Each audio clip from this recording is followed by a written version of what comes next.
So,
Live from Mission Control, this is the Eldorado Space Cowboy launch of Eagle 6. I'm Chase Mertz. and I'm Noah Sorrells. We are from Eldorado High School, and we're inspired to make America great again.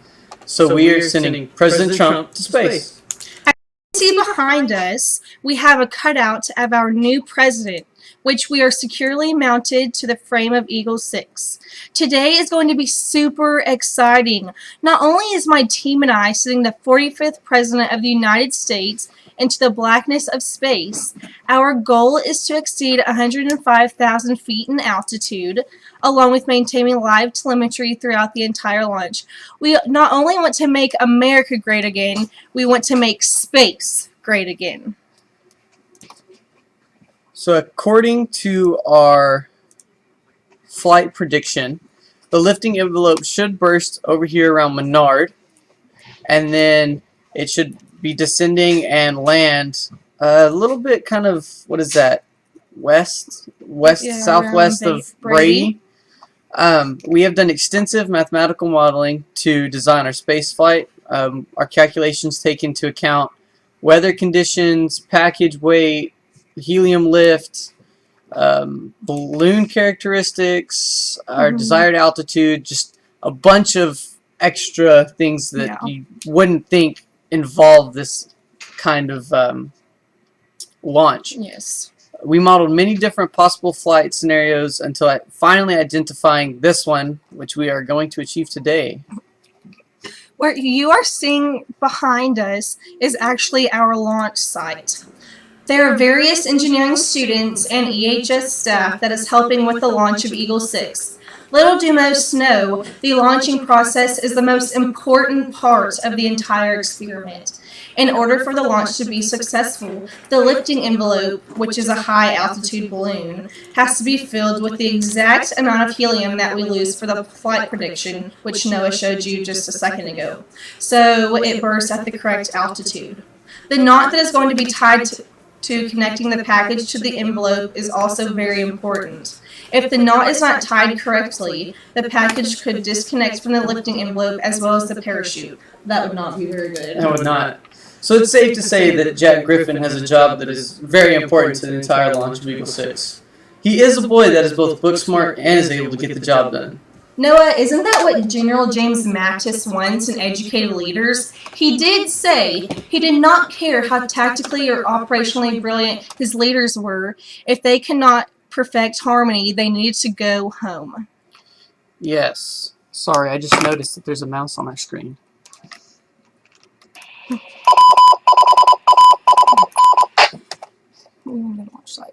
Okay, so this is our launch site, like Chase said earlier. You want to go ahead and get in contact with Wyatt? Sure. KG5 KKX. Wyatt, what are the weather conditions out there? KG5 and PC. There's no wind at all. So that is really good. Last year, if you were tuned in with us, the wind was insane, wasn't it? It was. I believe it was around 15 to 20 miles an hour. Yes, and today it seems to be around 5 miles per hour, so that's really good. It is. Wyatt, can you explain a little bit to us what is going on behind us? Well, as of right now,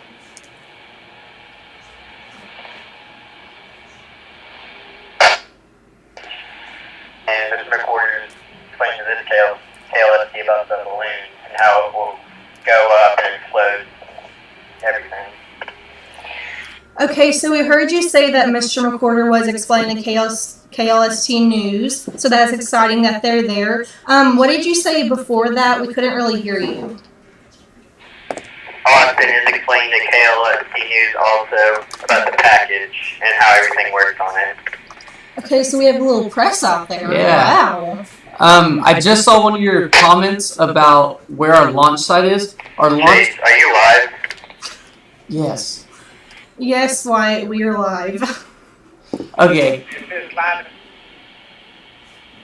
JD says it's not live. Well, everyone else says it's live, so. Oh, well, I'm pretty sure everyone else watching can see us because we are receiving comments. Okay, so Okay, sounds good. back to what I was saying. Our launch site is actually about, I don't know, a couple hundred feet from our school, and it's just this open field where the t-ball players practice, and we asked if we could use it today for our launch, and we used it last year, and it's a really nice big open field. As you can see, there's a couple power lines, but not very many. Yeah, so we wanted to pick a place that was close to the school so that Will's antenna, which is on top of the high school gym, could stay connected with the balloon. And also, like Noah said, there are a few power lines, which we wanted a place that didn't have as many things around us, so in case, I don't know, the wind got crazy, we wouldn't come in contact with any of those. Yes. Let me talk to Wyatt and we can talk to him a little bit. Okay, thank you, Wyatt. We will stay in contact with you. KG5KKX. KG5 and TZ. Okay. Okay, so as we were talking about earlier, the weather does look really nice. Just last year we had about a 50% chance of Can we launch. check the wind condition on Weather Underground? Yes, I can do that. I would love to, but hold on. Okay, so sorry about the interruptions, but we are looking at our, I'll just go ahead and show y'all. So this is just Weather Underground. This is how we get our weather. This is McWhorter's best friend. So we're looking at 2 to 5. Okay. KG5KKX, Wyatt, the wind speed right now is about 2 to 5 miles per hour, so it's looking pretty good. What direction is it coming from? Oh man, all the questions. East, southeast. East, southeast.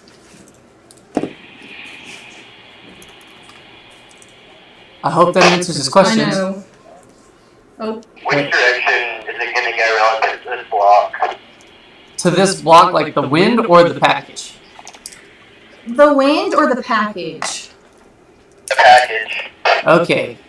So this is, again, our flight prediction. We'll zoom in here on little Eldorado, Texas. So this it's looking like it should curve around. So this is the little block where we're launching it from. So from their block, from where it looks the like balloon it's is, it will be going towards Mertzen. Yeah. Go ahead. It looks like it's going to go towards Mertzen and then curve around towards Menard's direction. KS5, you want to copy that? We're going to start letting it out here in the next couple of minutes, waiting for Austin to finish up his interview. Okay. Sounds good. Just let me know when y'all ready. Okay, so back to last year's launch about the wind speeds. They were about 15 miles an hour, so it was a really rough flight to get off. When you have winds that high, the balloon, when it's up in the air, so you as you can see behind us, Mr. McWhorter is holding the balloon. Well, as you get closer to launch, you let go of the balloon slowly to where it's right above the package. Well, with the winds that high, you have to hold the balloon like Mr. McWhorter is, and then have one of our Space Cowboys holding the balloon, or holding the package on the other side. And Mr. McWhorter has to let go of the balloon, and as soon as the balloon gets right above the package, they have to let it go. If you don't do that, you can suffer a pendulum effect, which if the balloon is on this end, and the package is on this end. It goes up, and you want to let it go here. Where it's parallel. Where it's parallel. But if you let it go, like if it's like this and the balloon's waving back and forth, and you let it go when it's not right above. Are you guys getting PyCam? Yeah, 1 second, I'll check. If you let it go when it's not above, if it's here, that wind will take it and it'll bring it, and then you can hit the ground, and that could destroy our package. Okay, let's check PyCam. Gotta keep Mr. McCorder happy. Okay, so this is our PyCam. Mr. McCorder, yes, PyCam is live. Okay, so this is our Pi camera. And I believe that is actually Austin, who you were seeing. Wow, yeah. Okay, so we're back down into the ground. So let's go back to... I believe Austin is done with his interviews. They're starting spots and everything. Okay, so as you can hear, well, that was actually our school bell. KG5KK, sounds good. So as you can hear, everyone's getting ready to go ahead and launch. We have about 5 minutes or so till we actually predicted for our launch to happen. But if it happens early, we're ready for it. Where were we? Okay, so we talked to him. You want to ask him? Oh. KG5MPC spot gen is live. How many points do we have on spot gen? I'll just go ahead and show them the picture of it. Okay, we're going to look at the spot gen on the computer. Can we get a spot gen update, please? Yeah. Okay, so as you can see, so this is our spot gen. We're going to start letting it out. Okay, so this is our spot gen, and it's just a GPS that we bought to make sure that whenever it comes back down, we can find it, even though we're not in contact with it. So it looks like we have a pretty good amount of points. Go ahead and tell them that it is working very well. How many points was that? 6 points? 7 points. Okay, spot gen is working. So far, we have received 7 points. I believe one should be coming up in the next few minutes. If you want to copy that, please check PyCam again. Checking PyCam again. Man, what is going on with PyCam? Whoa, okay, we can see. We see, I believe that is Austin's boot, and it is live. Yeah. KF5CBY clear. We're going to continue to extend the string. Okay, let's go. Sounds good. Let's go to the launch site so you can see this. So as you can see right now, the balloon is going into the air. So the main part of this is you have to let the balloon go. Oh, why? What are you going to say now? No, don't talk. Okay. Don't say anything. So as the balloon, we're letting the balloon up. As you can see, they're checking the.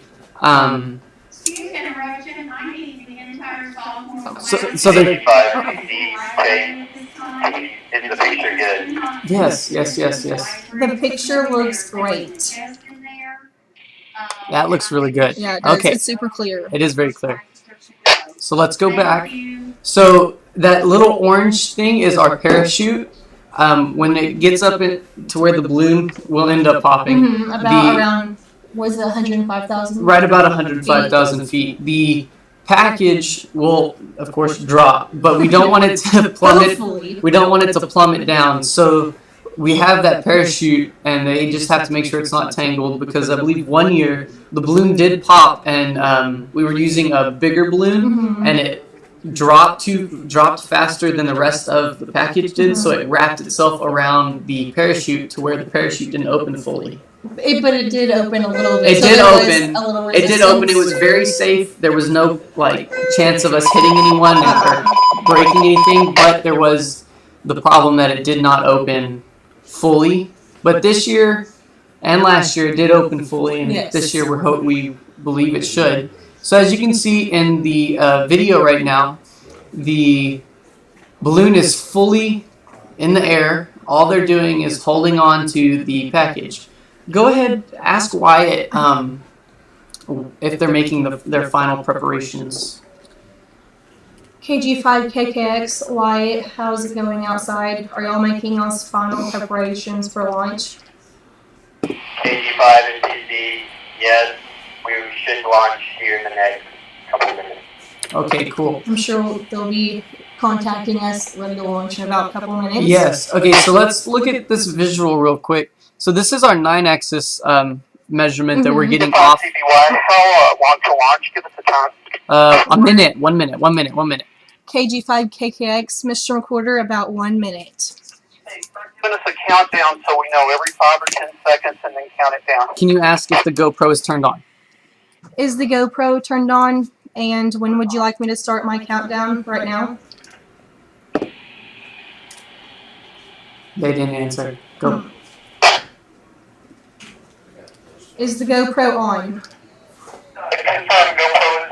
Okay, good. I am starting countdown in about 2 seconds.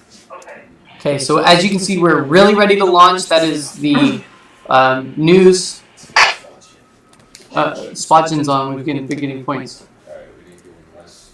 Okay, so as you can see, we're all ready to go. Go ahead and start your countdown. I'm starting my countdown from 1 minute. No, oh, it's a little late, Chase. No. Okay, tell them we got about 40 seconds to work. No, sorry. Okay. I'll just So we are getting 20 really seconds. close. Ooh, 20 seconds. Wow. Speed it up. Speeding it. Okay. So. 15 seconds.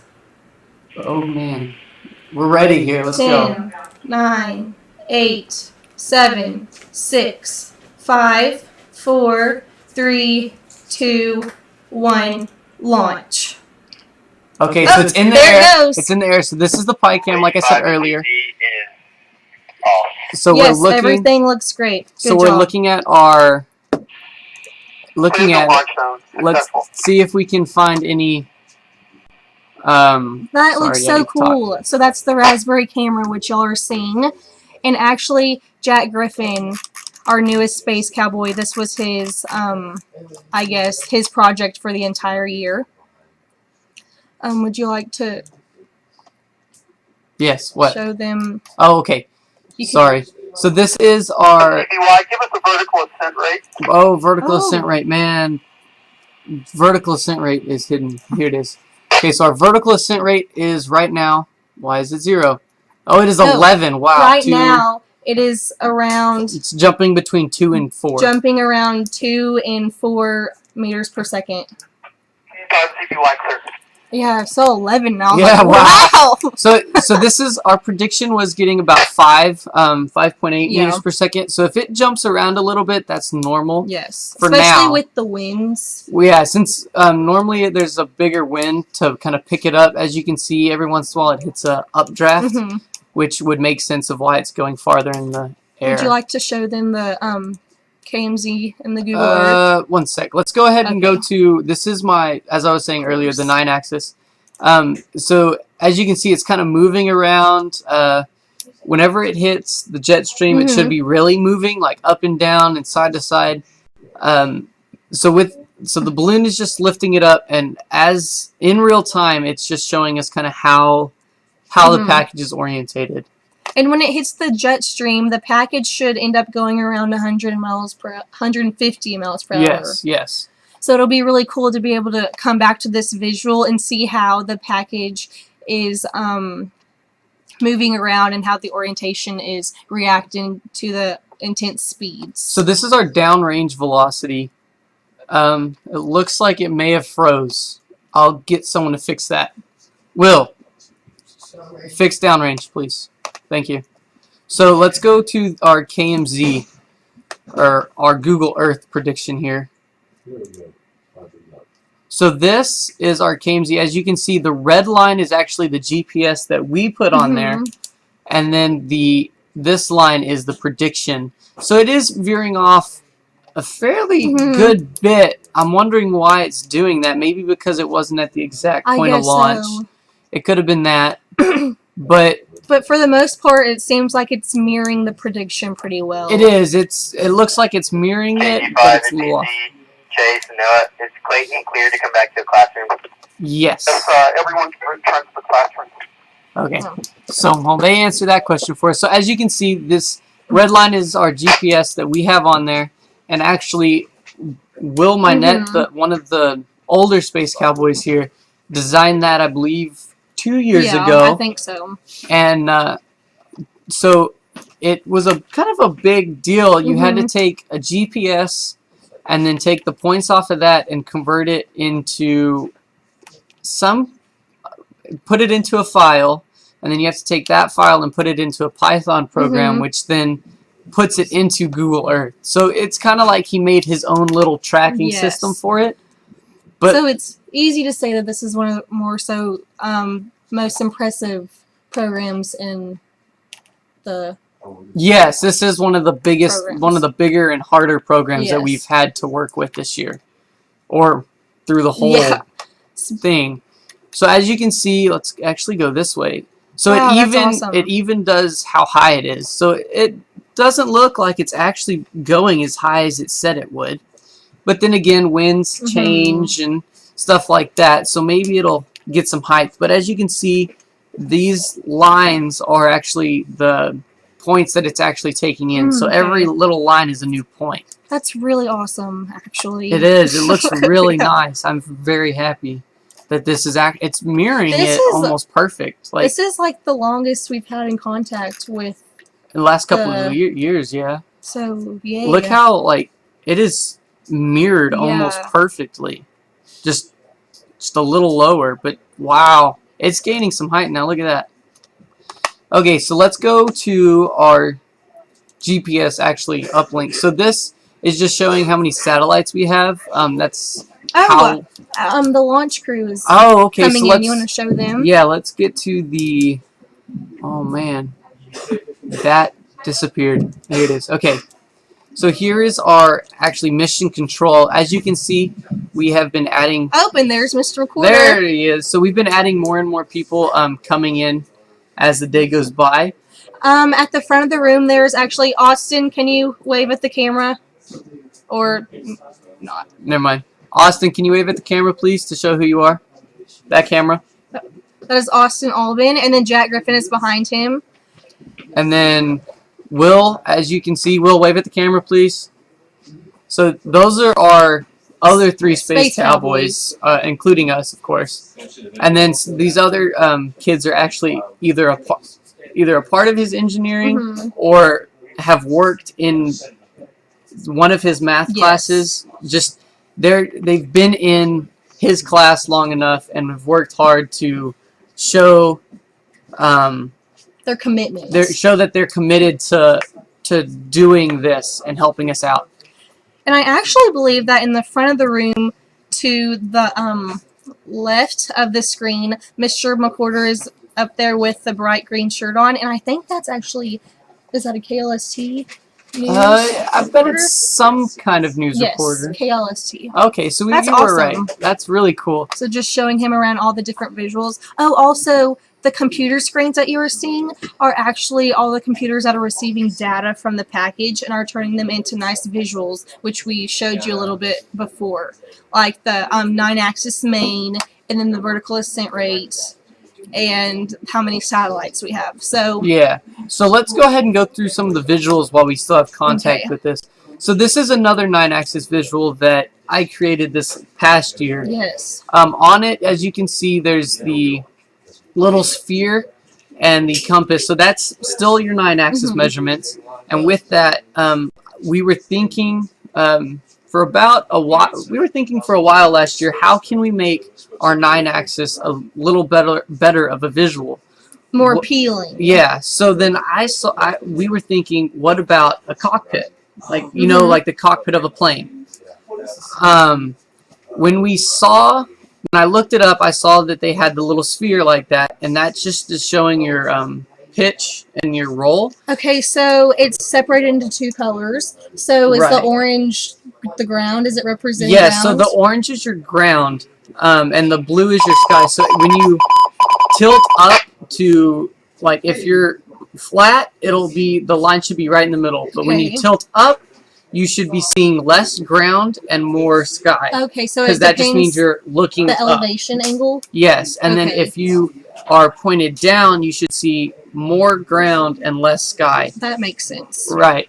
And then there's the compass up top, which was just another 9-axis Mhm. measurement, and then the dial to the left, the downrange dial, is actually just taking our GPS coordinates and creating and saying this is where we started. How far is the package away?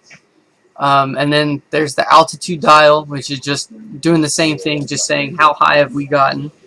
There's the airspeed, which is just kind of how fast we're moving Look how downrange. fast it is now. It's going about 20 miles an hour downrange, which is pretty fast. Yeah.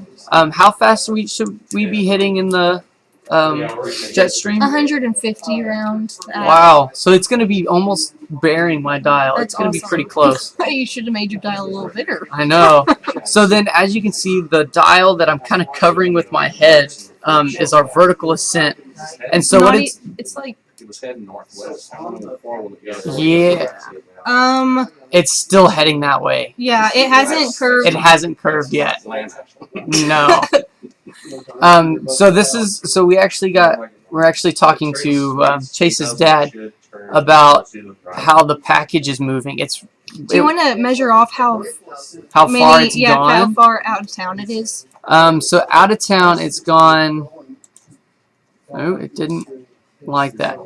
It's gone right about 3 miles out of town so far, and it's not curving back. Towards Menard yet. It looks like it's just. Ooh, what was that? Totally opposite direction. Yeah, it's just going It straight looks like forward. it's kind of going towards San Angelo. It looks like it's going towards San Angelo right now.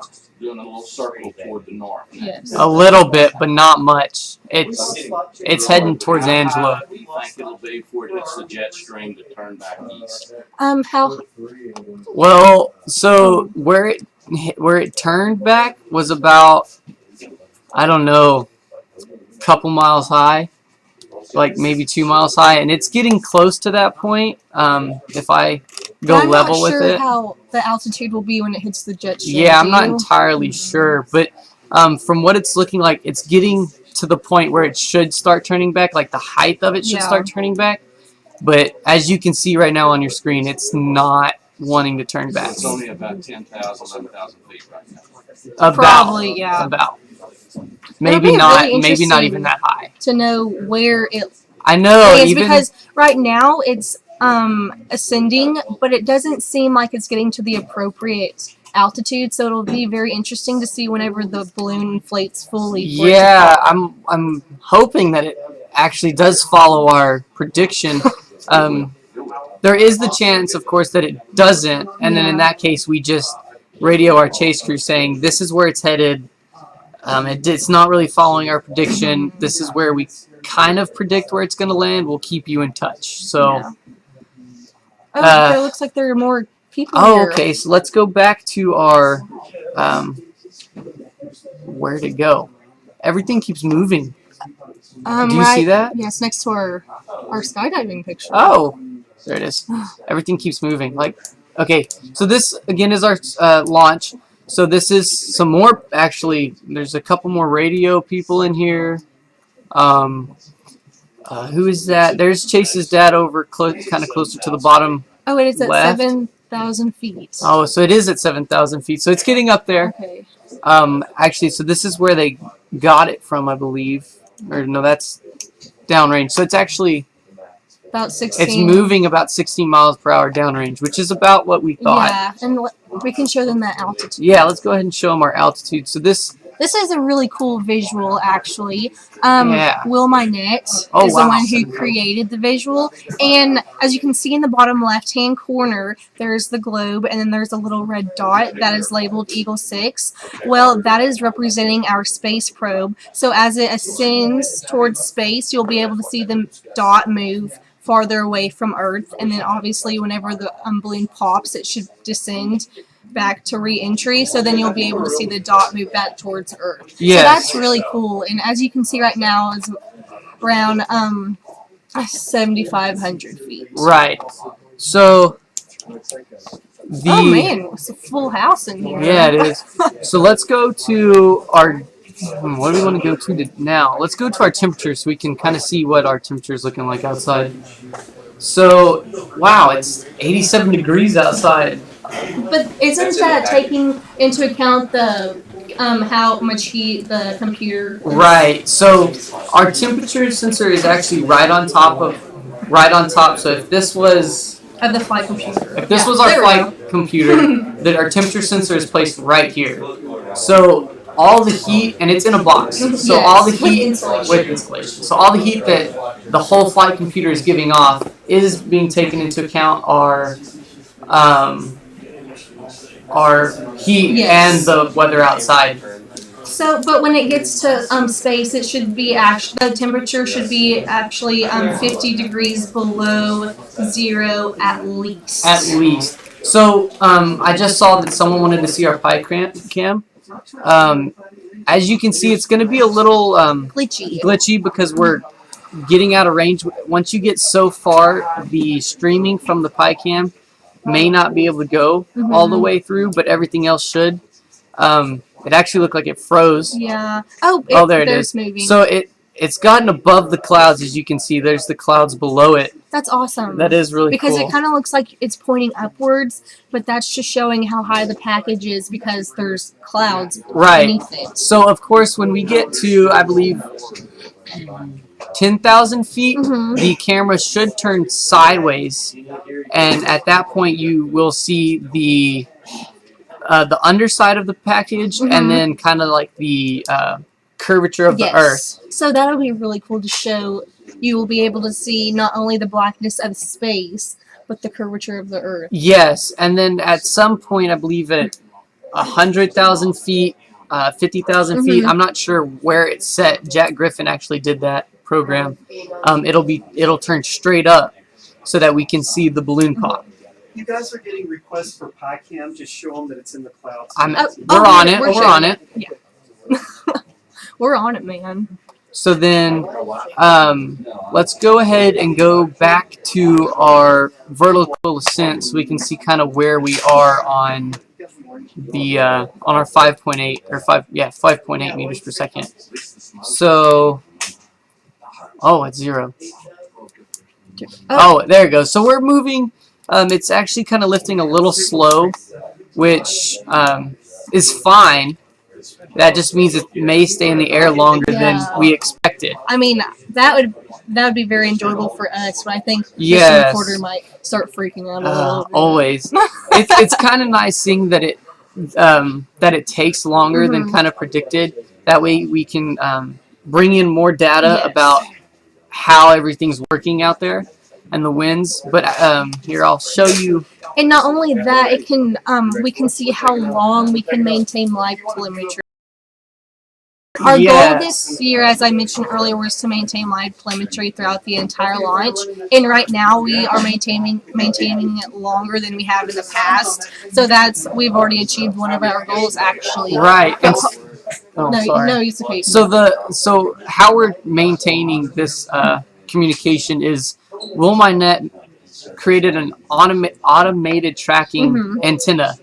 On that antenna, we have radios. Yes. We just passed 9,000 feet. Oh wow. Okay, so as you can see in of course the Google Earth, we're getting up there in height. And it actually looks like it did curve back just a tad. We'll see if it actually keeps curving. With the antenna, we are not having to really wander around with pointing with our manually. It takes the GPS coordinate that it last got, moves to it, and then looks for the next coordinate, and then moves to it and looks for the next coordinate. So and I think right now the package just hit, was it 9? Right about 9,000 feet. Let's go ahead and look at our visual and see kind of where we are.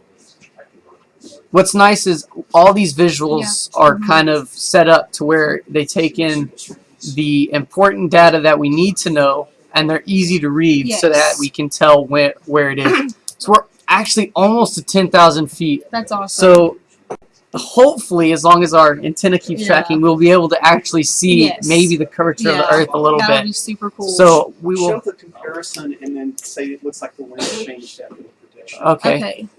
Going back to the We're going back to our prediction. So that it makes is. sense. It is Mr. actually. Recorder just informed us that there we go. the path that our space probe is taking is different than the prediction, actually, because the wind speeds and the direction of the wind has changed Since we the took the prediction, prediction. even though we did take it this like morning, didn't we? maybe an Yeah. hour before launch, we really didn't want to give it a big chance. But you know, in an hour, winds change a lot. Yeah. But as you can see, it looks like it's actually getting onto that curved part that we were talking Yeah. about. So it should start heading towards Menard. It may not. Hopefully. It may get farther than Brady this year, Yeah. which would be nice to see if we can keep contact with Yeah. it that far. The chase crew will have a duration. Yes, so let's go to. We're at 9,800 feet. Okay. Let's thank go you. ahead and go to our both 9-axis programs here. So as you can still see, yes, they're both kind of updating live. Mhm. Our 9-axis secondary, which is the one directly behind us, has a bunch of updating components. So it does have kind of a hard time keeping live. Because there's so much data streaming to it. Right. So each dial has has data streaming to it. Those 2 boxes, or those 4 boxes on the bottom, the left one, as you can see, is temperature in Fahrenheit. The one next to it is actually G-force, and then the in space, it'll be flashing red whenever we get to about, I believe it was about 100,000 feet. And then, so we just got notified that the camera did turn. So let's go ahead and look at that. So we just hit 10,000 feet. Cool. Wow. So it's way above the clouds Yes. now. And you can't really see the package, which is fine. We didn't really want to kind of like see all of it to take up the screen. And that's because, let me interrupt you for a second. On the package, we have a GoPro. So the GoPro is going to be taking constant pictures of the package in space. So we really didn't want to have 2 cameras taking pictures of the package. We wanted to be able to have pictures of the atmosphere and the clouds surrounding the package, and then the GoPro, which will be taking pictures of the package when it's in space. Right. So I was just looking at our YouTube comments, and someone asked how far away is recovery. This year, our recovery is about 80, 90 miles downrange, so right around Brady. And that did come from the... KK, this is the chase crew. We Oh! Wow. Okay, let's talk to them real quick. KG5 KKX, Austin. Sounds good. Keep us updated on y'all's positioning. So, Okay, we'll keep in touch. K5 KK. so that was actually our chase KG5 crew KKX in standing the by. ambulance. As you can see here, the sheriff's department was very kind to let us borrow our extra ambulance. And as you can see, we put a big, kind of like a wrap magnet on the side of it with our logo on it. And inside there's a bunch of ham equipment. Yes. A bunch, like 8 radios. There's a 40-meter radio in there. Which we are actually talking to them from. Yes, we will be talking to the chase crew on the 40-meter band. Yes. If you're in Texas, feel free to join in on 7275000. That's in the 40-meter band. Yes. We're not using any amplifiers this year. We worked on one, but at the last minute we were afraid to put it in and mess up any of our computers. I know last year we tried to add radio over here and had it plugged in, and it was messing up our keyboard. Actually, it interfered with the signals and made it where we couldn't type on there anymore. So Okay, so as you can see, the ambulance is behind us, and Noah said earlier, the ambulance was a law enforcement vehicle that was donated to us. And for this launch, we're actually using it for the space vehicle. In the past, the program has actually used a Suburban for the task of the chase crew. But since the Suburban is a multi-use for the school, the equipment that we would install day before launch, we would then have to uninstall it either the day of the launch or a day after the launch. Right. So that was a huge hassle and not very convenient. It limited the technology we could use, And so, thanks to the ambulance, we now have a vehicle that is actually committed to the space program and to the chase crew. So now that the equipment that is actually installed into the ambulance can stay in there, and we don't have to uninstall it. Okay, so I just got a thing saying we're echoing. So I did just notice we were using an extra audio source. Thanks for the update. Yeah, thank you. I've been trying to exit audio sources, but of course, when you go live, there's gonna be the little mess ups in there somewhere. And like as someone just said, learn as you go. Yes. Yeah, we're definitely learning as we go. So the launch and recovery usually takes about 4 hours. Yeah. We normally launch right about 8, but then we recover around noon. It kind of really depends on how long the package hangs in space.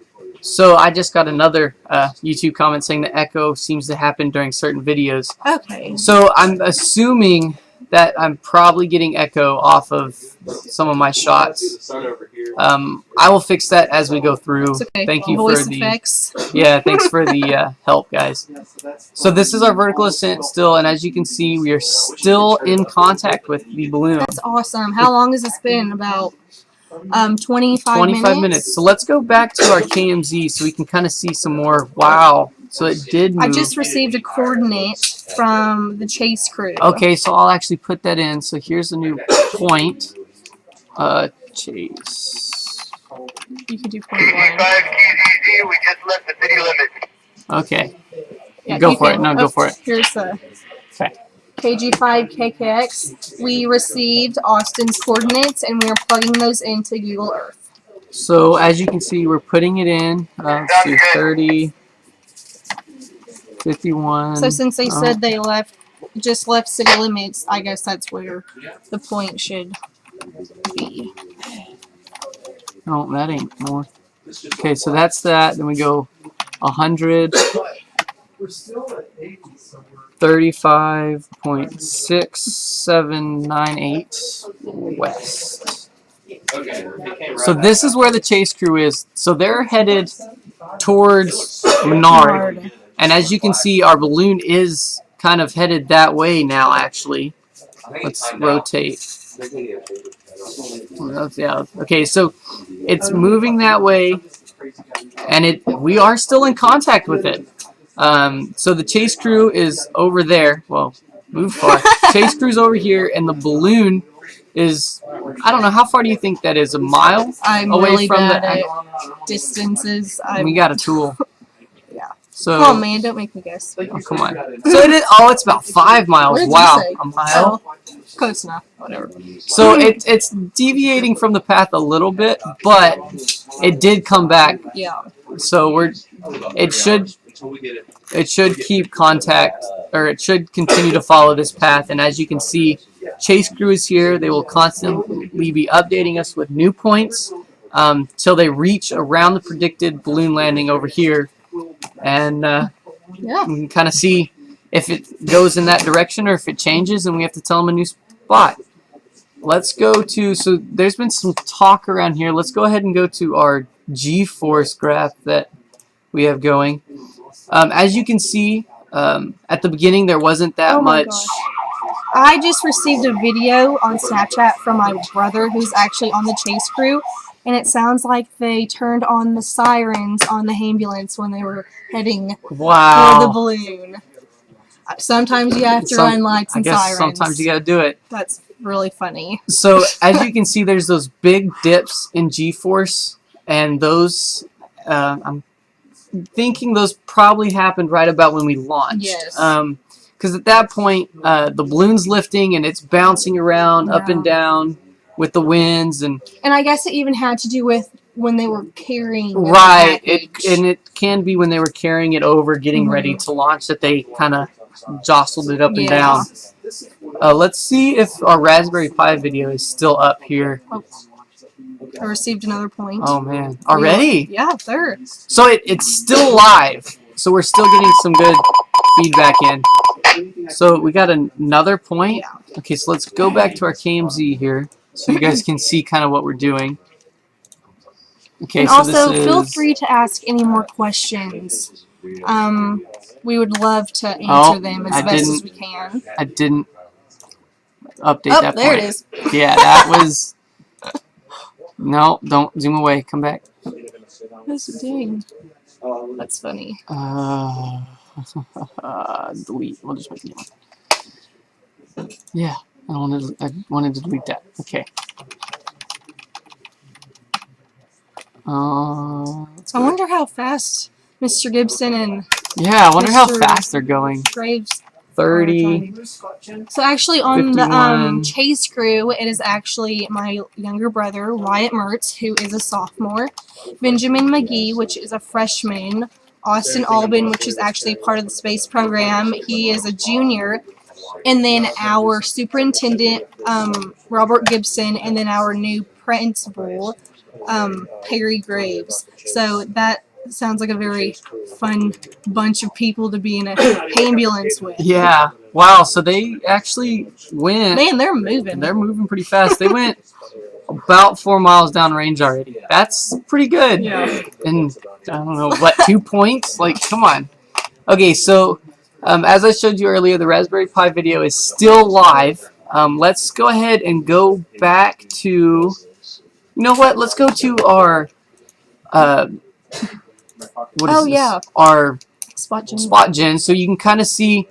can we get Spot Gen in satellite view, please? So I don't have a comparison shot. I wish I would have done that. But as you can see, kind of looking from what we had on our screen just a second ago, it almost looks like it was following pretty close. Yeah. KK. Chase, this is the Chase crew. We lost cellular service. Did you get our last point? We did. KG5 KKX, yes, Austin, we did receive your last point. Alright, just checking in. So, Hang on a bit. KE5 KK. so KG5 KKX. So those points that I just showed you are pretty much lining up with what we have here. So it is keeping track of kind of what we have going. Let's kind of go back down to here. As you can see, it's still not reaching that height that we thought it was going to hit. But it did kind of go farther down range. Yeah, it did. So I'm predicting that in the next 20 minutes, it's going to hit the jet stream and take off. You think? I think so. I think we have 20 minutes till it does. We need to remember to check the velocity in 20 minutes to see if Noah's prediction is correct. So let's go to... Oh, let's talk about our new computer. Okay, so actually you go ahead and talk about this one. Okay, hold on, Let me see if they can, if I can get in touch with anyone on here. Okay. Oh, no, go ahead. Go ahead. KG5 KKV. Okay, as you can see behind us, there are our flight computers. Eagle 5's flight computer, which we launched last year, is the 3-layered one. It was composed of 2 Arduino microcontrollers, a Raspberry Pi microprocessor that used the client-server relationship in between the two, a GPS, a pressure sensor, a 9-axis inertial measurement system, and a temperature sensor, and 2 cameras. Below it, which you can see on the other side of Noah, is the Eagle 6 flight computer. It allows the same functionality as Eagle 5, just in a more miniaturized version. The flight computer has reduced in size and in weight, which helps a lot. It has been converted from the 3-layer board with 2 Arduinos and a Raspberry Pi to a single board that contains just 1 Raspberry Pi. The more miniaturized space probe will increase reliability, and there will be more free space for experimental packages, which we added President Trump to it. I mean, what else better could go on in the package? So, I'm going to interrupt you real quick. Okay. There's some really interesting questions coming in. Yes, we're using the Raspberry Pi 3. Our power system is the standard LiPo battery. The what is this? If your video feed is halting, I believe that is you. We may every once in a while get a little interference on this end, but I'm not seeing any pop-up saying that ours is halted. So maybe just refresh the page and see kind of what happens. Yes. And let us know if that fixes. If not, then we can. Yes, then I see can what's look on going this on. side. Yeah. On our payload, we are not running APRS. We did try that a couple years ago, or maybe it was last year, and we kind of were running a little close to weight, and we didn't want to go over, so we took it off. This year, we probably could have added one. We could have, since we have now a miniaturized version, and it allows It's us to have add more experimental packages. So I bet we're actually planning on having an Eagle 7 launch at the end of this year. So maybe we can add that back onto the package. Yes, I believe. Instead of the APRS, we are flying a spot gen instead. So let's go to. It has been really reliable lately. So I mean, I guess it's kind of disappointing that we couldn't add something else. But then again, it helps us feel confident that we have a working instrument on the package. So as Chase was mentioning earlier, we have miniaturized our payload a little bit. Of course, on there, as you can see, everything is still there. Yes. But we got rid of the extra layers. 3 layers. All the important stuff is still there. 15,000 feet. Okay, so I just got an update. We'll go to our altitude. We just passed 15,000 feet. That's pretty high up there now, especially for us to still have contact. Yeah, that's awesome. And you also did receive another point from Chase. Oh, wow. And we did just receive another comment asking about 3D printed stuff on Eagle 5. Right. Yes, we did have a 3D printer that we use all the time. And who was in charge of the 3D printing on the Eagle 5? Everyone, I guess. It was kind of a big hassle because I don't know, I guess the boys last year were more into guess and checking rather than actually measuring correctly. Yeah. So there were like 50 trial and errors. But yes, we loved our 3D printer. Unfortunately, our 3D printer is broken right now, and it just, every time we restore it and repair it, it breaks again. So I believe the next time we receive a grant, which is hopefully soon, we are looking to buy a 3D printer. Yes. And so I just saw another comment saying that they see a GPS chip. Yes, we do have a GPS on there. That is actually, on the miniature one, is a GPS hat. Yes. It's just a piece that fits over the original Pi 3, making it to where we can still plug things in, but where the GPS is already there, so we don't have to worry about knocking it off or having to wire that one in. Because we were having problems with our GPS where it was getting spurious signals because of, as you can see, the servo and the camera were just giving off signals that were messing up our GPS. And now, thankfully, our GPS is mostly all the time very accurate. It is very accurate now. We did move. There's a connector that you can get that clips onto that board, and you can put it, I think it was a 4-foot, 5-foot cable, and you can move it really far away. So it did help help getting us some new signals. Oh, we did receive comments saying thank you for making America great. Well, not only are we trying to make America great again, we're making space great again, thanks to President Trump. Okay, so let's go to our KMZ because we did get a new point. I'll come back to the YouTube comments in a second to continue adding. So as you can see, it is actually following our prediction very nicely now.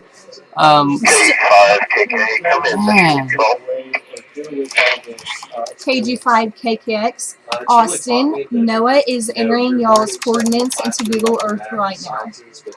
You're at 3052.2526. We're staying in pretty good contacts with them. Yeah. So well, I have another set of coordinates if y'all are ready. You go ahead. We're ready when you are. I'll just enter 2 at once. 30.3. Oh!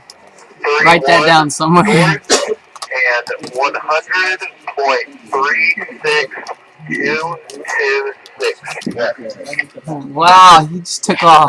Can you repeat that again? I was expecting you to send it to us, so I need to write it down. I will repeat it again. Okay. 30. 30.8831 north, 100.36226 west. Okay, so that's 881. 226. Oh, you already on the next one. Bam. Okay, thank you. So as you can see, they We have, see that you are pretty much more than halfway in between No, Eldorado and not even just halfway. kidding. Y'all They're- are not they're- even halfway to they're a the good north. ways down there though. Well, we are making our way, so we'll check back in a few minutes. Oh, so they're. 85 KK. I don't even think they've passed Toenail Trail yet. No, I don't think so. Toenail Trail is a road that's more than likely halfway in between Eldorado, Texas, and Menard, Texas, Is that and it? so Is that is actually so it. we're Wow. almost there. Okay, so as you can see, we are getting. Whoa, gotta figure out this I'm mouse. ready to get some altitude on this I'm ready thing. for some good altitude. I want to see how long we can keep track of this. Let's go to our Raspberry Pi video Yes. and see if it. Wow, so we're still getting pretty my good God. connection. This is so exciting. This is some what? Yes. Yeah, we're getting some pretty good connection with it actually still. So we're really gaining a little bit of altitude, but not terribly. Oh, I guess that. It may have just froze a little bit, but it should come back. Do you want to refresh the page for us, please? Okay, no, it's back. It's back. It's back. Cool. Oh my gosh, that's awesome. That's really cool. I'm so glad we're that in space, or almost in space. So let's go. Let's look at our altitude now again, and then I'd say we go through visuals after that. So wow, we're at 17,000 feet. We're moving. So as you can see, I'm still waiting for 100,000 Me feet, too. man. As you can see, the Eagle 6 little dot is moving up. So his program is working with the little dot. So yes, it may not be looking as accurate as real life, but it is a nice representation of us leaving Earth. We are 10 miles downrange. 10 miles downrange. So we are moving 21 knots. Wow. That is so fast. I'm pretty sure that's pretty fast. I mean, you can correct us if we. Yeah, wrong, if you guys know. Sounds really good. So let's look. Here's some comments. Do you need a permit? No, we did file a NOTAM, a notice to all airmen. Yes. To make sure that the planes knew that we were here, so that they didn't hit us. As long as you stay under, it's moving 25 miles per hour. Oh, so that is fairly fast for a package to move. Thank you. Thanks for helping us out. Yes. I didn't know the exact conversion right now. Do you post an if found, please contact? We actually do. Yes. So I wish we had a picture. I didn't upload a picture onto Wirecast for that. Oh well. But we did make a actually pink slip. Of course, pink. It had to be pink.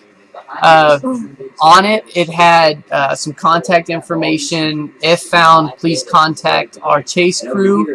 And then we put the call sign of whoever was on the chase crew and a couple other. We wanted to make sure that it showed that it was an Eldorado High School project. We didn't want someone to think it was some UFO that landed in their yard, but yes, we do have an emergency contact list on the space probe in case someone found it and they're able to contact us. Yes. Question for the team: how do you plan on using this experience? Oh wow. So, me and William Minette are both going into engineering during college. We plan on both graduating with a fairly good degree. Yeah. I believe he wants to do electrical, right? Wasn't his electrical? And then mine, actually haven't totally decided on the exact kind of specifics. But seeing this and getting to experience all the knowledge that we get from this is really nice to know that I've done some of this stuff. I know what's coming up and what is what can be expected Yeah. from me at an engineering job. So it's really cool because usually when you're sitting in a classroom, you work from a book or you work from packets. Well, in this classroom, you work on real world experiences. So for me, I'm not going to college for engineering, but I have actually written an article that was published in a very famous QST magazine, which you Here's can the see me on the cover here. right here. Let us zoom in real Oh, quick. Go ahead and oh wait, hold it didn't up. you have a picture? No, I didn't Oh. add it. I can add it later. So There's me. And so, oh, there's a little green in there. You see that? yeah, that should be pink. But anyways, throughout this program, I've actually done a lot of writing, so that has helped me with my confidence for writing. I do know about engineering, so I don't know. It's just kind of I have a variety of knowledge from this program. It's just pretty much more than you could ever ask from.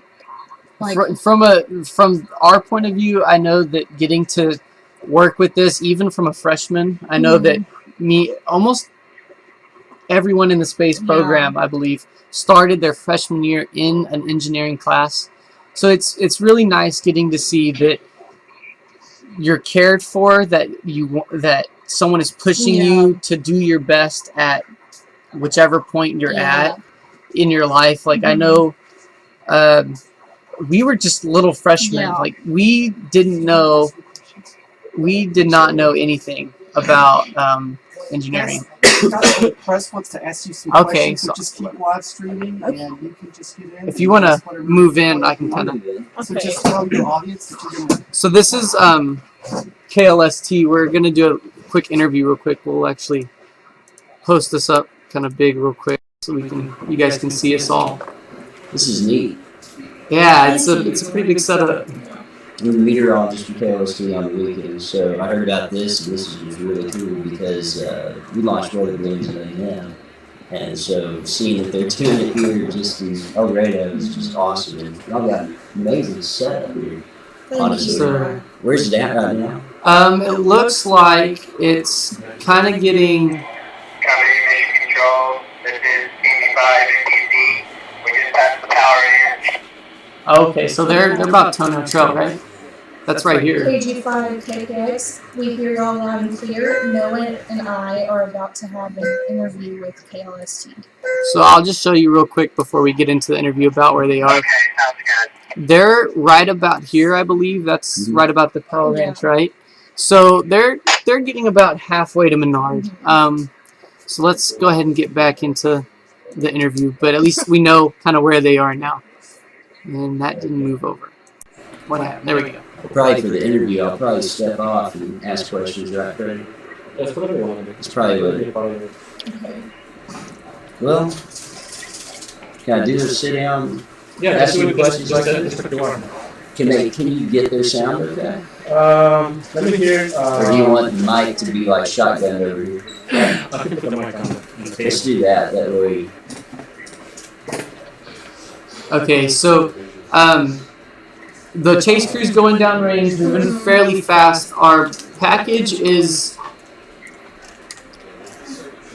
Oh wow, I couldn't see it through that. Yeah, I'll show one second. So it's gaining altitude. It looks like it actually did take off without us looking at weather or the down speed or downrange speed. It kind of took off. It's getting about, what is that? I don't know. So is the yellow your expected flight path and red your okay? Yes, sir. So the red one, the red line is the GPS coordinates that it's giving us, and as you said, the yellow is just kind of what we predicted it was going to do. It really didn't follow all the way, but it did come back. So it's getting about, I don't know, 14 miles downrange. So that's really nice knowing that it's getting there. It's still in contact. And we're still in contact. And it is, let's see, let's go to altitude and see kind of how we are. Oh, 20,000. We're at 20,000 feet. So at that point, we're still getting good connection. And this is kind of how our antenna is working. It's kind of a better visual of altitude, downrange, and our elevation, which I'm blocking with my head. So our elevation angle is about 13, so that's kind of how. Jack is putting in, and he's going to try to manually move the camera. Oh, awesome. Nice. So the elevation angle is actually just kind of how the antenna is pointing. Mhm. So this is just showing us what the antenna sees Yeah, to in know where order the to- package is.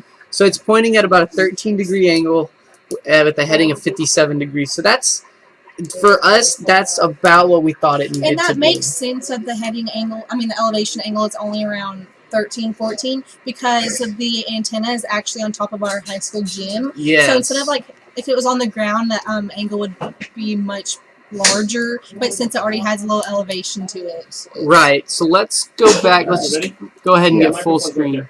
Okay. Let's go Okay, full so for screen the so you guys can interview- see us. Can I just have them write down their names instead of spelling it out? It doesn't matter the way. I mean, they can just. Because I'm sure they don't want their full names on YouTube stream. We've said them before. I think we're fine. All right. First and last names for the record here. Can you hear them okay? Yeah. Okay. Go ahead and say yours first. I'm Chase Mertz. And I'm Noah Swirls. I'm sorry, I misspelled that. Oh, that's fine. That's not me. Chase, Chase, Mertz, Mertz. Noah, Noah, Swirls, Sorrells. Okay, so what's going on in this area? What are y'all doing? So this is kind of like our what we can see everything. So we have a Wirecast, and on all the computers there's a desktop presenter, so we can see if we go on here and say, okay, we need to look at this IP address, which each computer, of course, has its own. You say, look at this IP address and give me the screen. Give me whatever's on the screen. So then it shows us that, which is always on our right, so that we always have it up. We don't give it off, so we can always see it. On the left, go ahead and talk about what's on your little side. On the computer screen on the left to us is actually kind of the script, which we kind of follow the introduction, but then it gets to the point where it's just kind of we talk about anything that comes to mind and all the action that's in the room. And so behind us, obviously, is the green screen. And I guess we got this year. Last year we had our YouTube page, but we could only show the picture from an actual computer screen. We couldn't show us on it as well. So now that we have a green screen, we can show the shot behind us with us in the shot. So it just kind of looks right. And we did update our camera. We were running off of just a little Logitech camera. Now we have a pretty high HD kind of recording camera, so that everything makes a little clearer shot. This middle screen, one of our biggest ones, is kind of everything that we change out. Whatever we put on that screen, we can see in Wirecast. We go to and stream it to YouTube. So we, of course, have to be kind of careful of what we put on that screen. But that is our main one for, of course, Google Earth and kind of seeing everything that we need to. So this is like a miniature studio then, right? Yes. Yes, sir. It's like a... Actually been trying to get our own room. Yeah. Because we have so much stuff, but right now this is perfect. We're working on either trying to find another little classroom to take over or something. But So tell me where this broadcast is going, what all you're showing everyone, how far you've reached. Excuse me just a second. yes. You're reaching Africa. That was just sent from Uganda. Oh That's wow! awesome. So we're reaching Africa, Uganda. So Holy Mr. cow. Reporter's daughter actually lives in Africa, and she just sent us a picture of her friends watching us on screen. If I can see that picture. So that's pretty awesome. KG5 KKV, we're here. Signal's pretty low here. We're down in a little dip, but we just went past into Menard County. You should be getting a point before too long. Okay, thank you for checking in.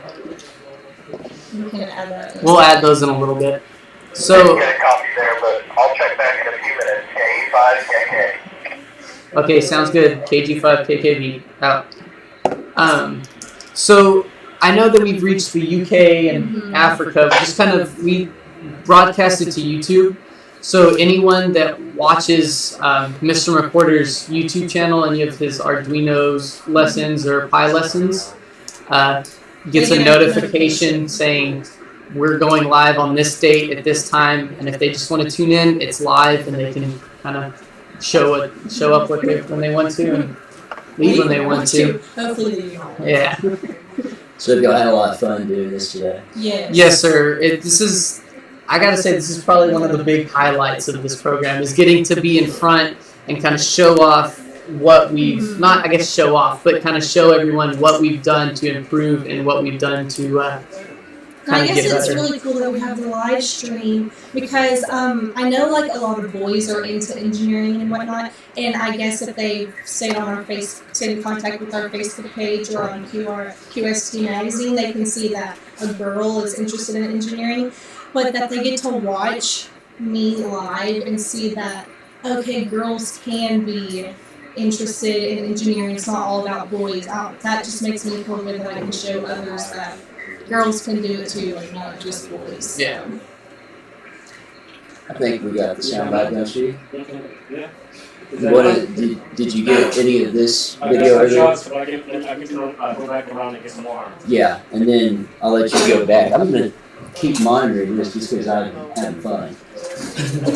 It's a nice experience when it's pretty cool. When we didn't get really kicked into this, but we did get volunteered last year for our first time, and And mostly volunteering means you're doing it. yeah, it was a little nerve-wracking our first time, but once we got up front, we talked 4 hours or something like that on our first try, and it was a lot of fun. I gotta say that it was nice to kind of continuously kind of update everyone. It's fun interacting with people across the world. Oh yeah. Right. Let's go ahead and put in their last coordinate real quick. If you'll give that to me, Chase. So this is still our prediction. It looks like we may have lost contact. I'm not really seeing anything update anymore, but that was the last kind of contact with the balloon. So let's go ahead and put in a contact with our chase crew. Let's see. What's the point, Chase?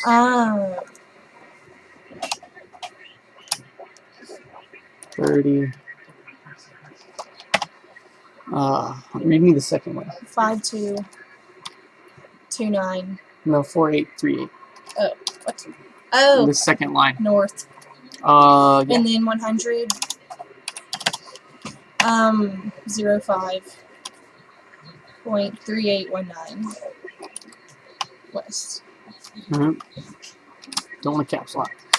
Okay, so wow, they've gotten pretty far, as you can see. They did send us a couple other points, but that was, of course, when we were in the interview.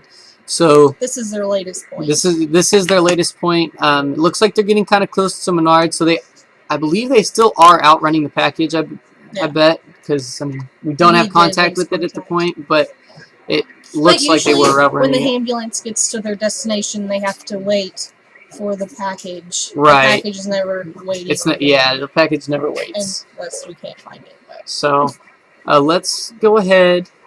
Let's look at our last known altitude, so we can kind of see where we lost it. So we actually lost it about the last time we looked at this altitude, which was about right at 20,000 feet, which is still really high for us.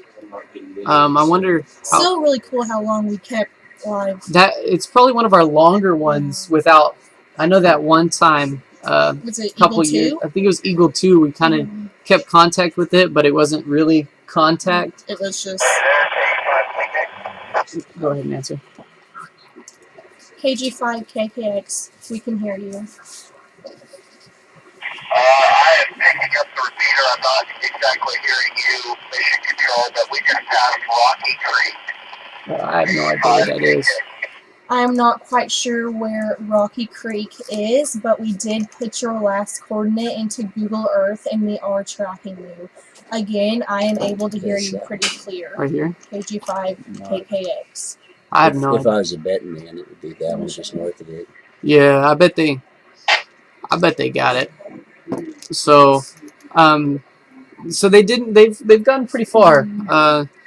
And that one year, they were just kind of they were manually doing it, tracking.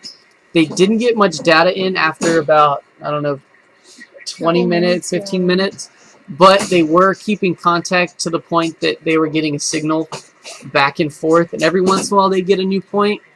But that was just, they were just kind of digging in the dark for that one. But this one, I feel like we tracked it without like really going up, without being with the antenna. Everyone was either on the launch site or in here. So it's really cool that we now have an antenna that tracks on its own, and we can see is actually reliable, because this is our first launch with that new equipment. Yes. So I'm sure he's did very pretty good. grateful that it worked. So I guess we can look, see kind of our last point of downrange and everything. I don't know if it'll show up. There it is. There we go. So I guess that's that the way. last time This was about the last time we looked at it too. So, I mean, I'm gonna guess that it's probably about 20, 25 miles downrange, maybe more, because it could have hit the jet stream at this point and just taken off. Are still there. So it's nice knowing that it's still going, even though we don't have contact with it. What's going on in the classroom? Oh, sure. So this is We our have an actual live video. Yeah, true. So this is still our classroom. Mission control. As you can see, all the students are kind of working hard, looking at the visuals, seeing what they can get done. We have our radio IT man up at the very front of the class up there. Mr. Boyer, would you like to wave? Can you wave at the camera? There he is. He has been very helpful throughout the entire engineering program. So he's kind of worked with us to get our ham radio licenses. I guess it's kind of safe to say that he's part of the backbone. He is. He's one of the big parts of the backbone to kind of push us to keep thinking bigger and figuring out other ways to incorporate ham radios, kind of the bigger link. I don't know how to say that. Bigger. I don't know. I can't think of the word. Bigger like radios and equipment. And he is part of the reason why we had this Kenwood. Yes. To us, wasn't he? I believe so. That's a good unit. Yes. So let's go. Oh, my mouse. I'm pretty sure we have a picture of it. Of the Kenwood. Yeah. See if you can. You want to talk to him? Yeah, sure. We're here, KG5 KKV. KG5 KKV, I'm here. Can you hear me? They can't hear us. Oh. I don't think they have. Are they trying the 40 meter yet? You can try it. Let's go ahead and turn it up still. What is this? KG5 QZZ. This is KG5 KKV. Come in. So, I guess I can tell you again what we're operating on. We're operating on the 40 meter band on 7275. Oh yes, that's. So we're kind of lost contact with our 2 meter antenna, or 2 meter repeater that we actually have on our radio tower in town. Of course, it doesn't go very far, but I guess there's always that spot where you lose 2 meters, but you don't get 40 meters. So I guess I'll just keep trying. I heard something. Did you hear that? Yeah. Do you want to show this? Yeah. Do you know how? It's that one right there. Right there. KG5 QZZ. This is KG5 So as you can KKV. see, this is a picture and a post from our Space Cowboys Facebook page, and that is Mr. Danny Boyer in the green shirt who we showed you earlier at the front of the room. And this is actually when we first got this Kenwood that Noah is talking about. Yes, yes. And so he's really been kind of helping us out a lot recently, kind of getting everything ready. It's an awesome piece of equipment. I actually think, Chase, that's the one that we have in the Chase crew. Same thing. Same thing. It's another Kenwood, but I believe this one is actually Austin's that he let us borrow for today. I believe so. Did Austin got this one from his house? He bought this one. He bought this one himself. You learn something new every day. I believe. Never stop learning. So let's I guess we can look at some of the YouTube comments again, see if there's any questions that need answered. So there's a hi from the UK. Thanks for joining in, everyone. We really appreciate it to see more new people kind of joining in and kind of supporting us. Mr. McCorder, some of these people would like to get your thoughts on kind of what's going on. Are you don't want to? Come on. It's always his answer. Always this is monkey, ours. not his. Leighton, can you pull up Spot Gen on satellite view, please? And kind of show us the last point that we've gotten so far. Like, click on the last point so we can see the coordinates, please. So this is our last point that we've gotten. That was at where you pulling me? You're pulling me away. That was at 9:03. So we're still in contact with Spot Gen, which is nice. I'm not sure how much longer we will be though, because I believe they do shut it down. Yeah, I believe they do shut down Spot Gen at some point. And yes, we would all love Mr. McCorder's thoughts because we know there are just millions of thoughts going through his brain right now. But he's just he believes that this should be, I don't know, like our fame, I guess you can say. And so he doesn't really give us, I mean, he sure gives us his opinion, that's for sure. But so, the amateur radio question that I see, those of you who have tech licenses, So yes, we have about 20, I guess. I have my tech. We have about 20 students that are, I guess, no, about 11 students that have ham radio licenses. Throughout the school. Throughout the school. I have my general. Everyone. When did you get that? I got it this year, I believe, right about December. February. January or February. Chase has her tech, right? Yes, I received my technician. Was that last year? Yes. And then three students on the Chase crew. One of them has their tech, and then two of them have their extra. And then I know Mr. McCorder has his extra, and then Will and Jack Jack has his extra, I believe. Will has his general. Oh, and then Danny has his extra, of course. He should have, like, the extra. Yeah. And then just the rest of us kind of, I guess the rest of everyone else just kind of has their tech. But a lot of us have been trying. Right. A lot of us have been trying to just constantly get new licenses. You need plenty of coffee to keep things going, right? Coffee's a must. Let's go ahead. Let's just make us big. Real quick so I said earlier, or I mentioned earlier. But Danny Boy asked me to relay that 14 people got their ham license over the last 3 years. Okay, so 14 people got their ham licenses over the last 4 years. And it's growing actually. There are some kids who are learning right now. I'm gonna see if I can call them real quick. Okay. Kilo Golf 5 Quebec Zulu. This is Kilo Golf 5 Kilo Victor. Come in. Oh, keys Quebec, because that's what I said it was. They're not hearing us yet. So they're still in that little doubt. Okay, I'm hearing something. Next launch is, we're hoping it'll be at the end of this year.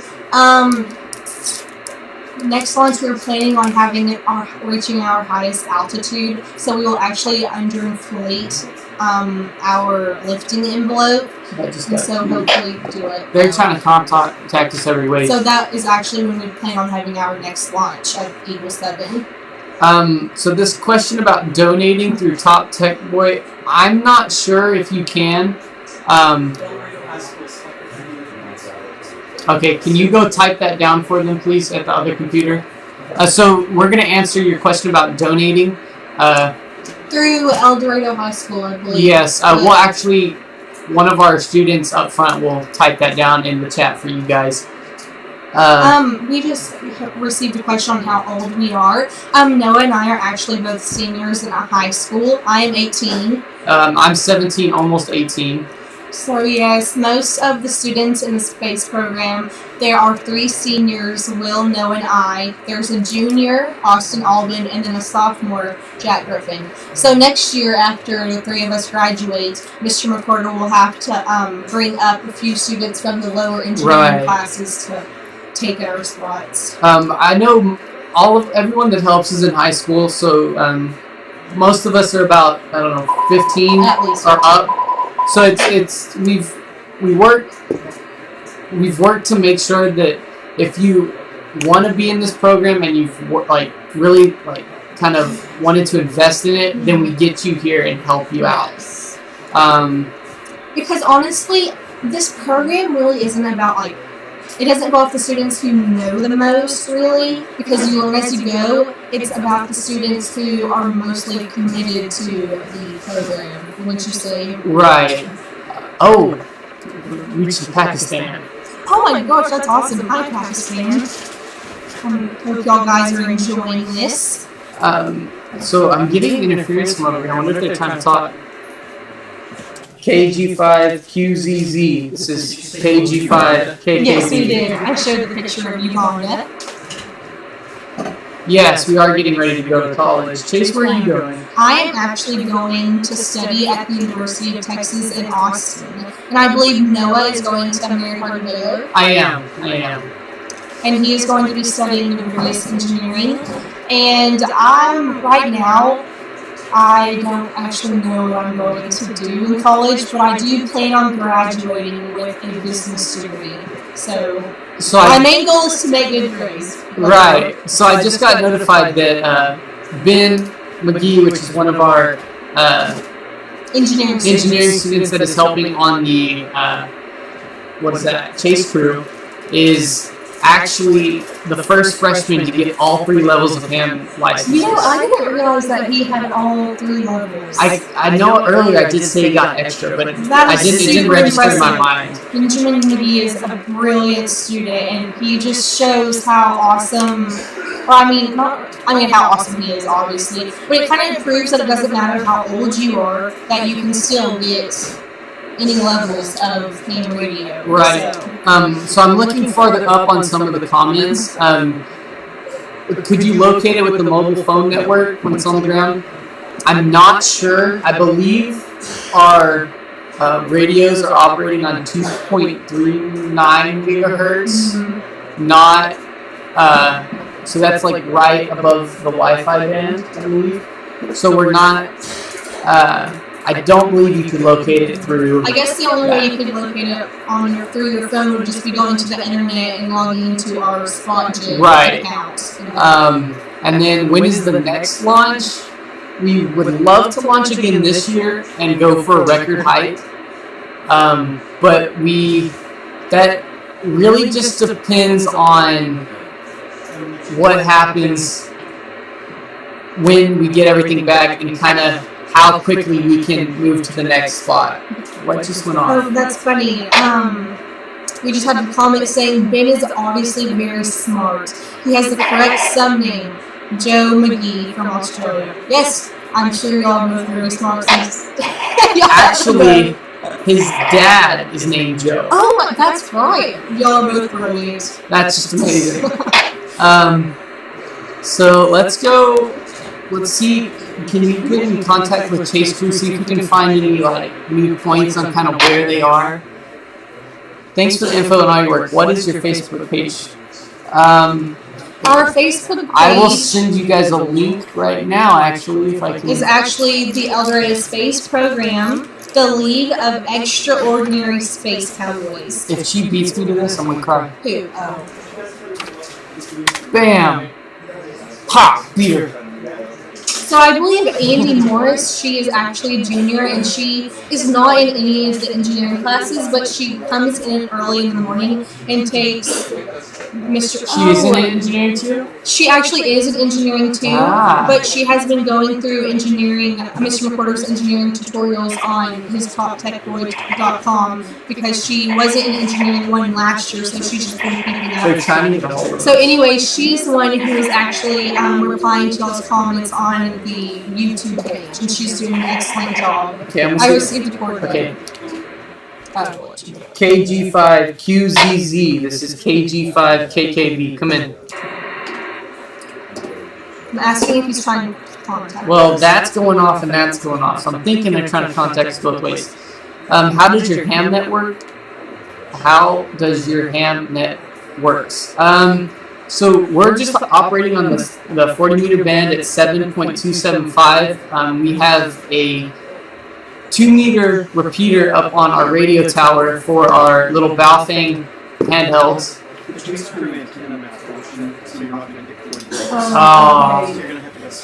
Okay. So I just heard that the 40 meter antenna on the chase crew malfunctioned, so we will not be contacting. We will now be 40 meters. contacting via cell phone.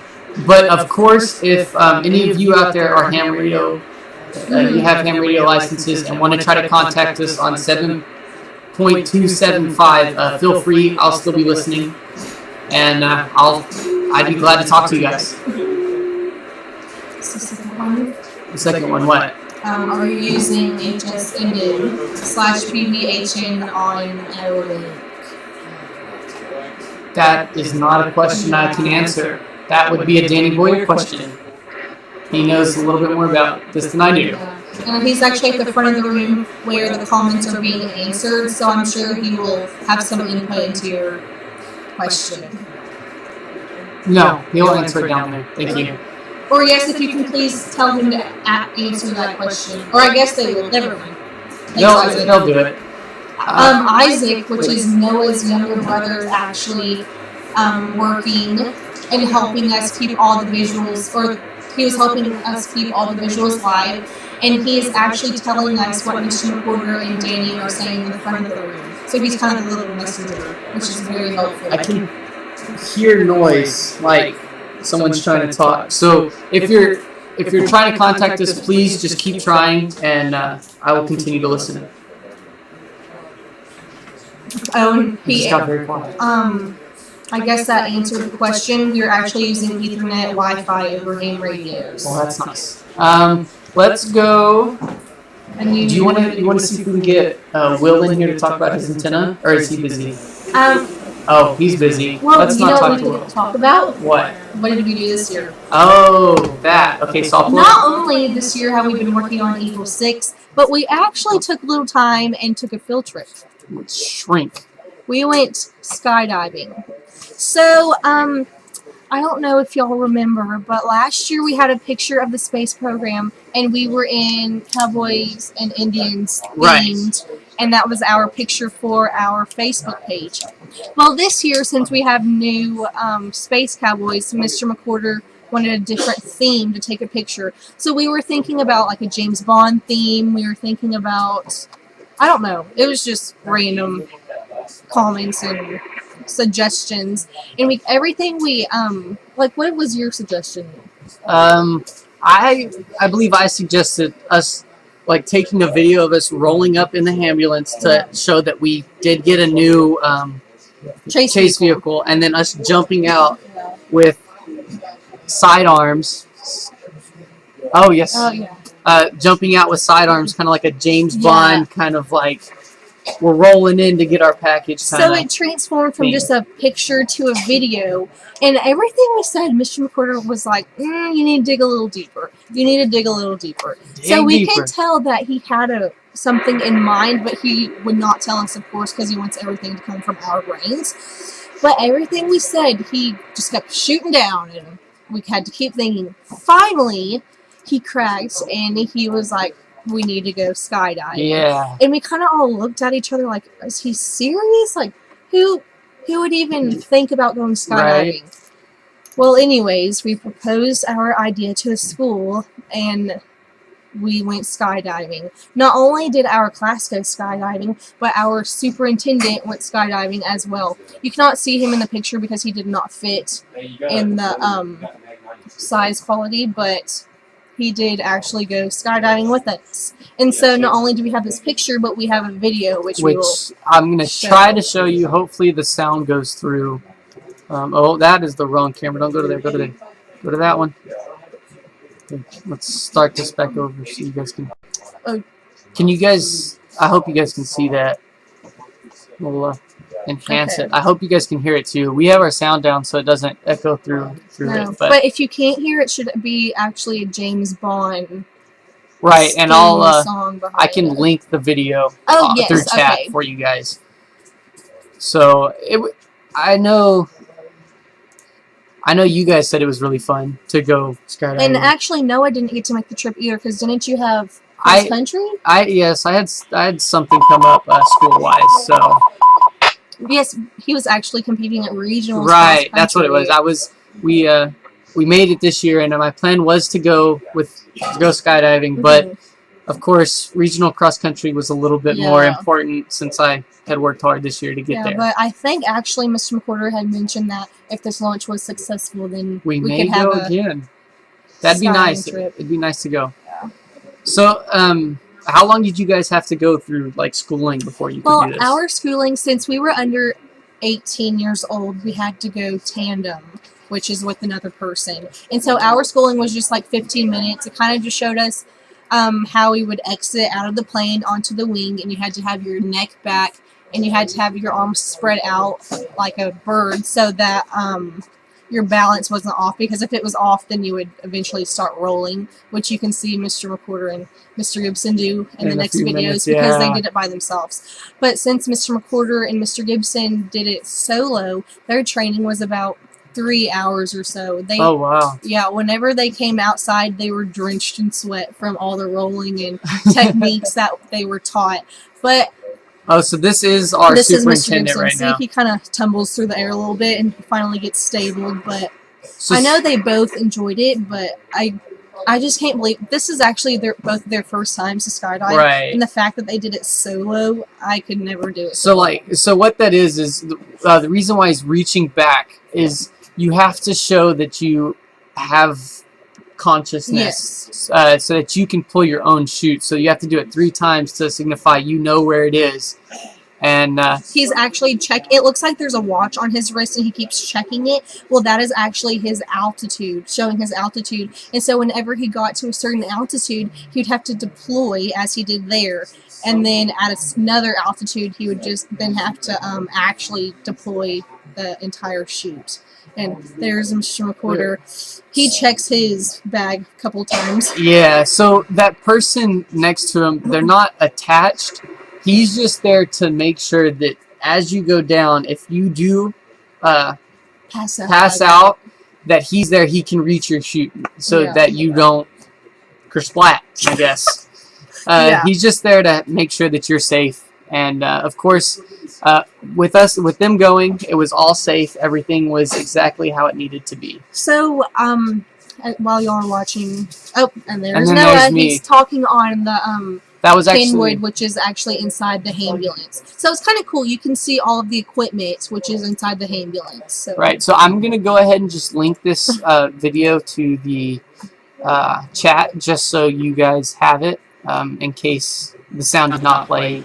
And I just received a text message from Austin Alban since we lost contact over the ham radios, and he sent me a picture of the chase crew in front of the ambulance. So I'm going to actually email that to Mr. McWhorter's email, and then we can show the picture. Yes. So the Morse code that you're hearing is actually our 2-meter repeater IDing what it is. And I believe that is actually Danny Boyer's call sign in Morse code. And I also received that the chase crew, I guess they are in Menard, Texas right now. And they are actually stopping for coffee. Again, coffee is one of the backbones of this program, I swear. If you are on the 40-meter band at 7275, go ahead and see if you can call in. I have the radio turned up to try to listen for you guys. So. Okay, I think you should receive the picture on his. Okay, so I should have I'm going to go ahead and make it big first, because I don't like being small. This inbox? Yes. This one? Okay, so it's not show. Yeah. Go to here, click on the picture. Can I make that any bigger? Zoom in? Or I guess you could save image and then save it to the desktop and then open it. just not in Photoshop. Oh yeah. Mr. Recorder on his computer, he has it where any picture you open, it opens in Photoshop. I'm just gonna Oh save my it to the goodness. And picture when so you that it doesn't. open it, there's no shutting it down, and it takes forever. It does. So let's go. I mean, it is pretty handy, but It's nice, but because we, of course, we edit our photos, but okay. So I'm hearing someone. Oh man. Oh, that wasn't that big. This is KG5KKV. I can barely hear you. I can't really make out any words. Please come back. That was very blurry. Oh well.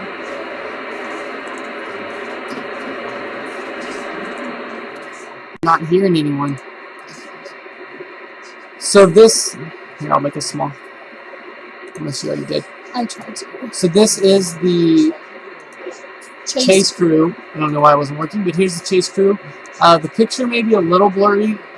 They sent it on a phone. Yeah. And but the kid all. Okay, so I think we're actually getting contact from someone in ham radio. But starting from the left, going to the right is our Principal Graves, and then Benjamin McGee, who is the freshman with all three of his game licenses. Then that is Wyatt Mertz, who is a sophomore. And then there's Austin Albin, who's actually Space Cowboy, and he's a junior. And I believe Mr. Gibson, our superintendent, is the one taking the picture. I do believe he is not a fan of being in front of the camera. But I'll just show y'all. Can you understand them?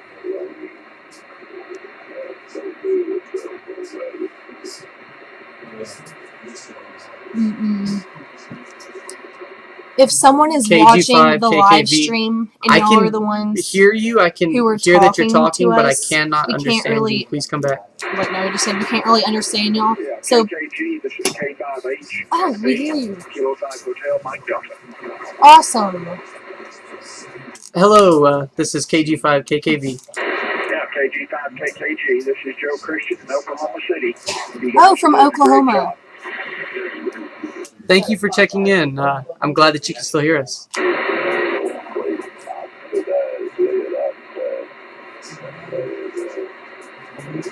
I can't. Oh, What is this? it's Yeah. is that Yeah. Joe? Are we talking to Joe? Yeah, that's what I was. Oh. Do you happen to have any questions that you want answered?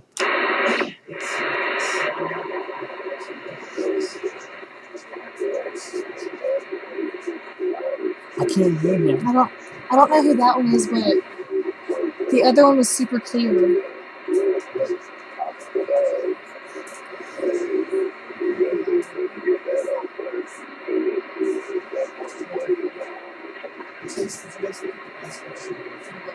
Do what? Do you have a public spot page?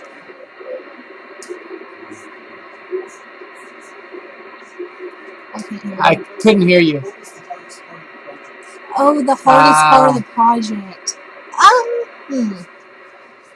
What would you say that was? I gotta say the hardest part of the project was probably getting everything to work all at once. Yes, because there's so much going on that, I don't know, we have a tendency to keep bringing in more things because we just get really excited about new technology and making everything bigger and better. But it's kind of to the point to where we were bringing in so much that we wouldn't make something super precise. We would be like, oh, that's fine, and then we would start on another project. Right. So I guess kind of our hardest part was to just focus on one thing to make sure it worked and it was crystal clear. And so I guess, would you say that was one of the hardest? And I guess another thing was the boys did most of the programming, and the programs that are in the space program were developed by Space Cowboys, who actually started the program back when we were freshmen, so 4 years ago. And whenever they graduated, the boys who came up, which were Noah Sorrells, Will Minette, and Austin Albin, or I guess Austin wasn't a Space Cowboy yet. Yeah. They had to go through and pick through the programs because they didn't know what any of the I guess the seniors beforehand didn't leave good enough notes to make them. I don't know. They weren't clear. They were not clear. They were not clear. So they just kind of had to. I guess that was where they had to trial and error and take this line of code out to see what happened, and then add something else in to see what would happen. And finally, right now, I would say all the programs are super easy to read. They make sense, and all of them work as good as they can as of right now. So I guess, I don't know, there really isn't anything that was super easy in the program, but there's not one that just like didn't let us sleep at night. It's all kind of equal, but we're just trying to improve it every single day, so that's pretty much one of the main challenges is just improving it. Yeah, Isaac, check your phone and go talk to him, please. So we're looking, I'm talking with our radio techs up there about if we can look at other frequencies and stuff. So we're going to try to figure out this problem with the 40. So maybe we may see what happens. KLSP just did that frequency to other people. Okay, so do you want me to see if I can find another one that's a little clearer? Good one too.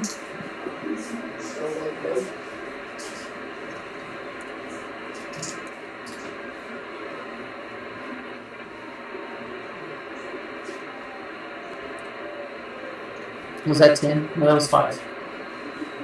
You want 75? Yeah. Okay, so we're checking out 7265. So 7265. And at the moment it seems clear. Okay, so Let's move Does that count? up. Oh. If it's that far. So right now we're at 7265, hoping that we will be able to hear more clearly. So our programs were actually written in shoot, I just totally blanked. So I know we wrote our programs in VPython. Yes.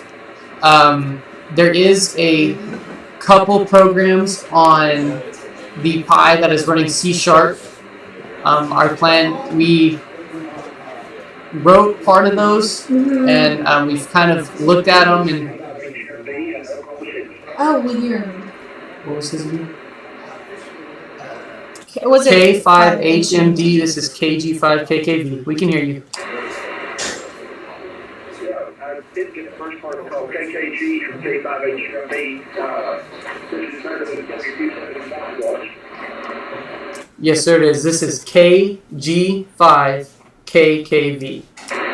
Yeah, KG5, KKG, K5HMB. Oh, it's going on. I want to keep that up. Keep up the good work. Yes, sir. Thank you for checking in. And again, this is Kilo Golf 5 Kilo Victor. Yeah, KG5, KKG, K5HMB. Kilo 5 Hotel Mike Delta. Okay, thank you.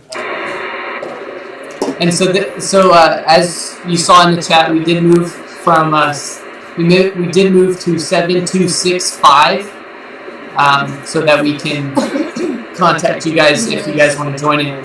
7275 was taken up, so we did again move to 7265 on the 40. And yes, to answer about what language we're writing in, as Greg did correct us, the Arduino's run in C and the Pi runs in Pi.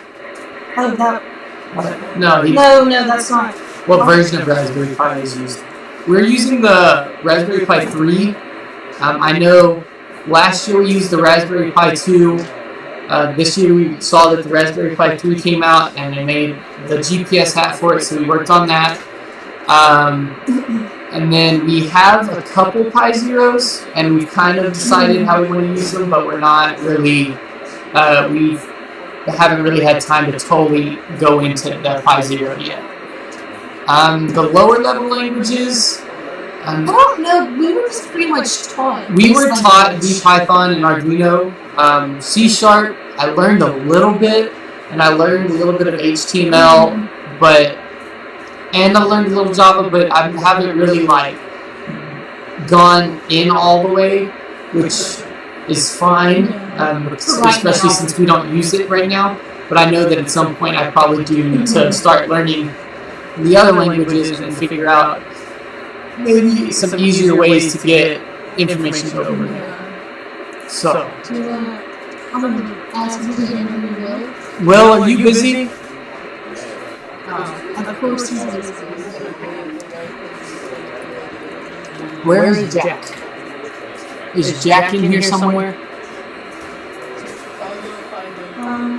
See if he's here. Because since Will is actually busy with his antenna programs, we could interview Jack because he did actually work on the Pi video, which was insane, wasn't it? He had Yes, a lot of it was. problems. And it's kind of like he would look for tutorials, but there would just be bits and pieces, and some of it would work and some didn't work. So he actually did perfect his own program that works. So we could get him over here in a bit to explain to you guys what he did. And so do you want to possibly just go through these visuals real quick and kind of explain some more about it? So we went through... Yeah, let's go, because we went through those already. Let's go ahead and hit pressure since we haven't done that. I need to Make us small. Okay, so do you want to go ahead and talk about this one? Well, as you can see behind us, this is the free space barometer, and it reads in pascals. And the two graphs, the graphs are updated. Because he was at like a negative 84 dB, and he's trying to connect. So Will is actually trying to go in and insert points in his. Yes, but we're not really getting a good enough connection to totally update everything. But some things do update, and I know the pressure, since it's a pop graph up top, it will constantly be updating the last point. Most of our visuals, I believe, or all of our visuals, were designed to not fail if we didn't have another point, so that as it went on, we could get a new. If we got a new point, then it would update automatically instead of us having to restart it. Okay, so the two graphs to the left just kind of show the pressure of the package as it goes throughout its duration, which is kind of so we compare the different pressures throughout the entire flight. And so, what do you say the pressure will be in? In space, it should be right around 200 pascals, I believe. I wish we could see it. Yeah, one of these days, we're going to get Eagle 7. Eagle 7, we're going to get it where we have all the data coming in till burst and after burst. So I just saw this question on YouTube. Let's go ahead and answer it. It says, was there any specific aspect you worked on? I know I worked on the 9-axis most of the time. Since I did... Right, yeah, go ahead and show that one. Yeah, that's right. Where's both of them? Oh, right there. No, wrong one. What's your hand? Oh, there we go. So I worked on the 9-axis. I worked on kind of both of these programs above. The one right above our heads, that one I rewrote entirely. Okay, so our camera was echoey again, so we'll fix that later. Let's make sure this one's not. Of course, mess ups. Dang. Okay, so the what? Oh, I keep clicking wrong. It's okay. It's okay. There's no chance. What happened to that one? Where'd it go? Did it delete? I don't know. It may have. Looks like it may have deleted. Okay, so we'll just go to this. Let me make sure the audio's fine real quick. I don't know why audio messed up again. No, that one's not taking audio. Okay, so back to where we were. Let's turn that down just a tad. So the one, as you can see right now, I rewrote entirely, and then the other one, the triangle that was already that one was already made. And it pretty much just showed the orientation of the package, whereas Noah worked on this visual that takes into account a lot of different data that's coming in and makes one visual that's very appealing to the eye, and it just shows a lot of different aspects of the flight. Right. So then the that visual was already created by one of the Space Cowboys, so we didn't take it off the internet, anything like that. But I didn't really have to work on it. So since we changed everything to go off the Raspberry Pi, okay, I'll switch to that in a minute. I heard someone. If you are trying to contact us, please come in again. I could barely hear you at the very end. So at the point that we decided to switch to the Raspberry Pi to have everything on it, I had to redesign a 9-axis.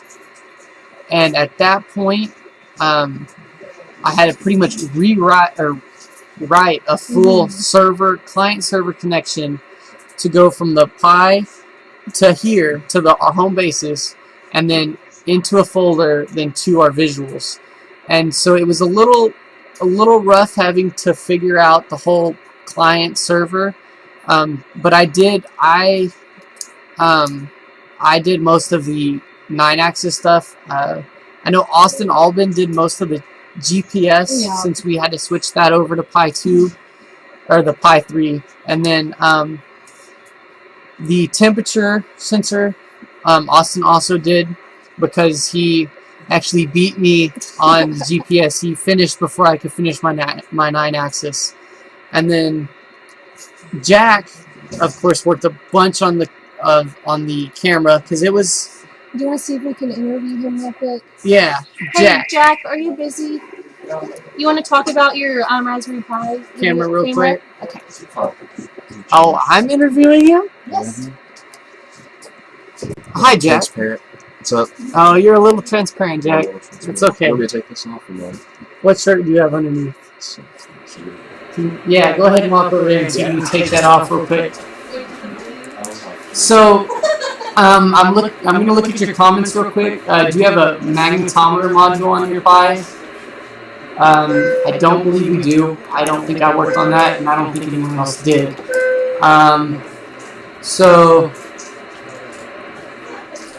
Okay, so Jack's back. You're still a little transparent. Oh well, your face is here. Okay, so what did you work on?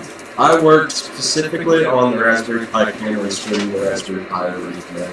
So was that fairly hard? Yeah, that was a pretty hard task, because there was some help on the internet, but I had to pretty much piece it together by myself for the way we were doing it. So then, did you ever have to restart? Yes, I had to restart like 5 times, because we never backed up on a Pi card, so all my progress was deleted. So who would you say stopped you from finally finishing it all those times? I guess whoever did back to the card, Austin probably. So you're just putting this all on Austin? Yeah, I think Austin was both times.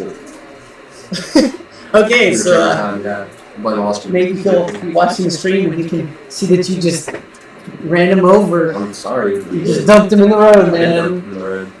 Okay, so on the Pi, what else did you or on the camera, what else did you like fix? Like, I know there was a picture mode. Yeah, we made it to where it gives us live video feedback instead of just sending pictures, so we're getting live video coverage of what the Pi sees as long as we have connection. And then I fixed the servo, which tells it, where to point so we get better shots and such. So is there anything else you worked on this payload?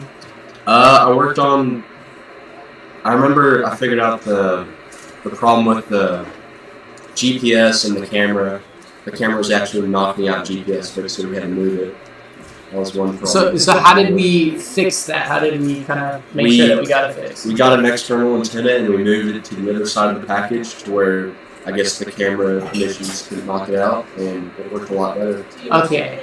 So is there any information you would like to give? How has this affected your life? Stuff like that. It's taught me how to work. Use the skills that I learned in school into a practical problem.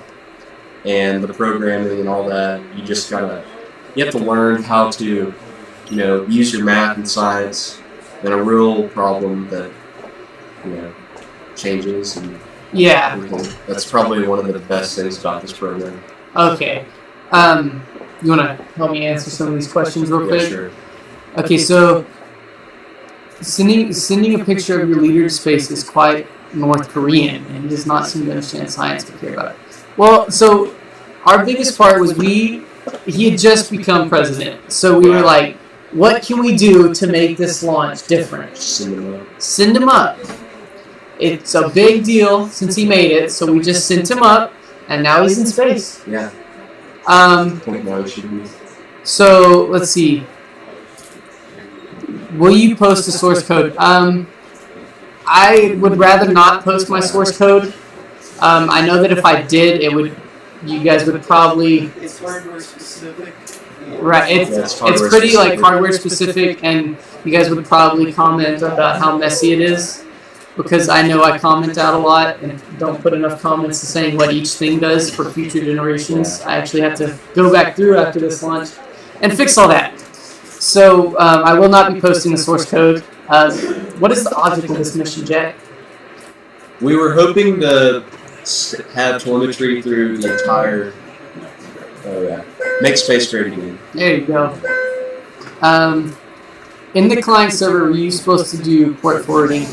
I did connect it to ports, or to a port on one of our computers, and I had to figure out a couple ways on how to clean out my ports because things were moving in too fast. So, Jack, will you read that the next one with the lost? With the lost telemetry, does the payload continue to record data on the PI's SD for post-processing later? I know the camera records during the entire flight. And I believe the GPS should continue to put data points on the SD card. So we have, I believe, a 64 gigabyte SD card on there so that we have enough room for everything during the flight. The GPS should continue to put points on there. I know the 9-axis does not, so we can't really see the G's that we're getting whenever the balloon pops and stuff like that. Since I have it sending straight over, I don't have it putting it in a file. So I did not. That continues to update like milliseconds. It sends a piece of data every millisecond. So it's really, really fast. So there's not enough space on that Pi to hold all that data. But I know most of our data is staying on there. Yeah, most of it is. Perhaps downlink just the data on a single channel. Smaller bandwidth. The only problem with doing separate channels is we haven't really worked on that enough. No. We don't really have a problem with our like our bandwidth and stuff. Our biggest problem is just keeping contact with keeping the antenna. with the curvature of the Earth and everything. It's kind of hard without getting 300, 400 feet in the air. I mean, I believe we're only, I don't know what, how would you say it, 40, 60 feet in the air? We're not that tall. We're not very high. Eldorado is. Well, I'm like, the antenna is not, we're not that far up. I love your Arduino. Can you kindly do a tutorial on Arduino-based tracking systems? Maybe, I believe he probably can. I'll tell him if he hasn't seen that already. I'm very glad that you guys have looked at his videos. I know that he's worked very hard on them. ACC and gyro data into roll pitch and yaw. Any thoughts? I know I used his. I know I used Mr. Reporter's videos to kind of help me along a little bit. I also, there's just, you have to work through it, and there's a bunch of math I know that you have to go through. Luckily, my programs or my sensor automatically gave it off as roll, pitch, and yaw. I know another one that Austin was using didn't, and he's worked months on it, and I think he finally figured it out. That would probably be a better question for Austin. I know it has something to do with he took in certain angles. I know I took in Euler angles first. Euler angles, my bad.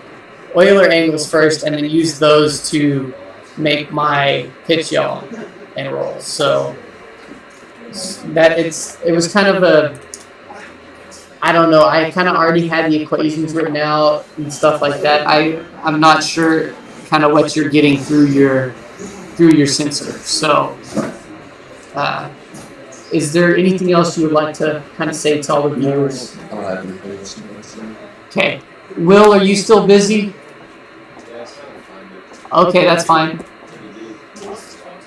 We kind of want to interview you, Will, and I think Chase wants to interview you. Come on, Will. Okay, so we're going to get up, and then Chase and Will be right here in 1 second. Thank you guys for all tuning in again, and we'll be right back.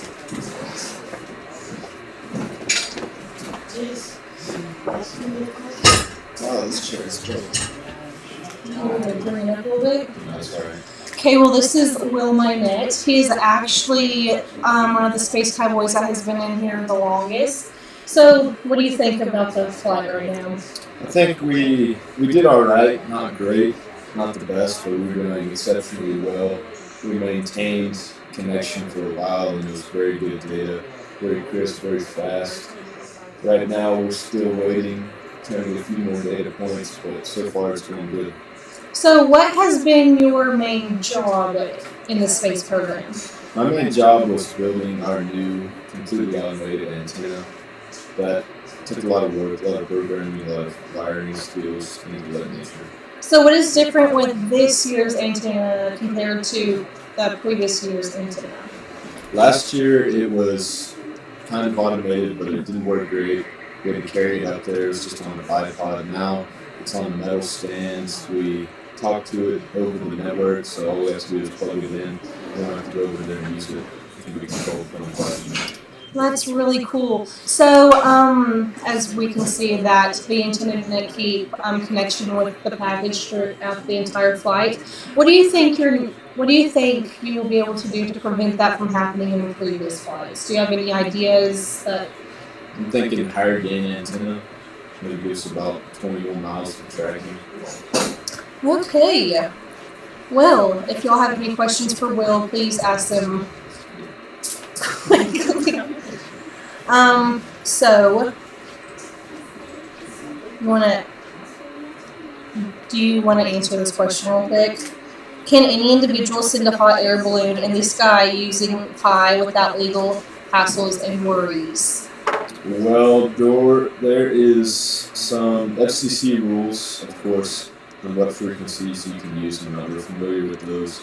But then there's no license required to launch instrument packages. You just must file a NOTAM with the FAA. Okay, I believe that Wes did help answer that question.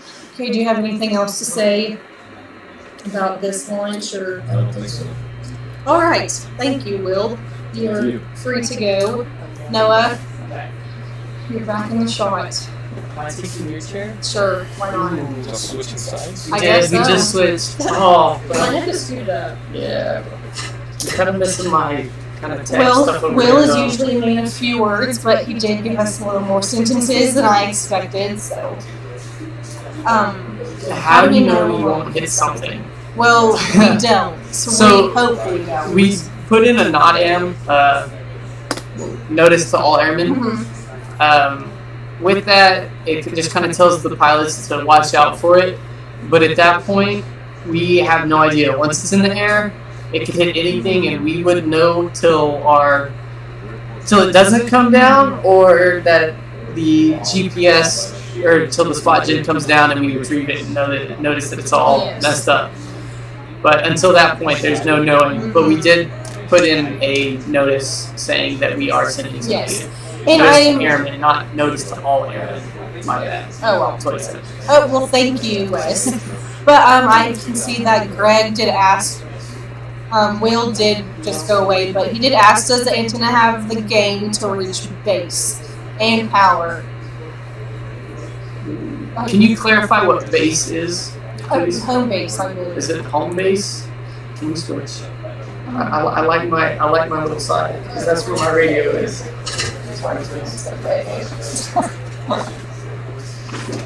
I'm picky. It's normal.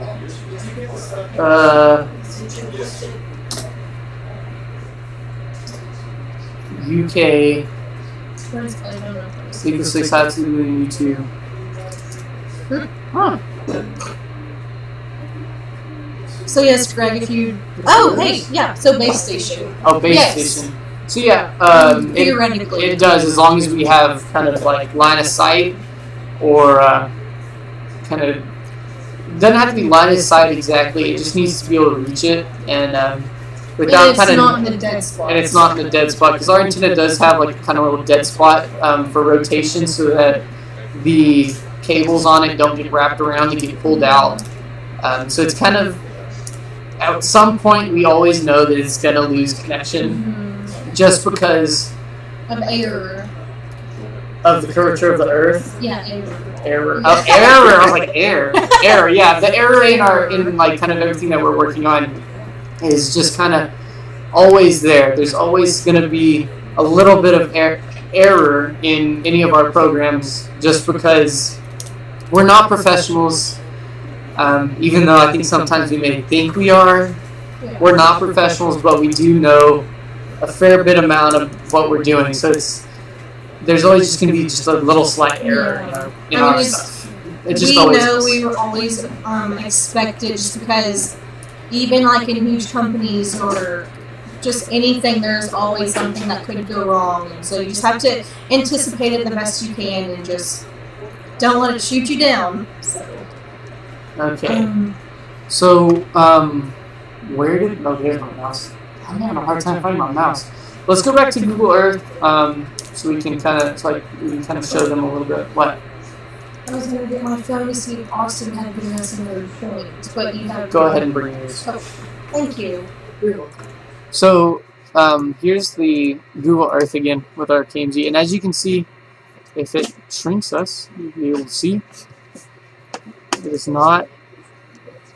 But yeah. Oh, it is not. There we go. We are shrunk.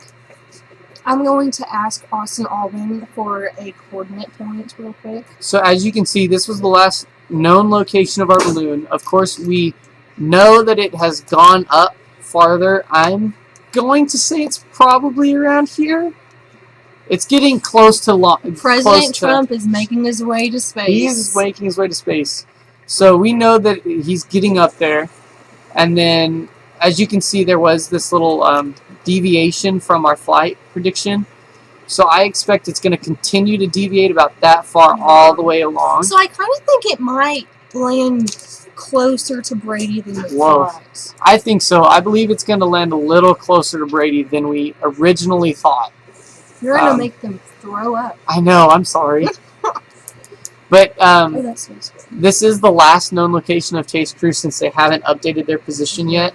I'm going to bet they're getting close to Brady by now. I think so. I'm going to bet they're right about here. Since they did take a little coffee break in Menard. Oh, they did take... Yeah. Man, what the heck? But yeah, so we've kind of gotten... We're trying to get in contact with the Chase Crew. They said their 40-meter antenna wasn't working. And at our 2-meter repeater can't go out that far, so... I just received we got a point. The middle one? Yeah, the middle section. Hold on, let me... Oh, okay. It's 30.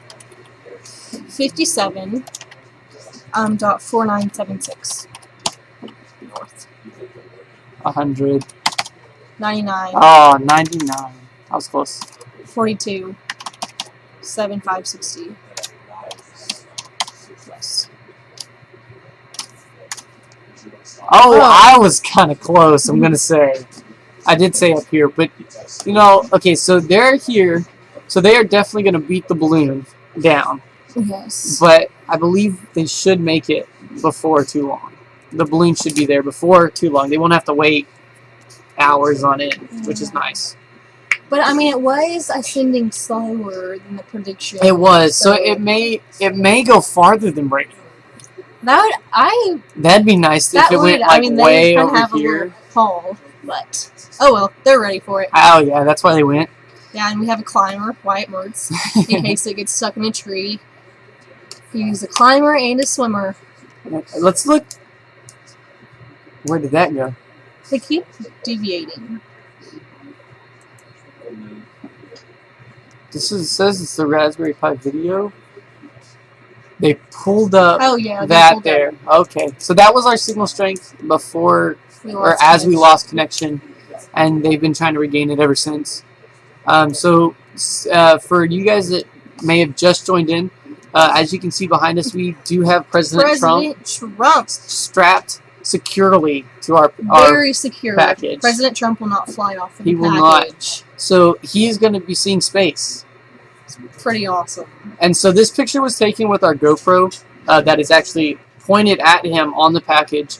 So as the package is going into space, President Trump will be having a bunch of pictures taken of him in space with the curvature of the Earth in the background. So it'll be pretty awesome. Yeah, it'll be really nice knowing that we made space great again. Not only is President Trump going to make America great again, he is going to make space great again today on March 8th. Isn't today the 8th? Yes, today is the 8th. Okay, let's see if we got any more kind of big YouTube comments here. Hope it doesn't land in Brady Lake. Oh, it doesn't either. JD, Wyatt is a swimmer. That's why he's on the chase crew. Clouds would not. Okay, we're way off. We always joke about clouds.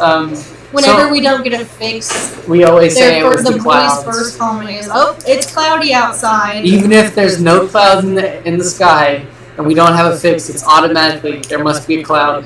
There must be a cloud, even though clouds do not affect that. It's just kind of a funny joke that runs off between us. Do you know how many Mbps is your downlink? Megabytes per second is my downlink? I am not sure. I should probably know that, but at the moment I do not. Totally didn't. Oh, what? Don't understand. That should be megabytes per second, I think. There are some promise of a lesson 18 top tech board tutorial Python. It's still coming. Thank you, sir, Anthony. I'm not sure. Do you know what the data speed coming from the payload is? I kind of remember Austin saying something about it. But we did say something about it, but because then we have to do it fast enough so we receive as many data points as possible, but slow enough to where it didn't clog everything. Right. One of the latest questions is, how's Trump going to deport those aliens? I don't know. I can't answer that. Oh, I see it. But I see what they mean. It's kind of funny. What are you trying to achieve by doing this?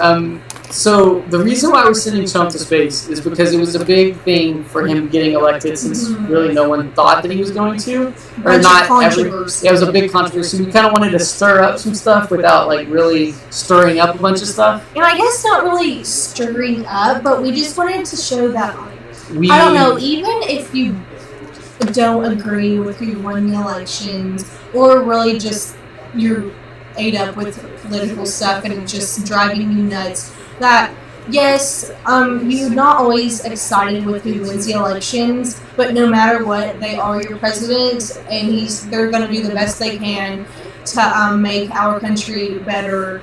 And just, you need to stand behind him no matter what, because nothing's changing. He's our president. Yeah, it's not like we can change it now. So it's kind of just I guess we can prove to him that even a little small West Texas town supports him. Right.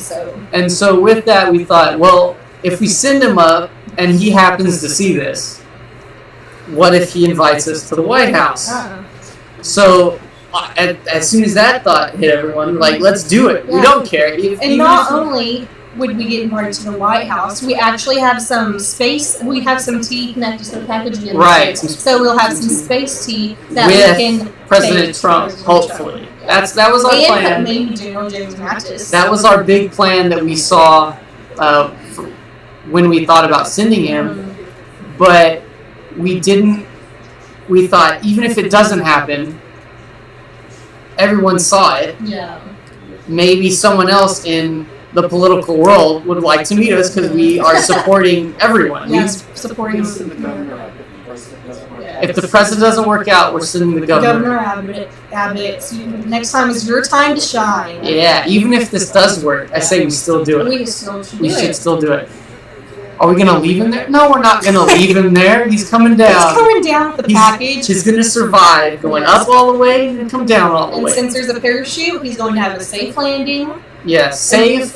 And unless he lands in a lake. it'll If he be lands in a lake, landing. that'd be kind of nice. But the only reason we kind of thought about this was, what can we do to kind of like expand our program? Like, how can we make it to where everyone can see that you don't have to be in a big college, in a big school, to do stuff like this? I know that, of course, some people from Uganda, like Africa, the UK, stuff like that, people see us, but this was a bigger way for more people to see that it's not just the big guys that get noticed. It can be the little guys like us. Yeah. Like I said at the beginning, in this classroom, you're not learning out of books. You're not just sitting there staring into space because you're so bored. And you are constantly doing something in this classroom. This classroom acts as if there are no boundaries or walls around us. Like for us, not even the sky is the limit. Not even space is going to be the limit for us. Like, you can accomplish anything you put your mind to, and that's just kind of what we're trying to prove to people. Do it. Mars. Oh. Mars. Ooh.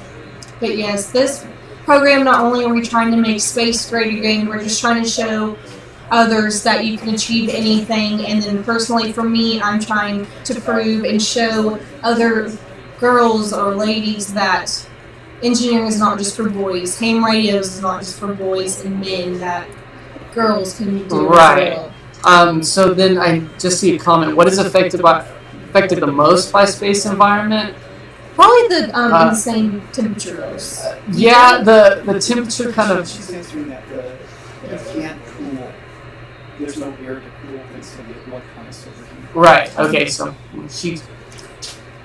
we already got a comment on that. That's nice. So the answer about the atmosphere in space, the answer is right there. Comments. Yeah. Lady at a future interview. That'd be kind of cool. That would be cool. That'd be really cool knowing that. Lady yeah. Let's see. How does the recovery parachute deploy? It's not by altitude. So it's attached. There's just paper I can draw on. Do it this way. So package. That is not good. Okay. What are you drawing? The package. And then the string. So this is the package. Little drawing here, guys. Not very good. We have a question. Are we collecting weather data? Not necessarily, I guess, weather, but we are taking into account and receiving data about the temperatures. So I guess that's pretty much the only thing. And I guess pressure that goes along with weather. But that's about it. Temperature and pressure. Yeah. And then this is balloon. No. Yeah, 2 L's? Sure. Oh well. Just spell it's on live. Yeah. So this. Oh well, we are engineers, not spelling. So this is the kind of what the package looks like. Down here's the package, and then attached with, I believe, a 20-foot rope. It securely attached, or string, 20-foot string is the parachute. And whenever it's getting pulled up by the balloon, which is attached to the top, it stays closed. But as soon as the balloon bursts, it opens because of the weight of the package drops onto it. So then it opens, and then that's how it comes down safely. There's no, we don't have a specific altitude that it opens at. It just depends on when the balloon bursts. And I actually think Will, my net, had a dream whenever it got to a certain altitude, it would cut. She's just answering them as we're answering. Oh, it's okay. They could see it live. What was he? What did Will? He had a dream of at a certain altitude. Oh, that we would cut the that we would burn or cut the string above the parachute.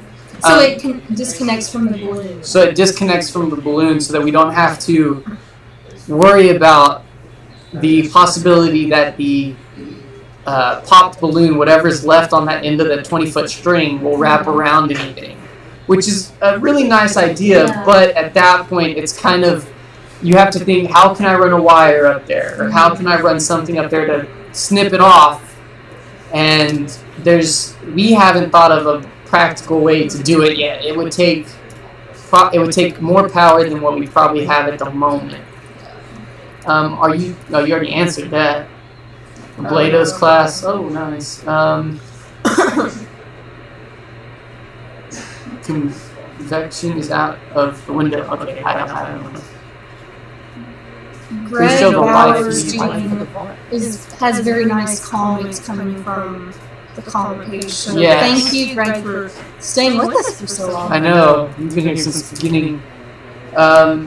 You want to go ahead and I'm looking at some of the old stuff. Oh, we can show them the picture of the old antenna that Will was talking to about us.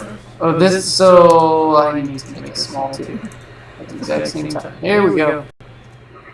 Oh, didn't make it small. Oh. There we go.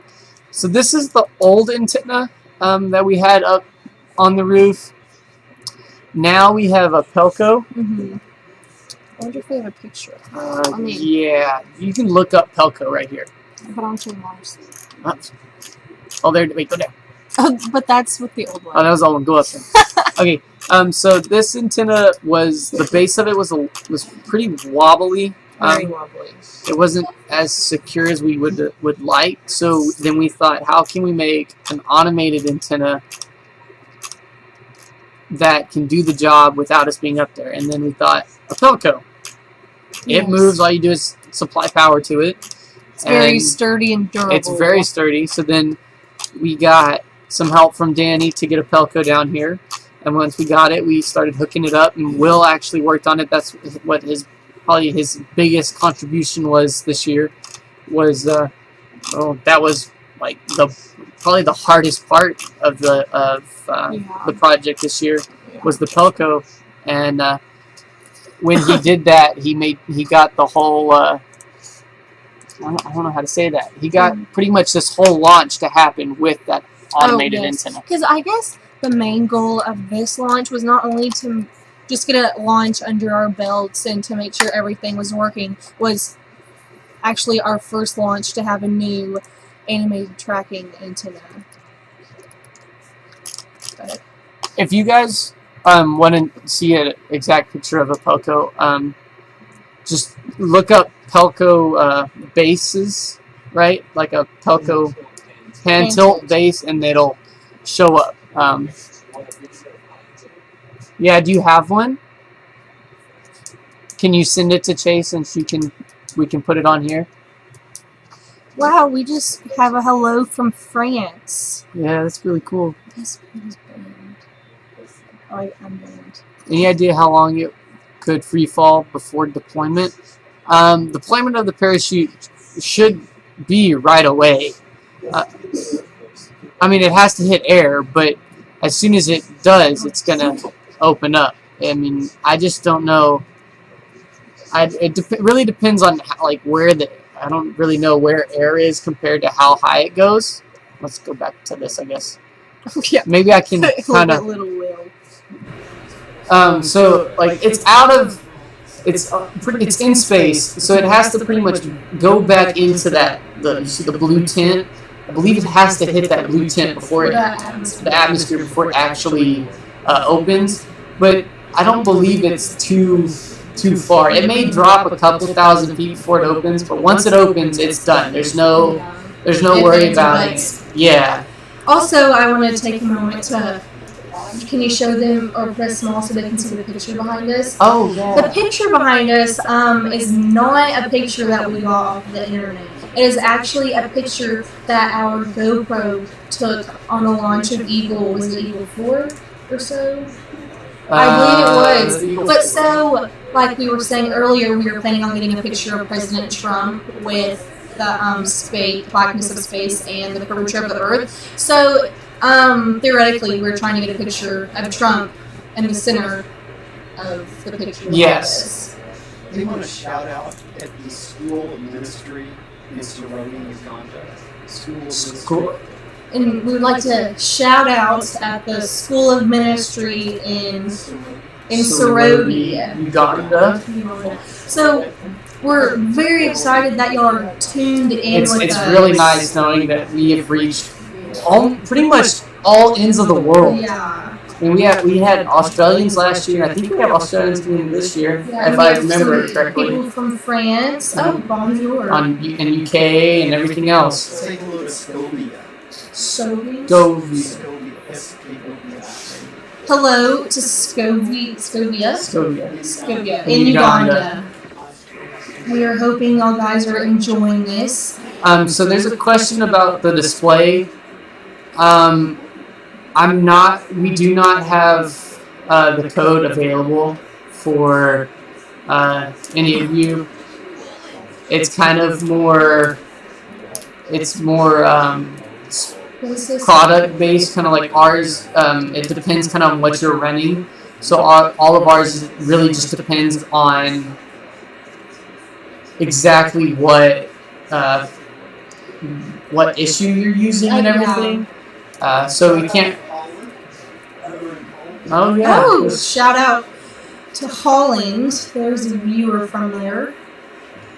And also, yes, I don't. If y'all saw in the shot of our video of Mission Control, Move your hand. You can see that we have a couple of drones in the classroom. If it's gonna show up. There we go. So Or you can kind of. There's the one in the farther back. the very far back, that one we call the Great White, and we haven't successfully launched it off yet. Not even close. We've gotten a few good attempts, and then we all kind of started working on the Eagle 6 more than all those. So we haven't really gotten that one to work yet. Our plan is to actually get it working possibly next year. Yes. I believe Jack wants to take that on as one of his big projects for the year. And then the little drone that you can barely see that's really close to the camera is actually a quadcopter. Yes, correct. And the school, of course, helped us get both of these. And that one we've flown up a little bit. I believe we have a couple pictures on our a couple videos. Okay, we see it. Both of those are actually ground-based antennas right there. This one? No. Oh, no. Did someone ask for a picture of that? I don't know. But here's a picture of the Yeah, that's what. Oh, you want to show this one? Yes, please. And so that one we've gotten a couple videos from, like, up in the air. And I believe it was actually. Yeah, I know. We just finished talking about the other thing. We'll get it. Also Don't worry. contributed the drone, wasn't it, in last year's? Yes, space last launch? year it actually did take a live video, or at least pictures of us launching. I believe Austin was actually flying that one I around, think so. and it was cool getting to see that. And it does work. We haven't really had time to. Eagle 6 kind of took over our lives whenever we knew we needed to launch. So the antenna that we were talking about, I know it's not very big, but this is the antenna that Will has worked on. As you can see, there's the actual antenna right there, and then that long PVC has a 9-axis on top of it to keep it away from all the metal, so that we know for sure that we have the exact actual data points instead of errors coming in. And then it has a nice strong base so that it can't, with the wind, can't tip over. And then as you can see, all those wires are running to that box. Well, in that box is all the pretty much electrical components that are needed to run this thing. So like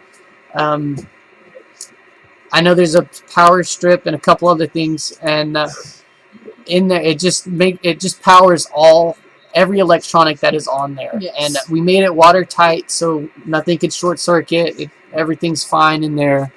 But that's what our antenna looks like on the roof. And as you can see in the distance, that's actually where we launched, was that open field down there. So it had a pretty good view of that open field. Let's see. Did you have any other pictures that you wanted to show? Andy Morris sent us a picture of our schematics. Oh, I'm sorry. Did that not that said her, so I clicked on it. Schematics, here we go. What is this? Okay, so... Oh, this is what you drew. Oh, yeah. So, I gotta enlarge this one. Give me a second and I'll get it all enlarged and then we'll come back to this. Oh, I can enlarge it right there. Okay, cool. Why didn't we do that on the other Why did I not know? My bad. We're just going to keep switching back and forth until you guys get nauseous. Okay, so this is actually... Let's see if I can zoom in. Okay. Oh, there we go. Cool. So this is the schematic that I ended up drawing for our whole package and everything. It's a little messy, I got to admit. Not the neatest drawer. But on there it shows like what's running on the package and how it comes over to our mission control, and then how it goes into every little computer, and then how it goes to Will's antenna, and then it's just a big schematic of every computer, every program, every file, everything. That we have worked on to get all our information over here. I know it does not look pretty. It looks a little rough. It looks smart. So this is just kind of a visual. It was in-depth, or not real. I guess an in-depth visual of how everything is working. It just it helped us figure out how everything went. It kind of made us think a little bit more. Made us think, how can we organize this a little bit more, and we needed to know what ties went to where. So it was kind of nice seeing all this, so that we knew how to move things. Yes. Someone said that the close-up shots have a bad echo. Yeah, I noticed that. Yes, I've been changing them as I go. I haven't seen all of them, so I'm sorry about the bad echo. I've been trying to change some audio as we go across, but I guess I haven't completely got it. I'm sorry. I don't know. So yeah, just keep letting us know which visual it is. If more of them keep popping up, just inform us, and I will try to change that for you. Yes, sir. I'm working through that. Like I said, I'm really sorry. It didn't really occur to me that I had some audio malfunctions. Okay. Oh, cool. Oh, wow. We have... Space crew is watching from the ambulance. Oh, man. Comments too easy. Or too many. We love all shout-outs. Oh, we can answer. Okay, if we had a chance to do this again, what would you change or add to the project? Where are you at? From Greg. Oh! If you had a chance to do this again, what would you change? Oh, okay, cool. What would I change? Honestly, the one thing that I would change would probably be more organization. Our organization is a little tough. I'm pretty much the mother in the program, I'm not gonna lie. Yeah. I keep everything as organized as possible, but it's kind of hard when you're working with four... Yeah, I saw that. I was about to do it. Boys, but... Yeah, getting better. We're a little unorganized, and of course, I guess that kind of comes with running around and trying to get everything to work. Real quick, shout out to the Czech Republic. I hope I said that right. English sometimes does not come easy. Let's see. Two of you. from Tom McElroy. It's like a hello. Hello from W4STR. Oh wow. KMAZIA. K4PRM and KM4BUN. They have actually been to space, and I'm wishing us the best. Thank you, thank you. Thank you. I hope your space launch or however you guys, whatever you guys did to get to space was very successful too. Are there any other high schools monitoring this event? I believe so. I know there are some from Midland, and I think there is a high school in Menard that is watching us. Coach Wilkins' class was watching us. Yes, there's a bunch of classes here that are watching, and then I know I sent some links out to some of my friends from other schools and from around the United States of this live stream. So I hope they did tune in at some point to kind of see what we have going. And I believe my sister, who's at college, going to school at College Station, she and her friends are watching, and then I have a cousin who's going to school at the University of Oklahoma. She's watching. So not only are just high school classes watching, but people are watching from bigger universities. How much caffeine was drank? There was a lot. I've only had 2 cups. I've had 2. I think Will had like 3 or 4. And then, of Will course, pretty much runs off the caffeine. Mr. McWhorter had 5. Probably. Just everyone around here has had a couple cups. And then I know the Chase crew probably has had. I bet Austin's had 6. And Wyatt's probably had 1. And I am going to say so myself, and I think coming from you too, that our personal favorite is not just coffee, but a creamy cappuccino. Those are the best. Those are really good. Chase crew's watching. They're waiting for touchdown. Okay. Oh, and our tech director, Australia, JD Doyle, just commented that he sent links to every tech director in the region and posted it on TCEA website. So that is awesome. The office at the Tech campus is watching. Thank you, Ivy Catherine. That's cool. She was actually on the live feed, I guess, 2 years ago. Ivy, Kate Barnett, and Esme Perezca. Wow. And then It's 3 a.m. It's 3 a.m. in Australia. Oh my goodness, you're That person is going to bed. Oh man. Right now. Oh well. You can finish watching it. Okay, go ahead and send that. Okay. Chase crew, if you are still listening or watching, can you please send us pictures of inside the ambulance, outside the ambulance, anything really? Okay, so have you conflicted there? Did you file a flight plan? Yes, so we did notice to airmen. Yes. And we posted that on Monday so that everyone knew that it was good. And Mr. McWhorter is actually just walking around the classroom drinking his coffee. Is that number 6? Number 6. Okay, and then so I see that someone asked, so with all the coffee, when were you all up? We got here at 6. Mr. McWhorter got here at 3:30. I'm surprised he wasn't here last night. Last night, yeah, normally he's here at like 2 in the morning. The rest of us got here at 6. Did Austin get here a little earlier? Austin did. I bet he got here 5:30, maybe a tad earlier. Austin's turning into a little Mr. McWhorter, so by next year I don't think Austin will. He'll be here like 3, midnight. 2. Yeah, it's normal for all of us to get here really early. Shout out to the Trinity School of Midland. Oh. That's really cool that you guys are watching us too. Where is Paul? Oh, that's what it's. Oh, you did? Well, we can show them on the Go get in front of that camera, man. They want to know where you are. Mr. McWhorter's famous. There he is.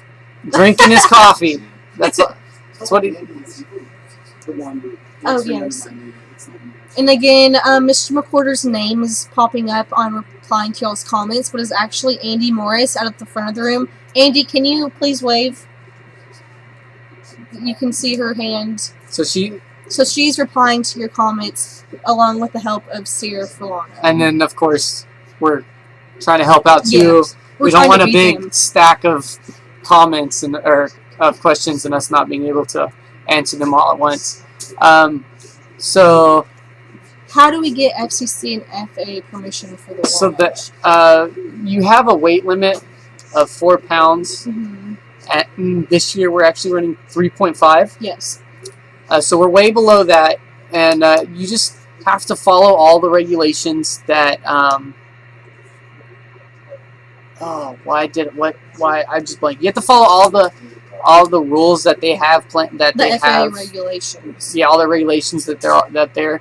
As long as you follow them all, you will be safe. It can't really get you if you follow them all. So it's not that hard to follow.